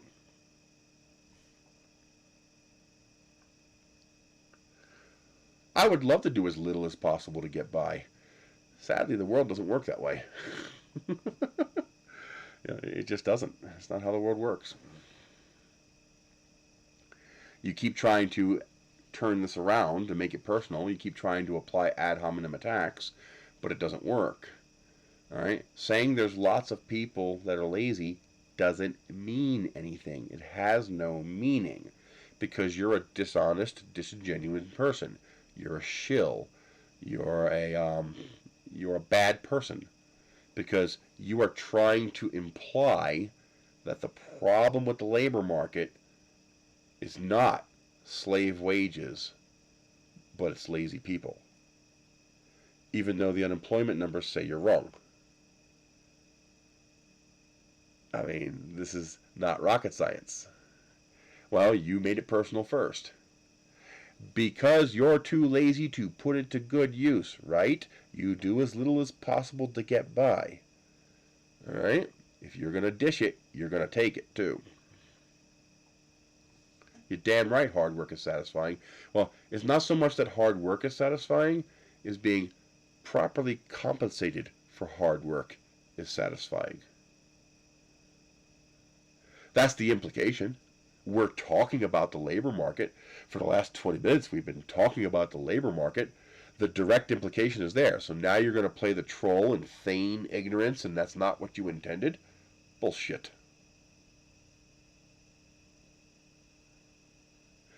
See, here's the thing. This is what drives me nuts, Rick, and it makes me want to slap people. So, I'm going to open a restaurant. And in my restaurant, I need glasses. I need plates. I need mugs. I need silverware. I need water. And I need utensils. Okay? I also need a building to lease. I also need electricity and water and sewer and trash service. Okay?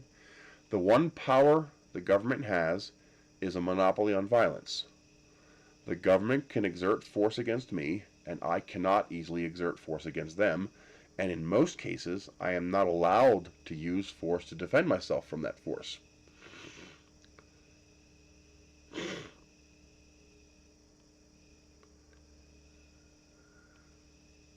Well, he's saying idiotic things. When someone says idiotic things, I call them an idiot. That's a factual statement, not an attack. So, let's say, you see, that's the problem. You must be a conservative. You must be a Republican, because that's what you do. You go to extremes. I was born and raised Republican, but I was raised a different kind of Republican. Yes, the government is too big. Way too big. But the only way you fix big government is with more big government. You have to fix it before you can shrink it. I need these things to run my restaurant. So I have to go to the water bottle company and say, I need to make a deal to buy these. I need to make a deal to buy these. I need to make a deal to buy utensils. I need to find a building. No, they were not factual. See, perception is not factual. Perception is just that. It's perception. Your statement was idiotic. One of the statements you made was just dumb. I think it was you. Maybe it was Lightspeed. I don't know. But do I have, as a business owner, do I have a right to go to my government and say, my business isn't viable because these glasses cost too much and these knives cost too much? Can you use your monopoly on violence to force these vendors to sell their products cheaper? To sell them at a price that I can afford to make my business viable? Do you have that right? Most reasonable business owners would say no. No, my statement was fact. I didn't do it for disagreeing with me. See, again, you're trying to shift the goalpost to something where your statement becomes correct. The last time they raised minimum wage, I know it was before 1980.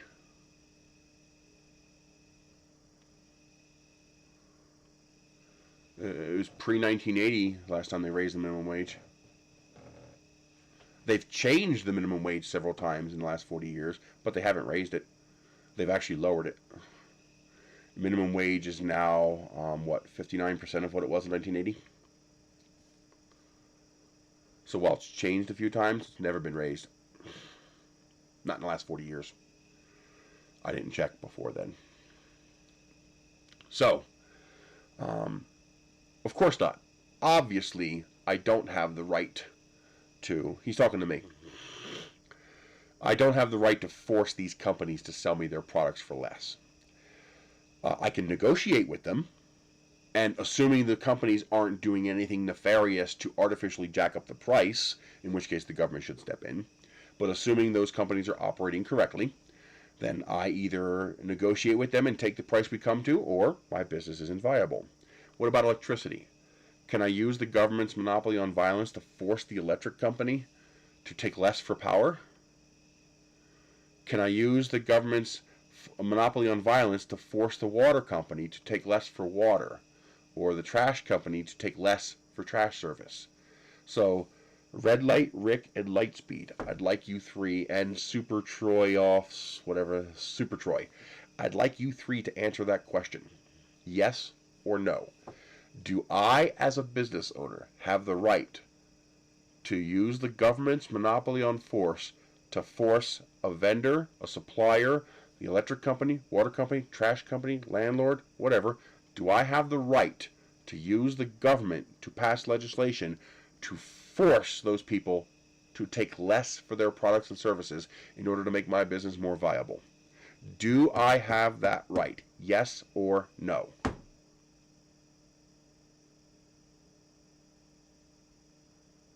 I would appreciate an answer to that question from Super Troy, Lightspeed, Red Light, and Rick.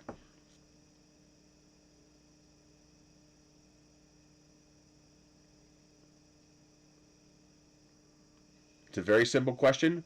There's no baited intention behind it. There's no hidden agenda. Do I have a right to force those companies to take less in order to make my business viable?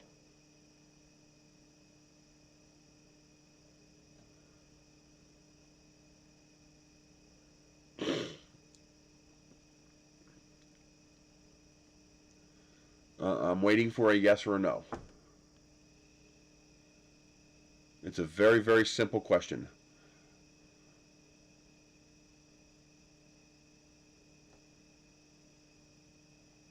Do I have a right to force the cup maker to take less in order to make my business economically viable? Yeah, but you're not answering. The point is for you to answer. No, we're not talking about the government affecting the overall rate. We're talking about me as a business owner. Do I have the right to force the cup maker to take less? Do I have the right to force the utensil maker to take less? Do I have the right to force the electric company to take less? Me, as a business owner. Every other business is paying that rate just fine.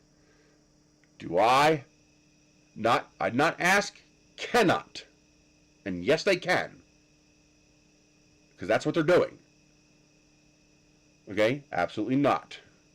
So, Lightspeed, Red Light, Rick, and Super Troy, do I have a right to use force to make vendors and suppliers take less for me in order to make my business viable?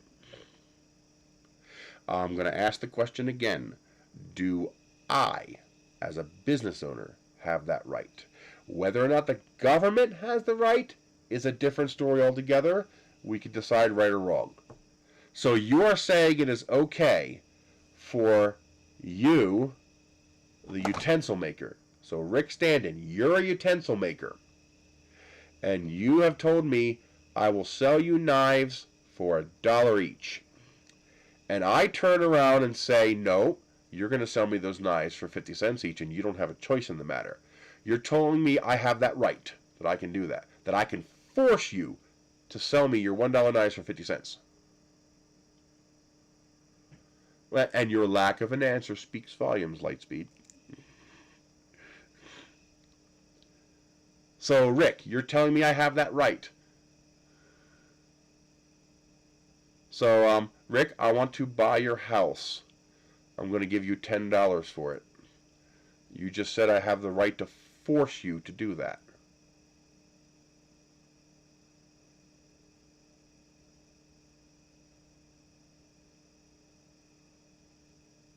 See, he knows where I'm going with this. That's why he doesn't want to say no. So he's saying something stupid and insane, like, yes, you do, and trying to justify it, because he knows where we're going next. Yes, please, give me an example where an individual business has the right, not ability, because we know they have the ability, where they have the right to force a vendor to take less.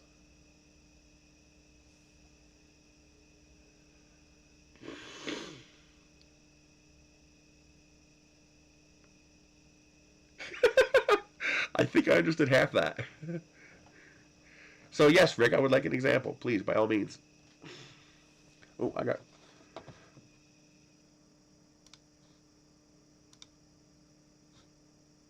Okay, so I can't use OBS for chat because it does not show me the approvals. It does not show me the approvals to approve people's posts because both Space SPV and Red Light made a post that I had to approve, and that did not show up in the OBS chat, so I have to use the pop-out chat. Alright, live and learn. We figured that out now.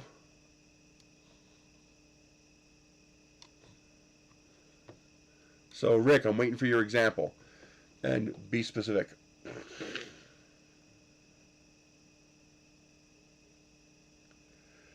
But he hasn't forced them to take lower fees. They can say no, and he can take his business elsewhere. That's competition. That's not an individual.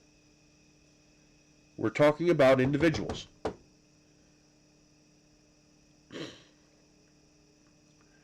If the whole of the industry refuses to pay the price for this mug, well then someone is going to fill that void by making a cheaper mug, because all the people who won't lower the price are going to go out of business if no one will actually buy them. But no one's being forced. They're not buying. They're not selling. No force is occurring here.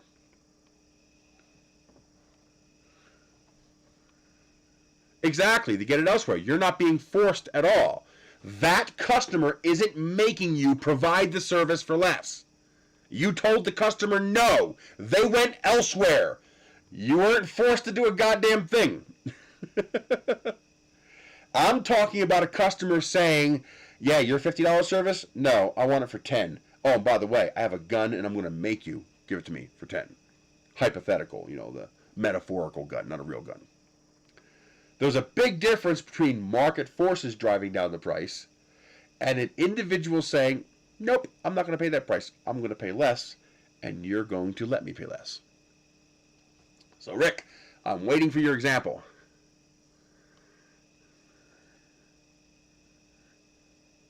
That's a negotiation, Rick. That's how it's supposed to work. That's called a negotiation. So let's say I sell these cups for $10 each, and my cost, what it costs me to make this cup, is $5. Okay?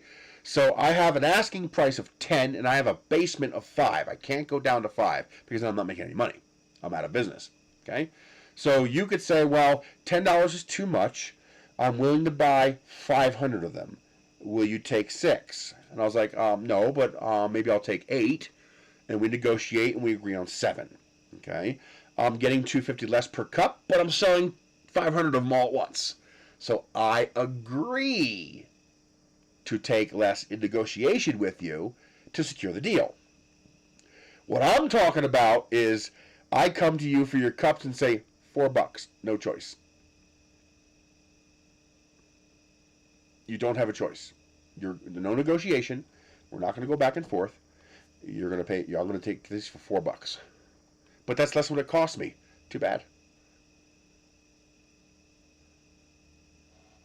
Okay. So now I know the answer from all of you is no, but of course you're going to pretend it's otherwise because you know exactly where I'm going next. See, that's why I know you're a little slimy, because you know exactly where I'm going. Okay, because we've been here before. So it is not okay for a business to force a supplier to take less than cost for their services or their stuff. They can negotiate, but they can't force them. Yet, for some reason, for some strange reason, I've talked to plenty of business owners, and they all fall right into this trap. Can I force them to take less? Can I force this to take less? Like, no, no, no. If you can't afford those things, then you can't have a business. They all agree with me. Until I say, then why is it okay for you to force laborers to take less than cost for their labor? Why is that okay? I can't force the landlord to take less. I can't force the utensil maker to take less. I can't force the cup maker to take less. I can't force the electric company to take less. But it's okay for me to force the laborer to take less. And then you can see the and this is why you guys answered the way you did, because the cognitive dissonance becomes visible on your face when you try to justify it. Let's see here. Let's see if it was actually raised, because you said raised, not changed.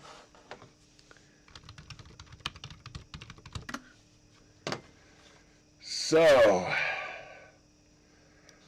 we are going to go 1990,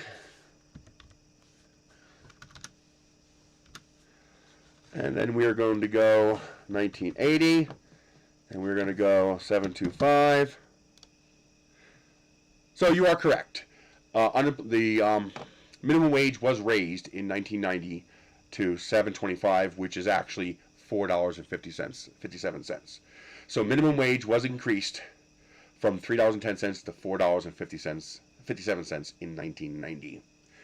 And then it was never raised again. So today, 2021, that same $7.25 is $2.18. I have no idea if the minimum wage has been raised in the UK.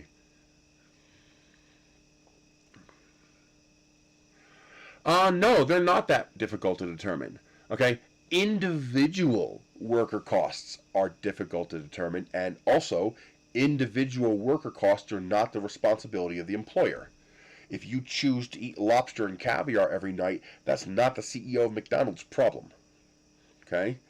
But it is relatively easy to calculate a general cost of living for a general population. That's not hard at all. That's easy. Okay? It's called cost of living. The cost of living isn't lobster and caviar. It's the very basics of living. So average rent, average car costs, average food costs. Not your individual car costs because you had bad credit. Not your individual rent costs because you want the 4-bedroom apartment instead of the 2-bedroom apartment. Okay? Not your individual food costs because you want to eat out every day. Average cost of apartment, healthcare, everything. Take the average of those. And that's a cost of living. That is the cost of labor. Anything above that cost is what should be negotiated. It costs me $5 to make this cup. That's your base value. You can't go below 5 unless someone else can figure out how to make it cheaper. That's what capitalism does. That's great, okay? Because then I'll have to either improve my efficiency or go out of business. But if we establish industry-wide, remember, average, not individual. If I individually choose a wasteful process and it costs me $8 to make this cup, that's my fault, not yours. You'll just go to the guy selling them for $7. Okay, that's fine. That's called competition. That's how capitalism works. There's nothing wrong with that. But if the average cost to make this cup is $5, and the average cost that you sell this cup for is $10, then what is the cost? It's $5. How much do you pay? A negotiated amount in between 5 and 10. 10 is the retail cost, 5 is the cost. You negotiate an amount in between. The cost of labor is the cost of living on average. The only amount that should be negotiated is the amount beyond the cost of living. So if in this particular county it's determined that the cost of living is $16 an hour, then legally that should be the base wage, and no one should be permitted to pay less than that. If you want to pay more than that, then you negotiate that based on supply and demand, based on market forces, based on the expertise and the skill level of your employee. You can negotiate all that. You know, this employee might be worth $19 an hour, and this employee might be worth $22 an hour, and this employee might only be worth $17 an hour. That's the point, red light! We don't have a choice! You work or you die! That's the fucking point!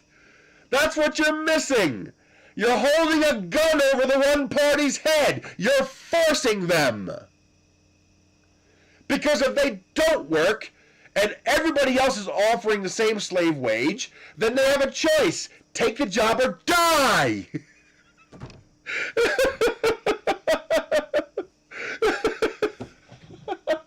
That's the whole point I'm trying to get across. It's not a voluntary interaction. Me selling you the cup is a voluntary interaction. If your offer is insulting, I can tell you to go fuck yourself. And you know what else is going to happen? Everyone else in the industry is going to tell you to go fuck yourself too. Because I'm charging a reasonable rate for my cups. But when you have a captive audience that doesn't have a choice, that's what I mean by being forced to take less than the cost for your labor. Because the businesses have the labor. They have a big stick. The government is supposed to be my stick to balance out your stick. The government isn't supposed to benefit you. It's also not supposed to benefit me. It's supposed to provide a balance. You can say nope all you want, you're still wrong. Forcing people to take less than the cost of their labor is slavery. That's what slavery is. Sorry. I'll turn your speaker down.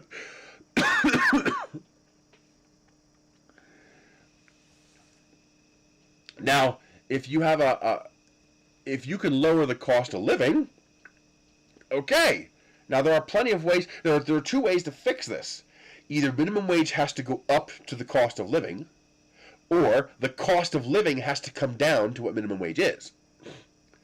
But either which way, your debt as a business owner, if you want an employee, is minimum cost of living. Period. If you can't afford to pay a living wage, then you, by definition, are saying you can't afford employees. If you can't operate your business without employees, and you can't afford to pay those employees a living wage, then your business is a failure. Your business is economically not viable. Being able to cheat and put a gun to somebody's head to force them to take a price you can afford doesn't make your business viable. It just makes you a slave owner. Do you know one of the biggest reasons the South fought against the North in the Civil War? It's because the South realized their entire fucking economy would utterly collapse if they didn't have the free labor to fund it. Yeah, I saw you said nope. And I said, saying nope doesn't mean you're not wrong.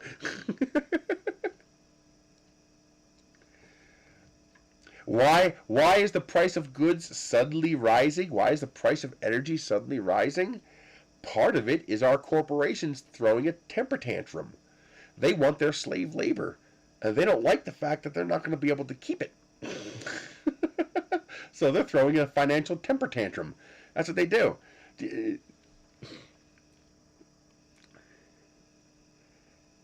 The two wealthiest people in this country, two, not 2%, not 20, not 200, two. This person and this person, two people, own more wealth than 40% of the entire country combined. The top 20 people, or was it top 6 now? I think it's top 6 people own more wealth, or was it top 10? Top 10 own more. Well, you have to. Yes, your chat is showing up, and I am responding to you. I don't respond in chat. I respond here.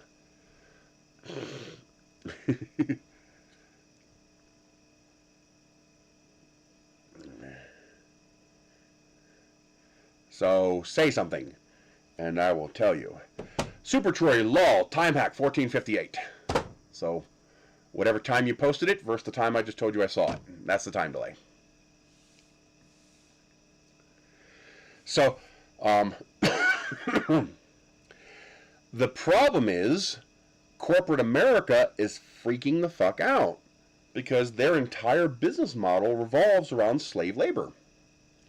And that's collapsing because the labor market collapsed. Because 15 to 20 million people retired or found self-employment last year. I mean, 15 million more than typical for a year.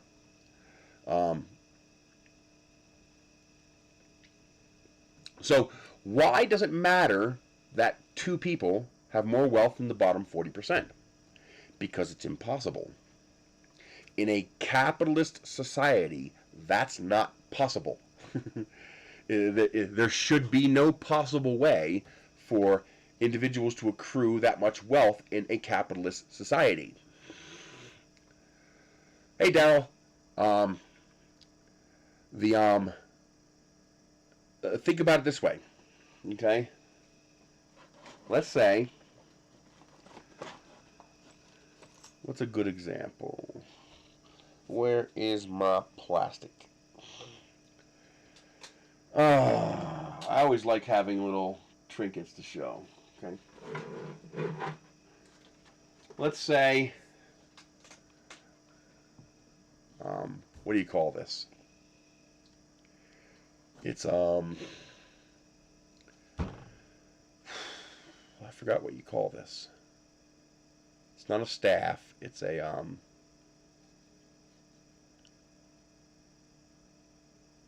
what the hell do you call this thing?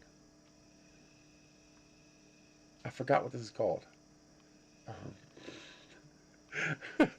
Painful butt plug. Yeah, that'd be a little bit painful.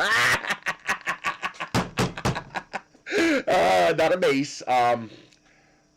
Scepter. That's it. Bacon Press got it. Scepter. Okay. I start making scepters. And it turns out scepters are a hit. Everybody wants a scepter. I can't make enough of them to keep up. So what happens tomorrow? Well, tomorrow, Rick Standen starts selling scepters. So now Chris Taylor is selling scepters and Rick is selling scepters. And we're both selling them like crazy. So the next day, Friday comes along, and Mark, Bacon, and Fragger all start selling scepters. Over the weekend, we're getting rich selling scepters. So on Monday, Super Troy, Welfare God, Daryl, Joe, Red Light, and David Allen, and Ludwig Greaves all start selling scepters. All right, and the week after, 10,000 people are selling scepters.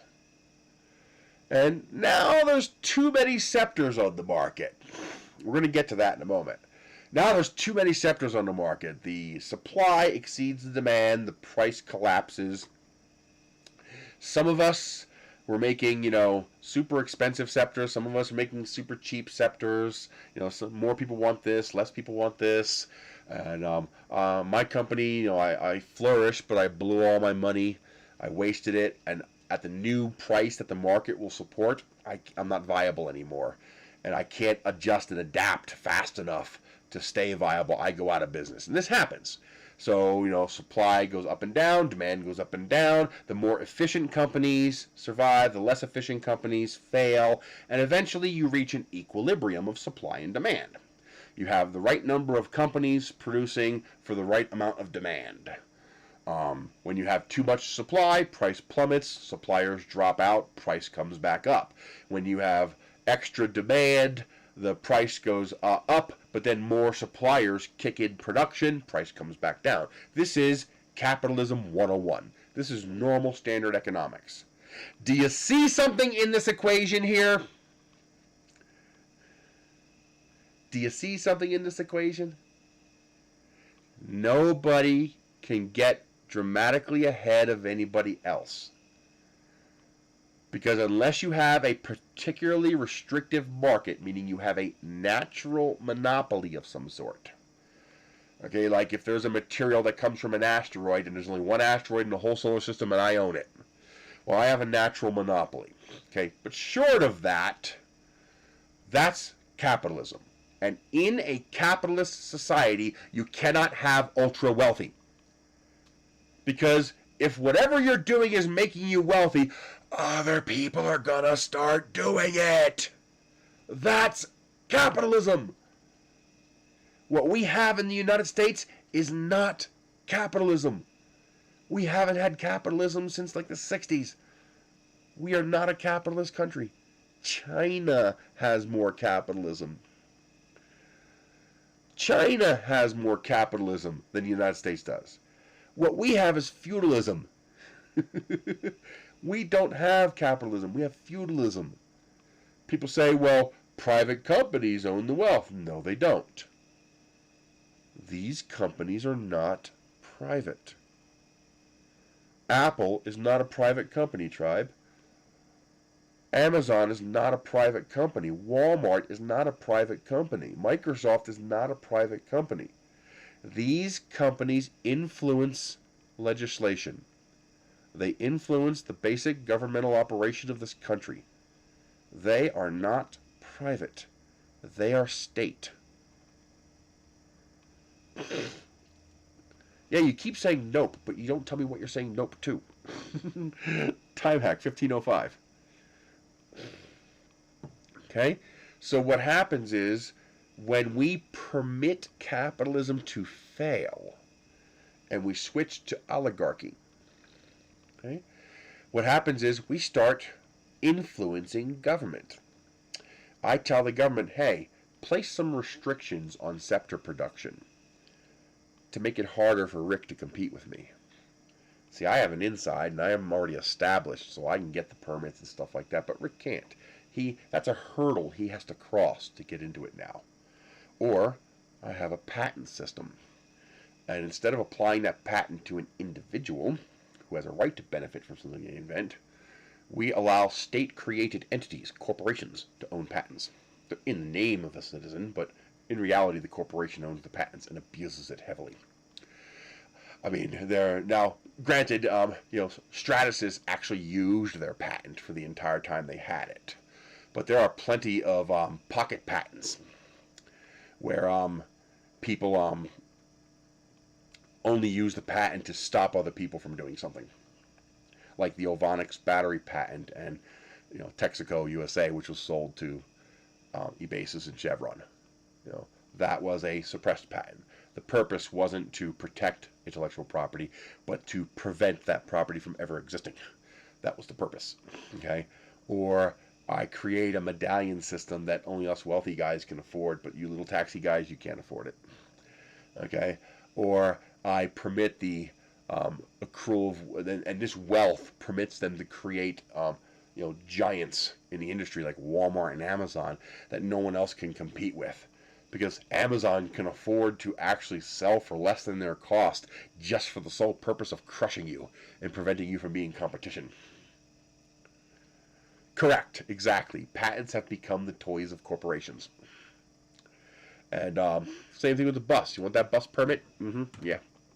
The point is, these private individuals become state actors, and they begin to influence our government, to influence legislation, which allows them to artificially manipulate the market. Because in an actual capitalist system, it's not possible for two people to own more wealth than 40% of a 330 million population. It's not possible. The top 1% owns 92% of the wealth in the country. Are you trying to tell me the other 99% of the country is lazy? That they could just try harder? Because remember, the 7% that, or the 8% that is left of the wealth, well, the top 10% owns 90% of that. So you have, 0.8% left to spread out amongst 300 million other people. There literally isn't enough resources available for them to do anything about it. The only time that anybody else can break into that is when a new market breaks out. So, for example, the cell phone market was a breakout new market, which is now being restricted. The internet was a new breakout market, which is why we had .coms blow up all over the place. Because that was a brand new market that there was no entrenched incumbent sitting there.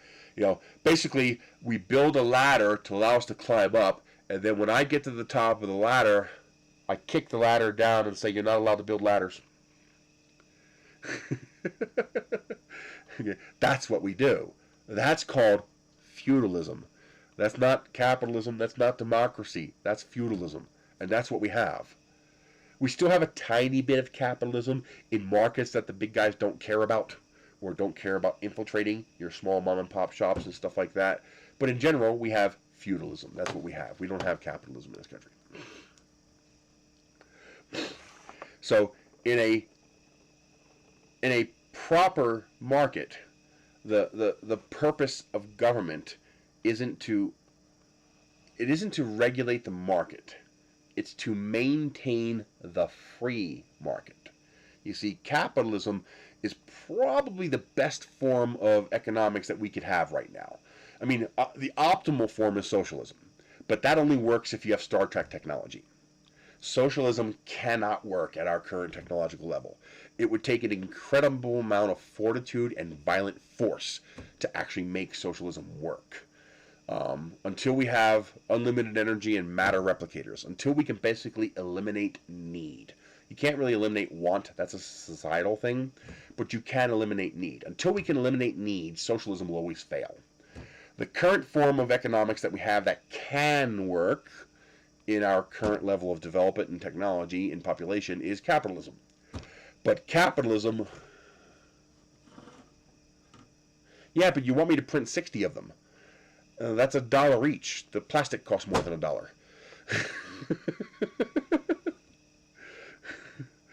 That's the problem, man. You want 60 of them for $60.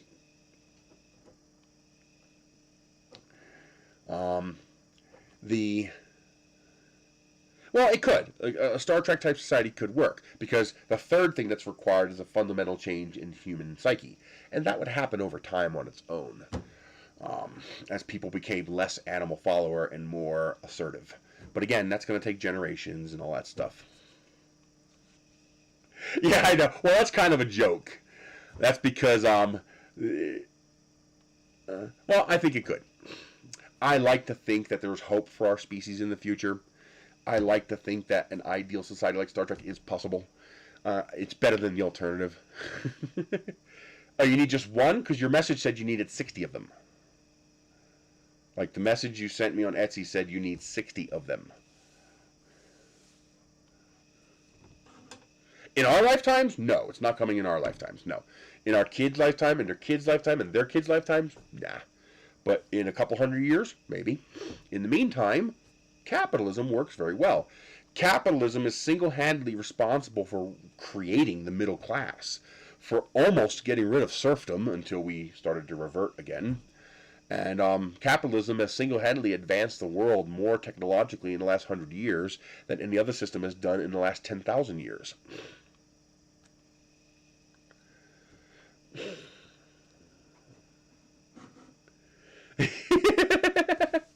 Well, at least they won't go twice. Okay, I'll take care of one. That's no problem. I'll probably print like 4 or 5 of them. Because it's not going to cost anything different to ship 4 or 5 than it would to ship 1. So, the problem is, capitalism is, like any other ism, capitalism is unstable. Okay? It's easily manipulated and abused because people are easily manipulated and abused. And we have something called apathy. We get complacent. Life is good, things are working good, we get complacent. So we stop paying attention to the workings behind the curtain that are starting to make things worse. And by the time we start paying attention, it's too late. That's how societies fail. Baka baka baka. Isn't that that the sound they use for shooting a machine gun? They do that all the time when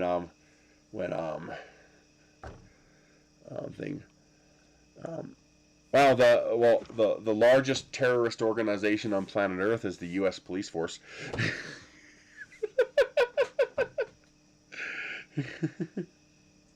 And so capitalism has an Achilles heel. It's very easy to go from capitalism to feudalism. Well, they're all very easy to go to feudalism. It's called greed. People want more. And they don't want money. Because after the first $1 billion, money stops meaning anything. Okay? It's about power. What they want is power. Because, more money lets you buy power.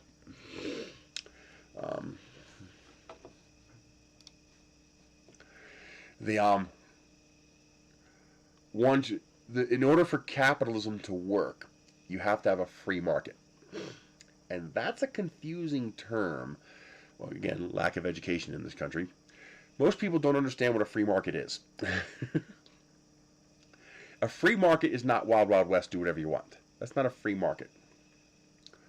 A free market is talking about freedom of access, not the market itself being free. It's freedom of access. So everyone has fair access, freedom to access the marketplace. When you start to restrict the marketplace, that's when you start to see accrual of wealth. That doesn't make any sense in the capitalist system.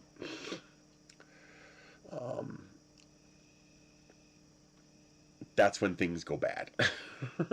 And so the objective of feudal lords is to disrupt the free market so that they can exert control over the free market. And once you get a lead on the others, it's very easy to build that lead very fast. Oh, so you were way behind. How long did it take you to get to my first time hack?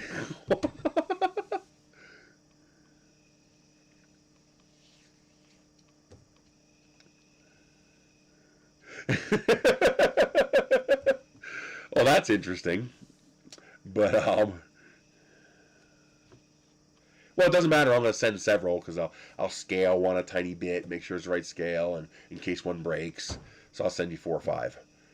So send me your latest file, the current update you have for the file, ideally in one piece, and I will get it printed up.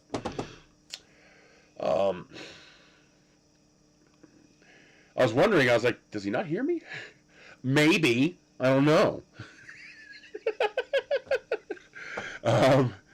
So what happens is the people with a little bit of power, or more importantly, connections, they begin to manipulate the system to further benefit themselves at the cost of others. It is not possible for a person to improve their life in general. You got to remember, we're talking about averages for everything. And in general, a person cannot improve their own stars when they have a boot on their neck.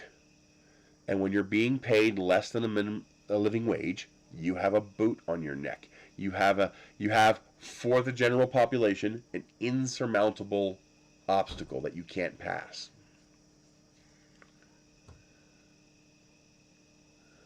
No, that's all right. I don't need any rights to it. I'll just take care of it and get it done. I just wanted to make sure I had the latest version. And when you have that kind of a leash on you, there's nothing you can do, especially when the other party has the hold of the other end of the leash, and they're able to yank you if you start to step out of your lane. Okay, that's what we have. This pandemic, all this stuff we've been talking about,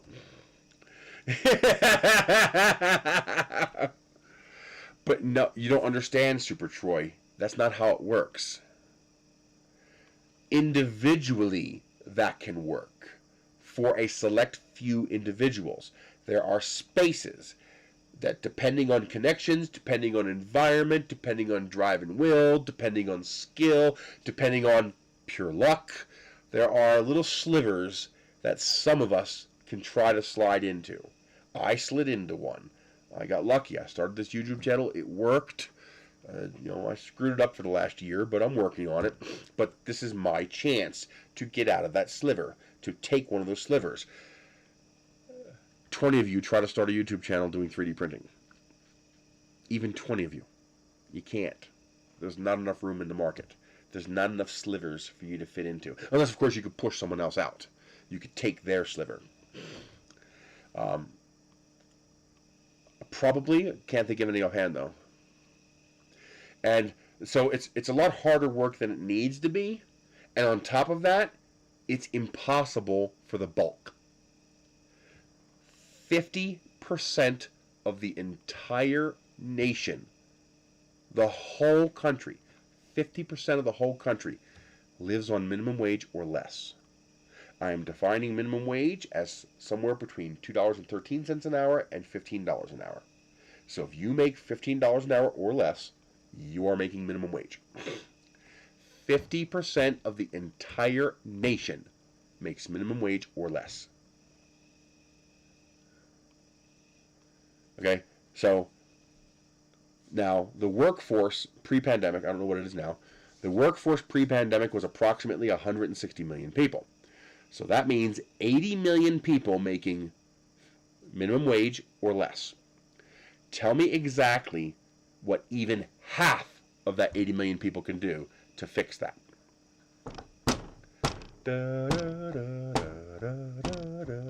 I'll tell you what they can do. Nothing. Because the only place you're going to get 40 million better jobs is if I eat 40 million of you above the 50% mark and take your jobs. Because there isn't 40 million available better jobs. There you go. Hey, if you can find a niche and fill it, do it. Do it. I would rather make minimum wage doing this than minimum wage sucking some corporate dick at a restaurant. At least here, I control my destiny. At least here, I am the arbiter of success or failure. If I fail, it's no one's fault but my own. So if I blow this opportunity, it's my fault. Staying the course does not work. On YouTube, yes. Well, we're talking about the bulk. So let's not even talk about all 80 million people. Let's talk about half of them, 40 million people. What can that bulk do?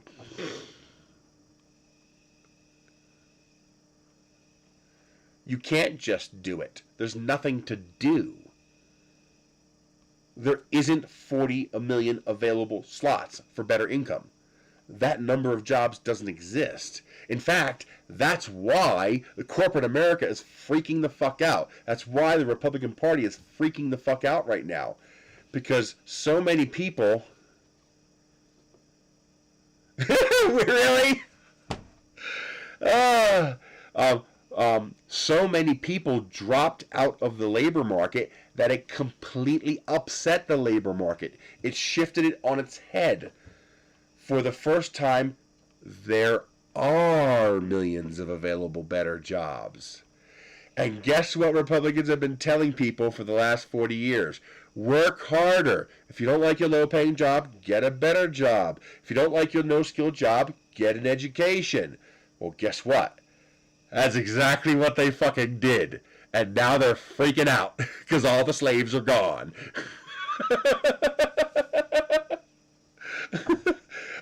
It's unemployment. That's the reason. So 25 states cancel unemployment early. Guess what happens to the unemployment numbers? Nothing. Guess what happens to the labor market? Nothing. September 6th comes around and the unemployment boost stops for everybody. The $300 boost stops for everybody. Guess what happens to the unemployment numbers? Nothing. That's okay. And guess what happens to the labor market? Nothing. Because unemployment wasn't a factor. People like working.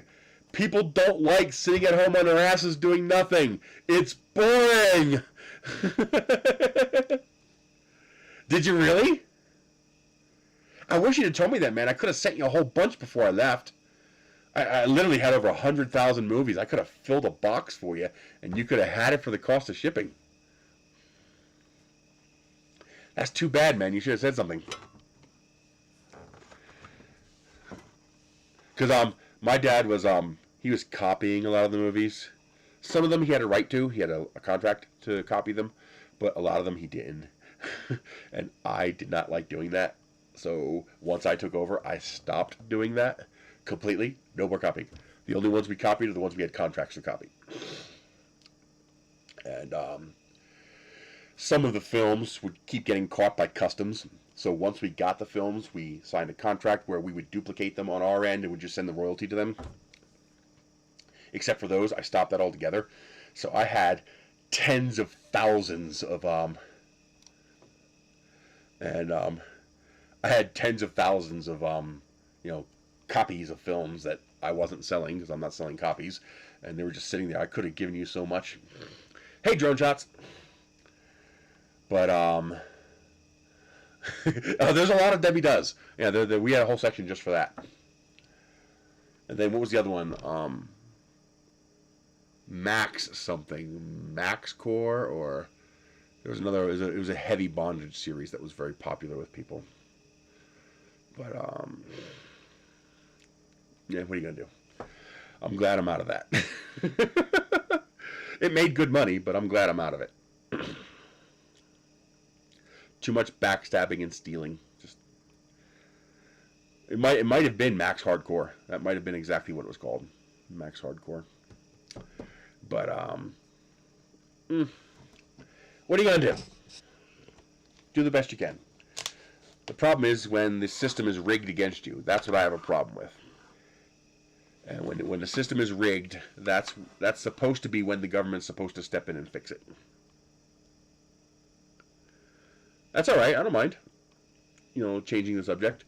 Best option to upgrade a 2 trees bluer. This is a genius. I don't have the V2 of the bluer yet. The original bluer was a nightmare. It had serious issues.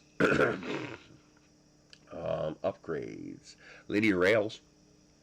Not only would that give you a much smoother, more accurate printer, but that would get rid of the non-adjustable rails, the wheels that they have.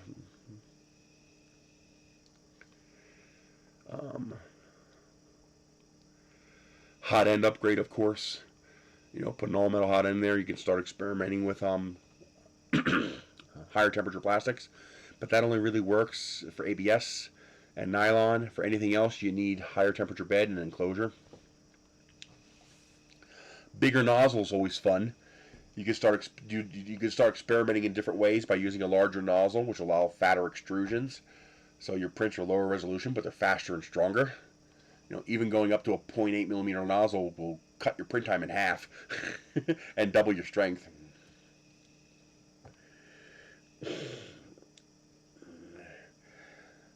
Biggie Smalls lyrics, is that like a rapper or something like that?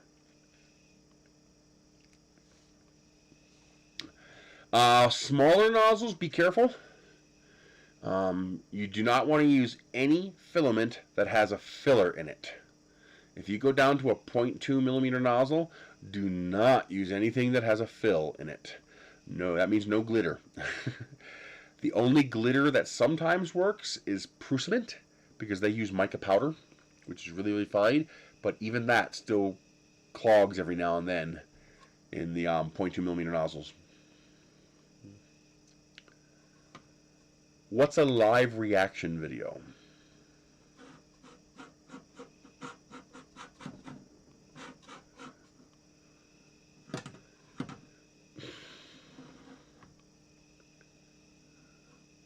Nope. To go from 0.4 to 0.8, depending on your hot end and depending on what your normal print speed is, you might have to slow down your print speed. I can't do that because I'll get a copyright strike. So the only way I can do that is if you guys can't hear the music I'm listening to. So I'd have to play it on headphones, and you guys would have to be aware of what it is that I'm listening to.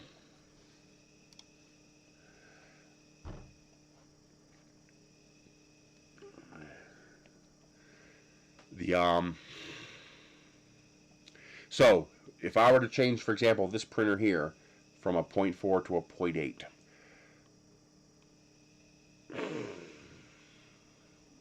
so the first thing I would do is my default printing temperature would increase to 220 degrees. My default printing speed would drop to 50 millimeters per second. I would probably lower the retraction to like 4 millimeters with the fatter nozzle. You don't need as much retraction. I would, of course, I would change my nozzle width to 0.8 and my line width to 0.8. I would make my new default layer height 0.4 millimeters. I would change my perimeters from 3 to 2, so you only need 2 now. I would change my, well, depending on the print, I would alter my infill. For low infill, I would stick with grid. For larger infills, I would switch over to rectilinear. Rectilinears, you're going to get less infill because your infill lines are thicker. But for some prints, you need the infill coverage for support, because infill is basically interior support. So I would switch to rectilinear for the higher support required interior prints. And that would allow the top layers to sit better. In theory, you could drop down to 2 top and bottom layers, but I would probably still stick with 3 just to get that cleaner surface. Although if you're looking for cleaner surfaces, you're probably going to drop back down to a 0.2 millimeter layer height. So in most cases, 2 top and bottom probably would work fine. That's about it. That's about the only things I would have to change. You know, you're adapting because of how much plastic you're putting out now. And even though you're slowing down to 50 millimeters per second, that's actually the same thing as your 0.4 millimeter printing going 100 millimeters a second, because you're extruding twice the amount of plastic per millimeter. So you're trading head speed for volumetric speed, and the volumetric speed your hot end can probably handle. For some plastics, you might need to go higher. Usually at 0.8, you don't really need to go higher as long as you're not going too fast. If you throw a volcano on there, you could probably get back up to 70 or 80 millimeters per second with a volcano. But for ABS, you might have to slow down a little more, because not only does ABS require higher temperatures, but you really need to make sure the heat soaks into the filament to make sure it properly melts. So I'd probably start at 50, but I might drop down to 40 millimeters per second, depending on how the plastic reacts. But you might be okay at 50. But you'd be printing at 255. You'd be pushing the hot end at 255 the whole time. PETG, the only thing I change is temperature and fan. That's all I have to change for PETG.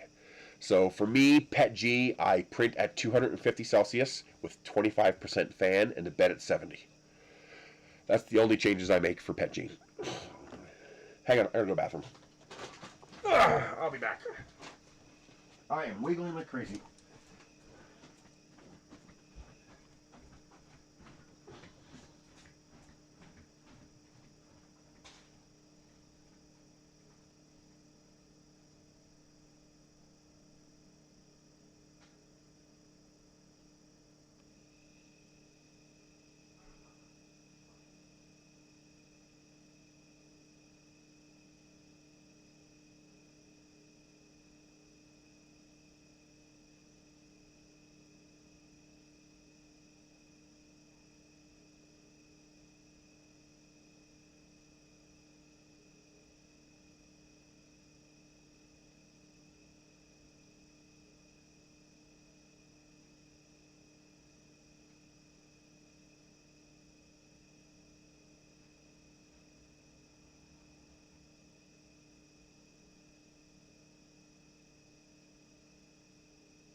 Holy crap, that lizard had to be drained.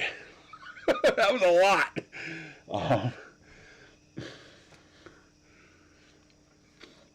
Yeah, but that's what you really need to get good prints out of it, in my opinion. You see, with PETG, when you turn on the fan, you get more stringing, and you get poor layer bonds. But if I jack the temperature up to 250, 255, then I can use 25% fan without compromising layer bonding. So that's why I print PETG like that. I don't really care about the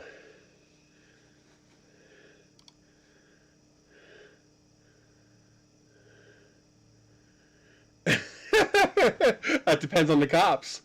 As far as cooking the PTFE tube, I don't care. PTFE tubes are cheap, and I consider them to be consumables. So if I burn up the PTFE tube, I snip it off and keep going.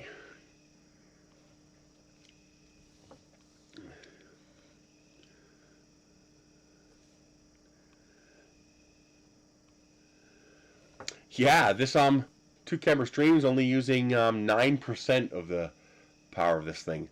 So that's a 3.4 gigahertz i7, which means that it's throttling. So I'm willing to bet you when I open this thing to replace the keyboard, because the keyboard needs to be replaced, that I'm going to find a whole boatload of cat hair on the CPU. So it was probably throttling a whole lot to make up for that. I had a tissue to blow my nose, and now I can't find it. Oh well. But yeah, I gotta do something with this. I like this kit enough that I gotta do something about putting it on the market. I'm gonna work on getting the files on Thingiverse. It's flown now, so I know it's flight stable. I didn't want to put up a model that wasn't stable, but now that I know it's stable, I'm gonna put it up on Thingiverse so people can start playing with it. And I gotta start experimenting with PETG to make it a little bit more temperature tolerant. Ideally ABS. The problem is there's so few colors available in ABS. There's just no colors, because everybody's making PLA. What we really need is a new plastic. We need a new plastic that is as easy and cheap to print as PLA, but is temperature tolerant, like ABS.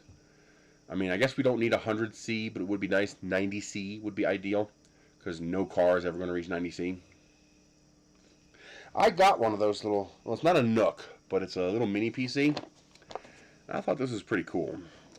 It's just a pity it's not really that useful. This is an entire computer. A Windows 10 computer, the whole thing. So you have 4 gigs of RAM in here, I think. 32 gig space for the hard drive. It has a SD card slot. It has Wi-Fi built in.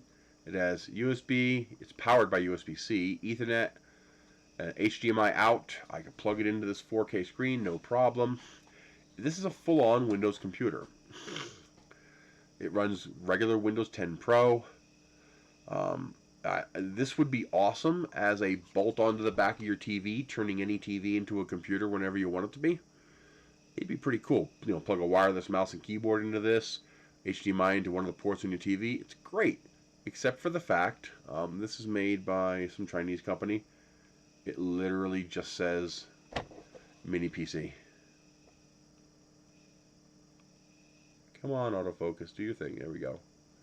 Reaching Star Mini. And it even comes with all the cables. It comes with the power brick, the USB-C cable, and an HDMI cable. So all you need is keyboard and mouse, and you're good to go. The problem is, it's not really usable. It's just not fast enough.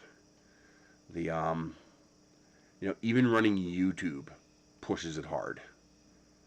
Although I didn't try turning off hardware acceleration, but even running YouTube was slow and just like ugh. For doing homework and stuff like that, it'd probably be perfect. But I got it from Vince. You know, that review thing I'm in. And but the performance is just not there. At first, it needs 8 gigabytes of RAM. 32 gigs of space is fine. It needs 8 gigabytes of RAM. And it needs just a little bit more processing power. It needs just a tiny bit more. Well, make me an offer. And don't forget shipping.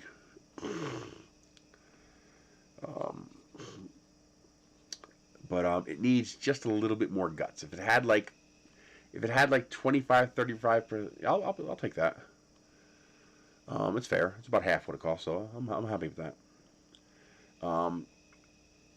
It needs just a little bit more CPU cycles, and it needs a little bit more RAM.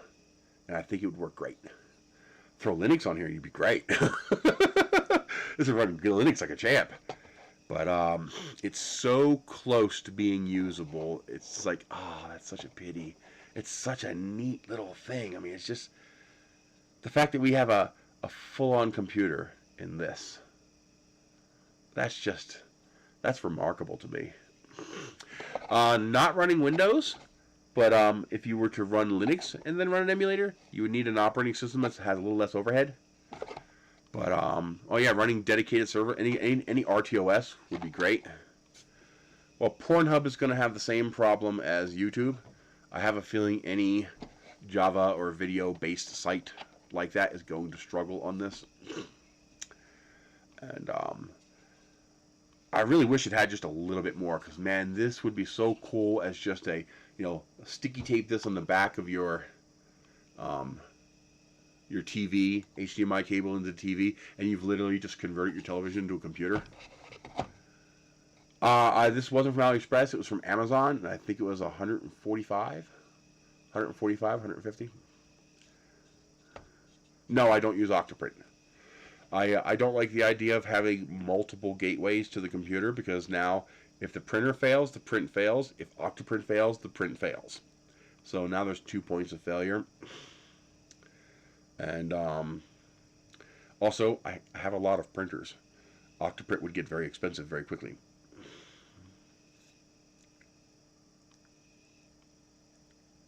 I have no idea what's in this. It is the CPU is a Z8350.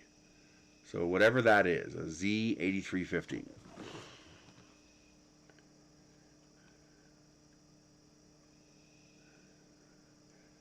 CPU Z8350. CPU Z8350. These came back from a search.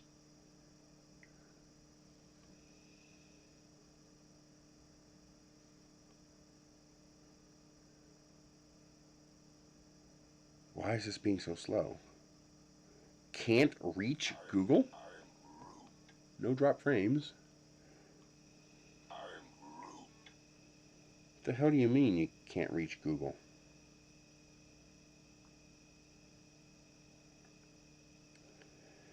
Desktop mini PC fanless.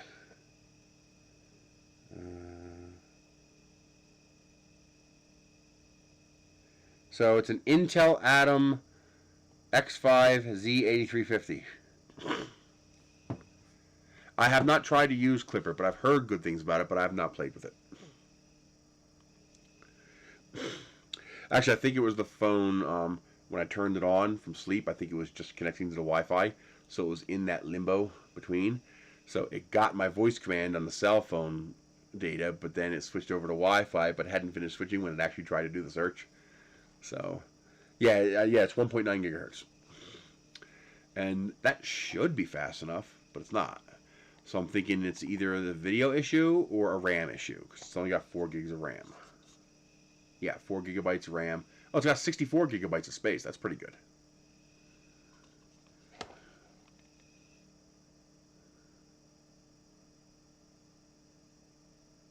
Yeah, this probably would be good for a retro emulation station. You know, like if you were to make a low-end arcade cabinet, and you were only going to run like 16-bit or lower type games, this would probably run it just fine. But yeah, that's pretty cool.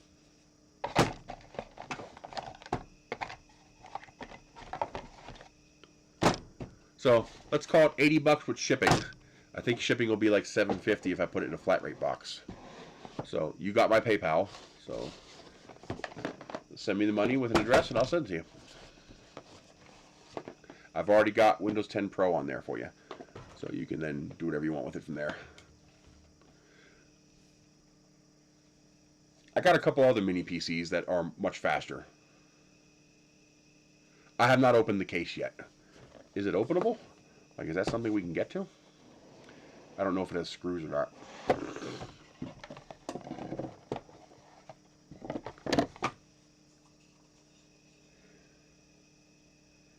I don't see any screws, so there might be screws underneath the pads.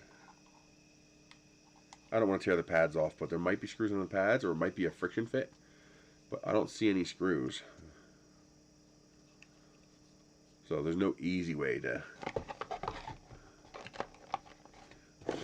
But that would make a pretty neat emulator machine, just because it's so tiny. Get one of those little 7-inch Raspberry Pi screens, done.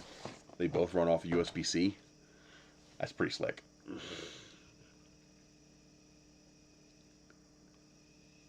Oh, really? That's interesting. I hadn't thought of that.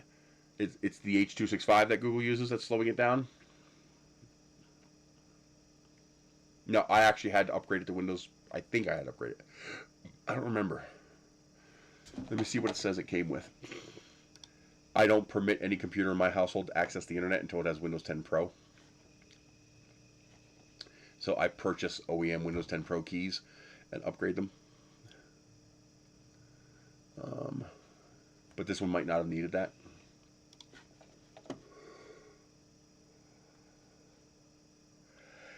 Yeah, postage to the UK would have to be its own cost because it would be very high.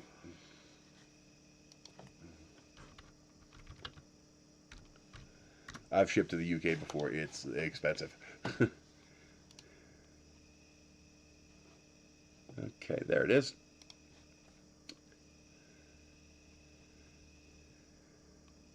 Yeah, 160 bucks is what they cost. But there's a $30 coupon, so you get it for like $130. Plus tax. Yeah, Core X5 Z8350, 4GB DDR, 64GB eMMC. Says it'll output 4K, HDMI, Wi-Fi, Bluetooth built in, Wi-Fi built in, Gigabit built in.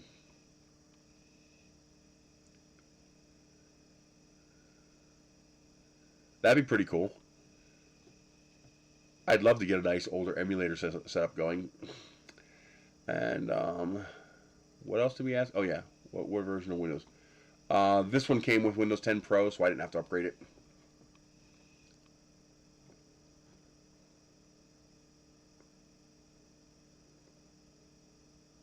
Here's the link to it if you guys want to see it. Text, copy.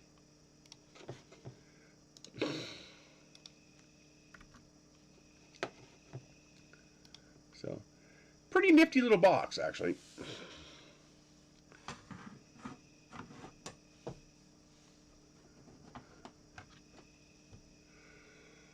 Oh, man. We got 14 minutes left. I gotta run to the post office. The third room is coming along. I was able to get all the cat urine out of the rug and out of the carpet. That little Hoover liquid suction machine, like it's like a low end shampooer. It actually worked pretty good. Just using dollar store stain remover, I was able to get rid of all the pee off the wall and the carpet. Thankfully, most of it was in the mattress. I've got 2 of the shelves built, and I've already got this space here cleared away of food. I had a big pile of food here. Well, now it's on the shelves. That's good. I also finally got rid of the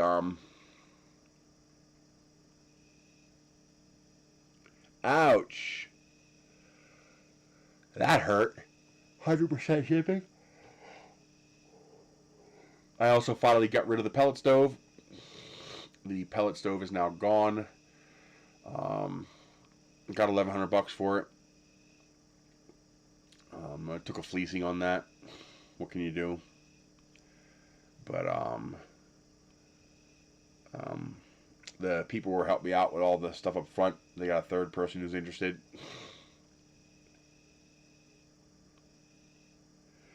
I believe it's criminal access to a computer system. I think they should be charged with a felony.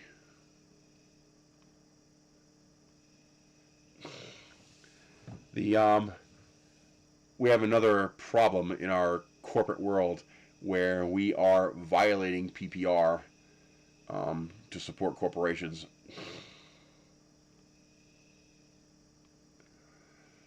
No, the cats don't get their own room. They have the whole house. But okay, there are two kinds of rights. You have IPR and PPR.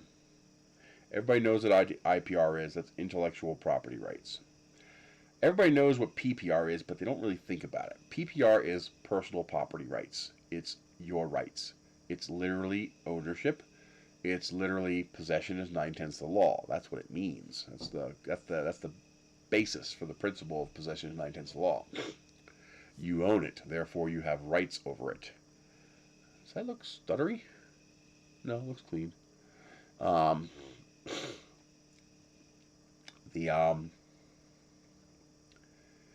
Manufacturers are attempting to subvert our personal property rights in exchange for protecting their intellectual property rights, basically control. They want to be able to force you to pay more, force you to upgrade, etc. That's why I won't use Windows 11, because one of the things they want to enforce is TPM 2.0. One of the first things I do with any new PC is disable TPM. I will not have you accessing hardware on my computer to tell me what I can and can't do with my hardware. That is not acceptable to me. It's one thing for the government to tell everybody you shouldn't speed, but my car can speed. I choose not to because that's the law.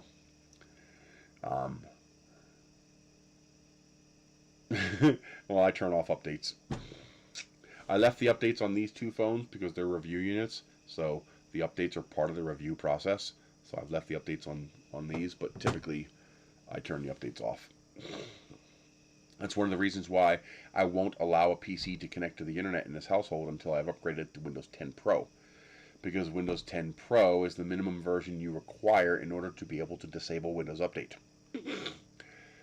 You say, well, you can turn it off Windows 10 Home, and Microsoft can remotely turn it back on. And your PC will update anyway. Windows 10 Pro, you can use services.msc and Group Policy Editor to actually turn Windows Update off. And so hopefully they won't try to pull the same bullshit they did with Windows 7 to Windows 10 by making the drivers and software incompatible, even though they're technically not incompatible. Basically, they're trying to force everybody to Windows 10. Hopefully they don't pull that same kind of bullshit with Windows 11, meaning you'll be able to continue using Windows 10 for a long time. But yeah, it's turning into a problem because people say, well, you don't own the operating system. Well, fuck, I don't. When I buy that copy, see, here's what people don't understand. When you buy a book, you own that book. That book, everything it's made of, and everything that's in it is your property to do with as you please for your own personal use. The book, including the words in the book, belong to you. It is your property. Even beyond just for sale doctrine. If I want to hack this up and use it as wrapping paper, if I want to rearrange the letters to say something else, if I want to make 1,000 photocopies of it, it's my property to do with as I please. Now, once I hand this property over to someone else, meaning it is no longer my property, now and only now does intellectual property rights come into the equation. So if I make a copy of this book so that I have 2 of them, I don't see a problem with that. It's my property to do with as I please. But if I hand you a copy of this book, well, now this one's no longer my property, while this one still is. That's a problem because that crosses the line to intellectual property rights. And that's where it should stop. That's why you're allowed to modify your car any way you want, because it's yours. It belongs to you. I'm even allowed to give you the copy. as long as I'm giving you the original with it. So if I hand you both, that's still perfectly legal. It's my property. And yes, exactly. There's no not exactly. It's yes, exactly. They're trying to subvert it. They're trying to change it. And the way they're trying to do that is with the bullshit called licensing. Well, now this is not court doctrine. This is Chris Taylor doctrine. Okay? I don't recognize licenses. Licenses don't mean anything to me. No, it does not. Making a copy of copyrighted subject does not violate the author's exclusive right. The author's exclusive right only applies to commerce, not to my personal property. No, it does not. You are wrong. This is actually established case law. No, it's not in the statute. This is established case law. It's been to the Supreme Court. I won. Not me personally, but my position won. This is established law. That's why they made the DMCA. The DMCA was designed to subvert established Supreme Court precedent in U.S. law. That was the whole purpose of the DMCA. Because people went to the Supreme Court and won. You are allowed to copy anything you own. It is your property. There is no, this is yes. I am right, you are incorrect. You are mistaken. I can't give anybody else those copies, because now I am violating their exclusive right. But I am allowed to copy what I have, because the copy is my work. I made it. Now, it's a derivative of your work. It's a copy of it, so I can't go giving that to people. That would violate the author's rights. But anything that I own, I can copy, duplicate, hack, do whatever I want with. No, I don't recognize license to use the game. There is nothing in the Constitution that permits a company to take my personal property rights away from me. I did not rent the game. I bought it. When you rent a game from Netflix, that's a rental. They can apply their license terms to that. So I can't go rent a game and then copy it. Okay? I can buy a game and copy it. Now, I can't give you a copy because that would be violating their rights.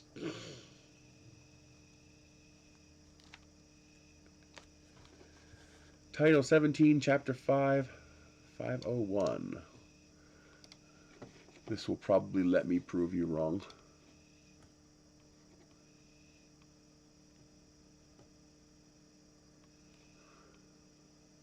You copied the wrong section of law.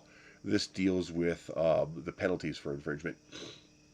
What you need is sections 106 through 122. It says right here, anyone who violates any of the exclusive rights of the copyright owner as provided by sections 106 through 122. So whatever you think you know would exist in 106 through 122, not in section 501.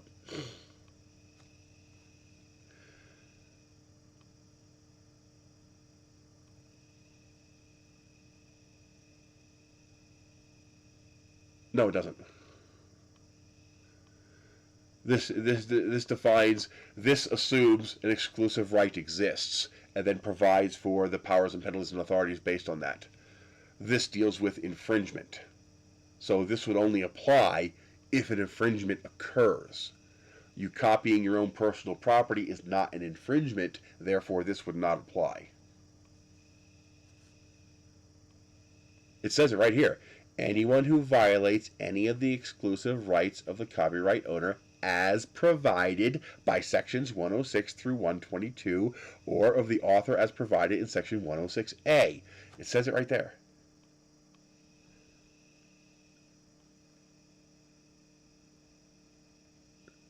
This applies when an infringement occurs. I don't have to read anymore. I literally don't. You can go ahead and read it if you want, but I literally don't.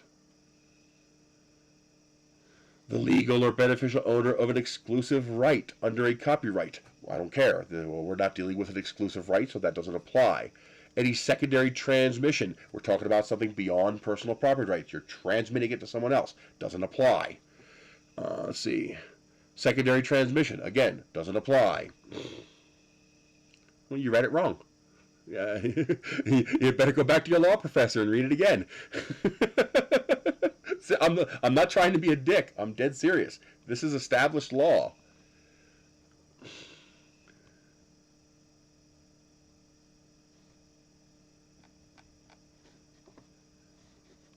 Let's see, where could I find...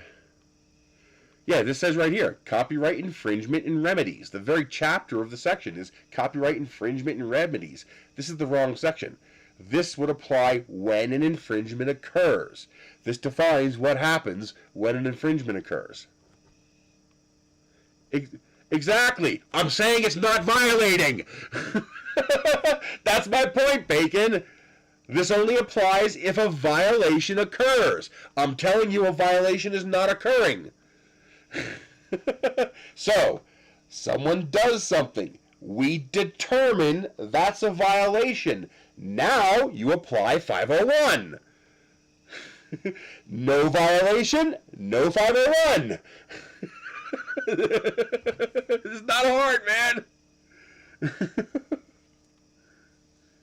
No, I don't want to eat him. He's just mistaken. That's all. He's not being a dick or anything. He's just mistaken. But it's very clear right here. Copyright infringement and remedies. Let's see. So that would be section 106 through 122. How do I find section 106 through 122? No, it's not. This is if a violation occurs. We need to go to section 106 through 122.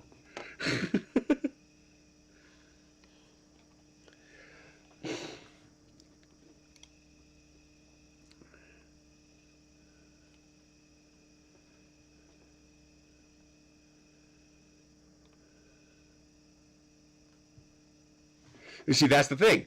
They're allowed to make copies. They're even allowed to make... hey, if you want to stay stupid, buddy, stay stupid. That's your choice. Did you know it is perfectly legal for you to record anything you hear on the radio? That is perfectly legal in law. It's the United States Home Recording Act. It's also perfectly legal for me to make a mixtape from that radio broadcast and hand a copy to friends and family.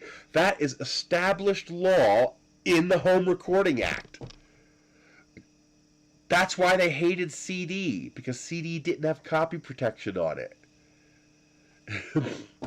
That's why the DMCA was even created. The DMCA was created to void your personal property rights, because now the crime isn't copying the DVD, which is perfectly legal.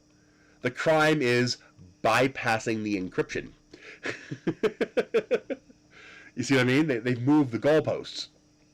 That's the whole reason the DMCA was created, was to bypass your rights by making the bypassing of their copy protection systems a crime. So the crime isn't copying the DVD. That only becomes a crime if you give it to somebody else or sell it to somebody else. Because remember, when the copyright infringement does not require you to make a profit. If I make 100 copies of this book and hand them out to 100 people, that's just as much of a crime and just as damaging as if I sold 100 copies. So even if for free, you can't do it. Exactly. And the laws were already established that you can do what you want with your property. None of what I'm saying is wrong. I haven't gotten to the part where what I think should be the law. We've just been talking about the actual law. And the actual law is short of the... And I personally think the DMCA is unconstitutional, as it's an unlawful taking. You're taking my property rights without outside extrajudicially. There's no warrant. There's no cause there to take my rights. But problem is, our government won't support it. They won't properly throw the DMC out as the unconstitutional law that it is. So, how do we find... So let's, I guess, do a search for exclusive rights of a copyright owner. There it is, 106.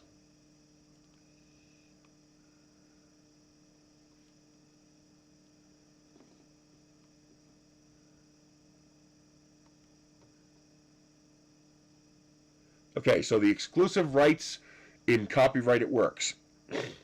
To reproduce the copyrighted work in copies or phono records, to prepare derivative works based upon the copyrighted work, to distribute copies or phono records of the copyrighted work to the public by sale or other transfer of ownership, or by rental, lease, or lending.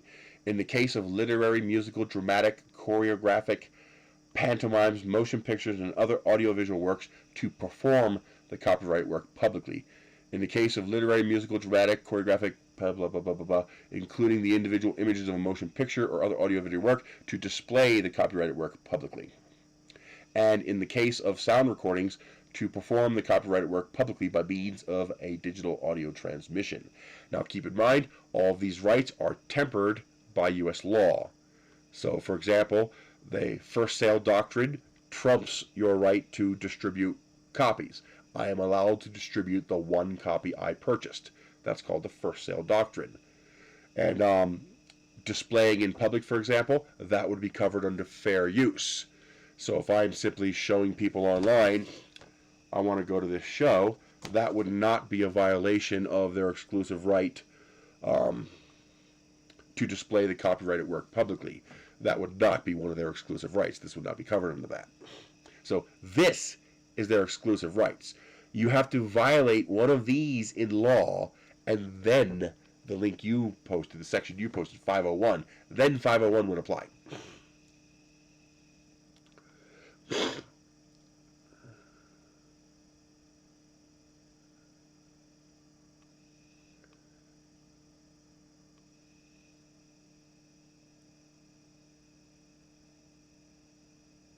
That depends. Well, first of all, didn't copyright get extended again? So now it's like 100 years after death or something like that? The copyright system is so broken in this country, it's ridiculous. But under law, the problem is you have a right to perform or make your own recording of a Mozart work. But if you copy a Mozart CD, while the notes are no longer copyrighted, that performance of it is. And it's copyrighted by the person who made that CD, by the person who recorded that CD.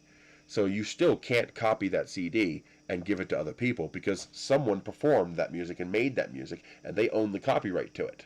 So if I make my own version of this, let's say this leaves copyright, it's no longer copyrighted, okay? So this, let's say this picture of this this dancer is copyrighted. 75 years after the death of the artist passes, it's now in the public domain. Okay, whatever the conditions are, let's say this is in the public domain.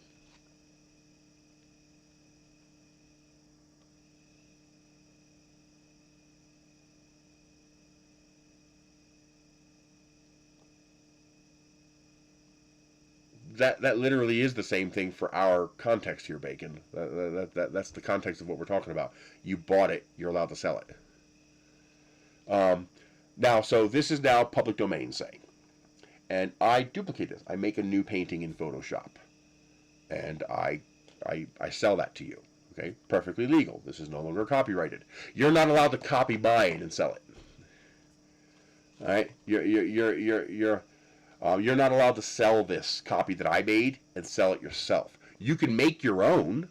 So if you want to sit down in Photoshop and draw the same kind of thing up, you can do that because you're not copying my work, you're copying the original work, which is in public domain now. But if you buy a copy from me, you can't copy mine and sell it because I own the copyright of the version I made, and it's good until 75 years after I die. Okay, so that's important. So just because Mozart is public domain doesn't mean you can copy the CD you didn't make.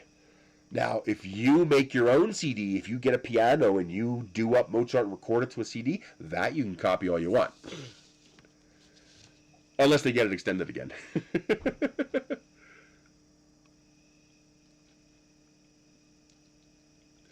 No, first sale doctrine says copyright interests extinguished upon the first sale of a copyrightable subject matter fixed in a tangible media, which means they don't have the exclusive right to stop me from selling my copy, which is what I said. In this context of the discussion we were having, that's what the first sale doctrine means. I have the right to sell my property. First sale doctrine is saying, literally, it's saying your exclusive right to sell copies does not strip me of my right to sell my property. Copyright interests extinguish upon the first sale. Okay? So you can't tell me I can't sell my property just because you own the copyright of it.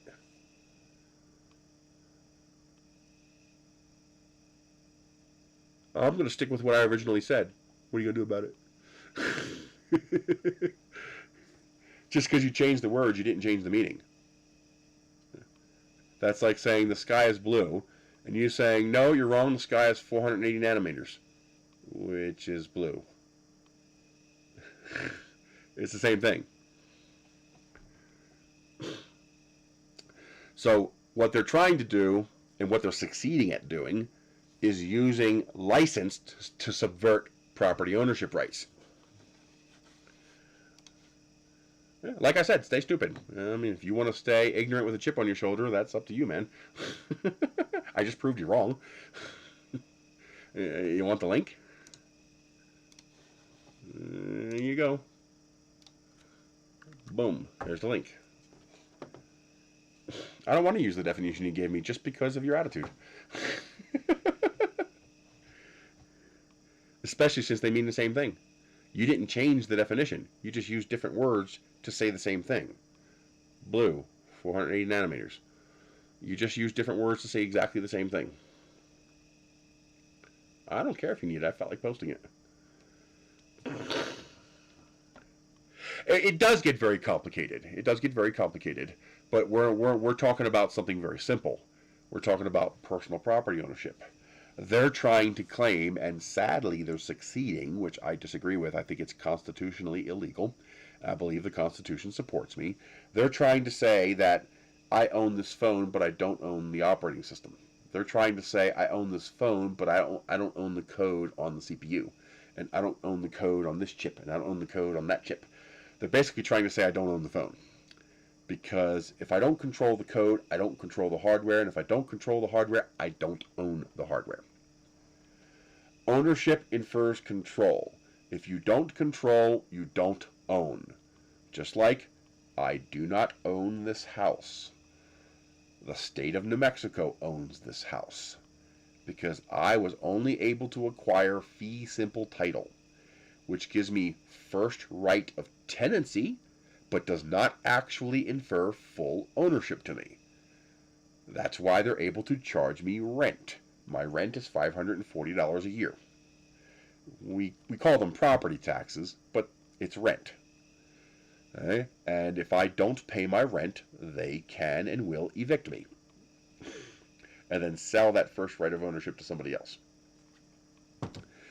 They're trying to do the same thing with this stuff. They're trying to say that you own the book, but you don't own the words in it. You own the phone, but you don't own the code in it. And that's bullshit. Well, eventually there's going to be pushback. They're going to push too far. Like, look what's happening with John Deere. Locking down their tractors and then using the DMCA, because it's encrypted, to make it illegal for farmers to fix their own equipment. Well, what you're saying is they don't own the equipment. John Deere does.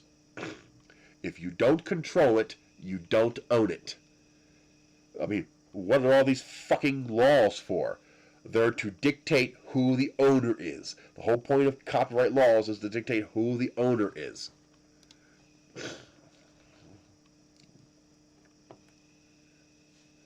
So the companies are trying to subvert your ownership rights by claiming license. That's why I said not under court law, under Chris Taylor law or doctrine, I do not recognize license as lawful. I don't recognize any conditions in a license agreement as applicable to me. I ignore them at my whim. I will dismiss, bypass, corrupt, and violate license at my whim. I don't recognize license as applicable to me until I delve into IPR, intellectual property right. If I try to hand out a copy or original to someone else, now as far as I'm concerned, license applies. As far as my personal property rights, I did not sign over my personal property rights to you. You don't get them. I own it. If I can hack my way around your bullshit, I will, and I will have no moral compunction about it.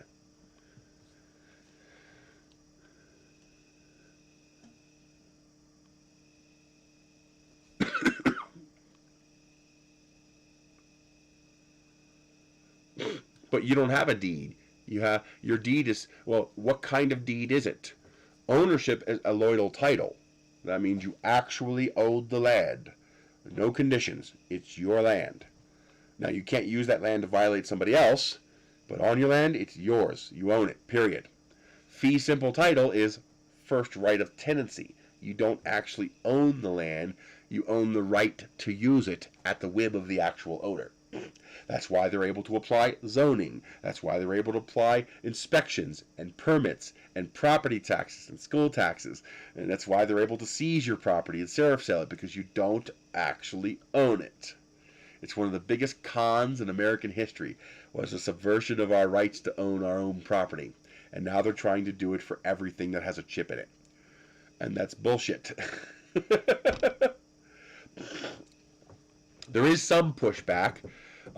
I believe there was a case where a car dealer tried to claim that a shop couldn't modify their cars because they were editing the code in the ECU, and I think the courts, I believe the court sided correctly on that bullshit.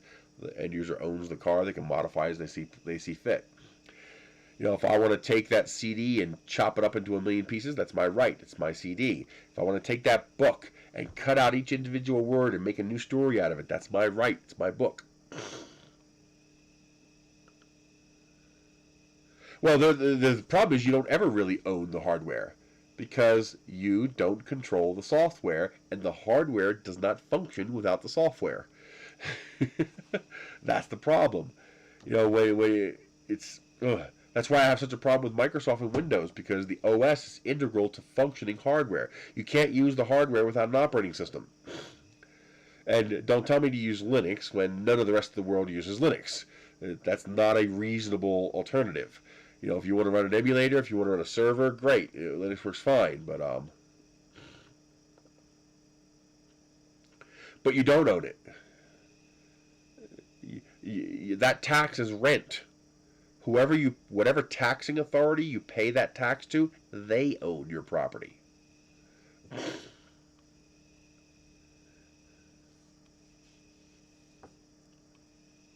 What's so funny now, Bacon Press? Usually it's the state.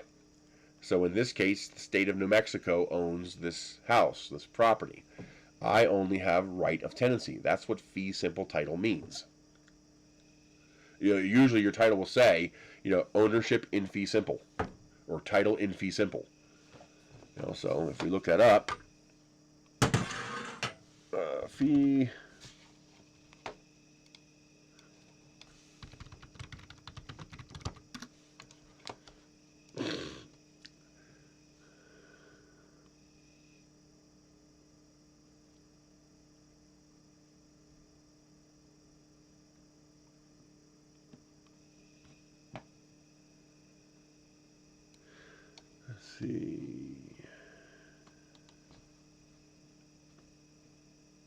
No, you have first right of usage. I mean, it's the highest form of ownership you're allowed to have, because they won't let you have any higher ownership. That's why I moved here, because the rent was lower. That's the whole reason I picked here. A very large part of it.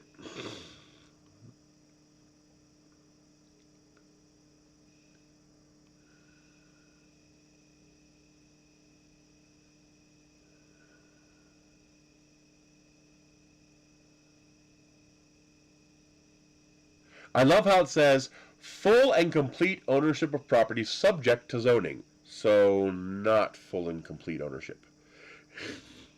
Full and complete ownership, but not full and complete ownership.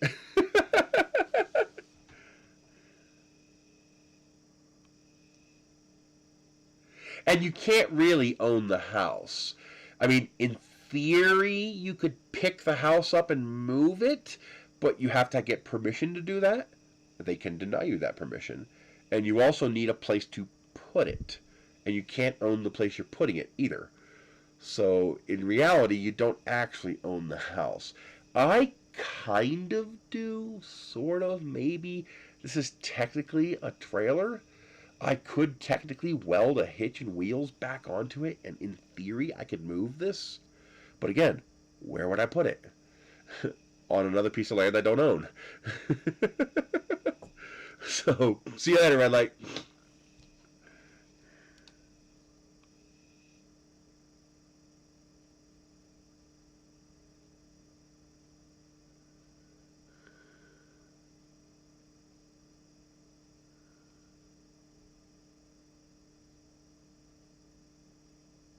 I love how they don't, these real estate sites don't even mention actual ownership, because it basically doesn't exist in the United States. For a short time, it existed in Nevada and Texas. You could purchase a Lloydal title, but I don't think you can do that anymore. I think the only entities that can still acquire a Lloydal title are churches in some states. Churches are able to actually own it.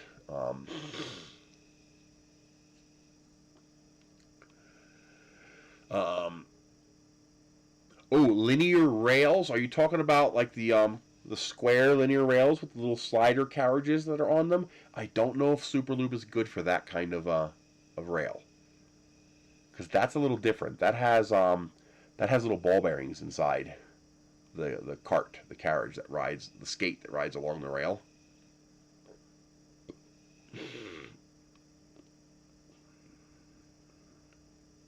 Yeah, that's what I would suggest. PTFE lube. That's a good idea.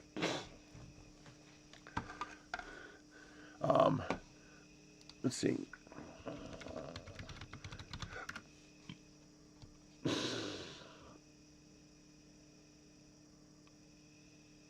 See here? A Lloydal title constitutes ownership of real property, land, buildings, and fixtures that is independent of any superior landlord. Title is related to the concept of land held in allodium, or land ownership by occupancy and defense of the land. So in the United States, you can't actually get a Lloydal title. You can only get title fee simple. There's technically two levels of fee simple. There's fee simple defeasible and fee simple absolute, which is not actually absolute. Most of the titles in the country are fee simple absolute. If you were to get, I think, I'm running into territories I'm not super knowledgeable on here. I think if you were to get, for example, a quit claim, that would be fee simple defeasible. Meaning if somebody could come up with a superior claim within a certain time period, they could theoretically take ownership of the land from you. I believe after a certain period of time, under certain conditions, that does become fee simple absolute, though.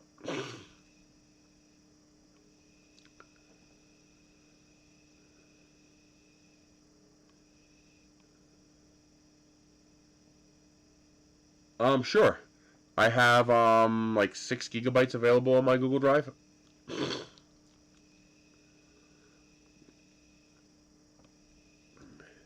Well, no, you own a business. The business is yours. That actually, the fact that I owned my business was the only reason I have this house. I didn't own the business location. You know, I had a landlord. She owned the building and the property, but I owned the actual business.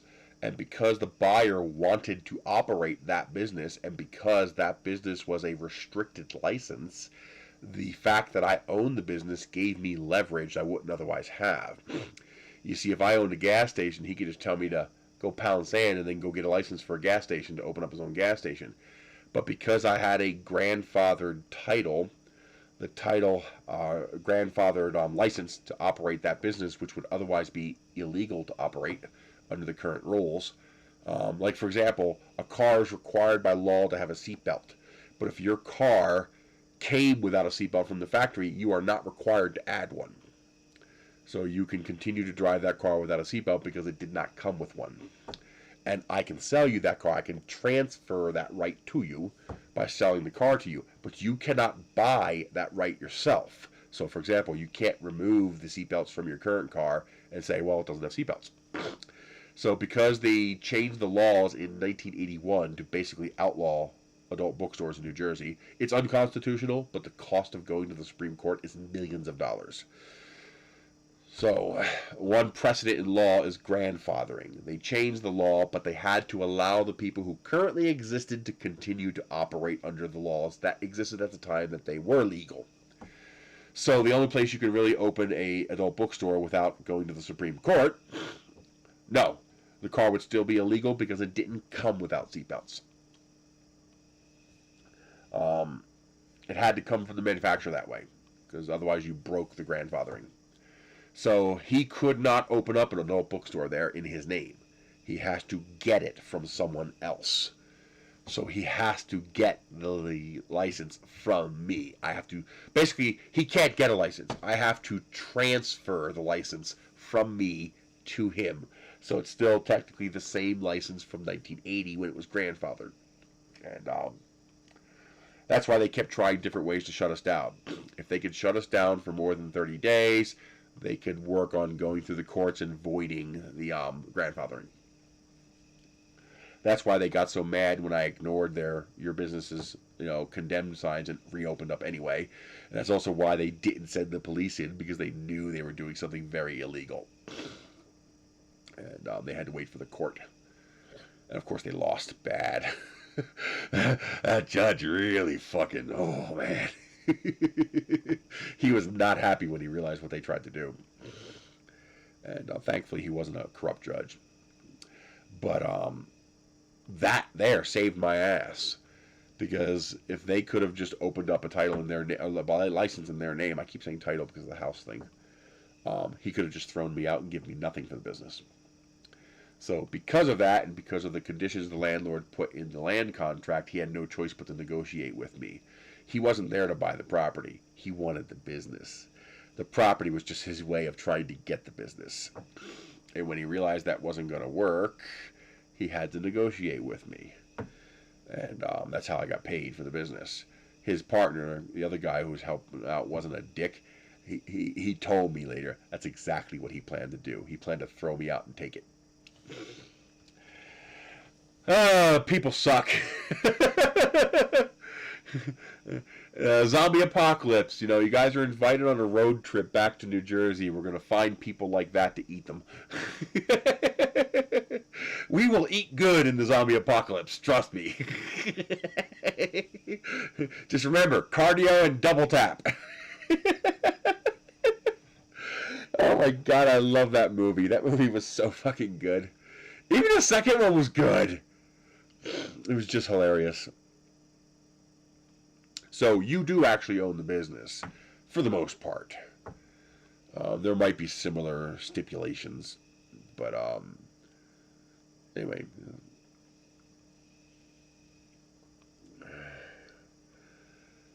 Even technically your car, you have limited ownership of. You have to surrender the title of the car to the state. A matter of fact, a lot of the times you never even see the title of the car. The title of the car is the COO, the Certificate of Origin. That's the actual title for the car. That's the ownership document for the car. You have to actually surrender that to the state in order to get a certificate of title. And you have to have a certificate of title to get license plates. And you have to have license plates to actually use the car. In fact, in many places, you have to have license plates to even own it. Like if it's sitting on your property, you have to have a license plate. And therefore you have to have a title, and therefore you have to surrender ownership to the state and get a certificate of title, which is why they're allowed to apply so many onerous rules to the car that normally they might not be able to apply, such as to this. So, yep, I do have to go to the post office because there is actually a package there I want to get. The phone service here is so ungodly bad that I am putting a landline in the house. But obviously I can't afford a monthly bill. I found this gadget. It's a VoIP device that works with Google Voice, and then you can plug a phone into this gadget. So you could use landline phones through the internet connection using your Google Voice phone number. I was like, hell yeah, no monthly cost. Yep. Well, for example, you could put the car in a garage. Then technically you can get the COO, put the car in a garage, and you would actually own the car. Problem is, you can't do anything with it. You can't drive it. I mean, so, what are you going to do? Hopefully, eventually, people will wake up and they'll shift that pendulum back the other way. But I don't see that happening in our lifetime. Yeah. I just played my drums. So, all right. I will see you guys next week. We are going to build one of the new laser engravers I got. I don't know which one it is. I got 3 of them. So I'm just gonna pick one. And that's what we're gonna do next week. And we are going to try to laser engrave greeting cards. And we're gonna see how that works. Because I think it's gonna work really well. I think that's gonna be very cool. I can't right now. I gotta run to the post office. But maybe later on tonight or something like that, we can hook up if you want to hook up in some kind of chat session or something like that. So, because as soon as I disconnect, I'm going out the door and going to the post office. What did I do with the key? I gotta find the key. to the car. All right, I will see you guys later. I will also try to get these files posted to Thingiverse this weekend, so you guys can make one of these kits if you want. The only thing you have to buy is the 2 pieces of tubing and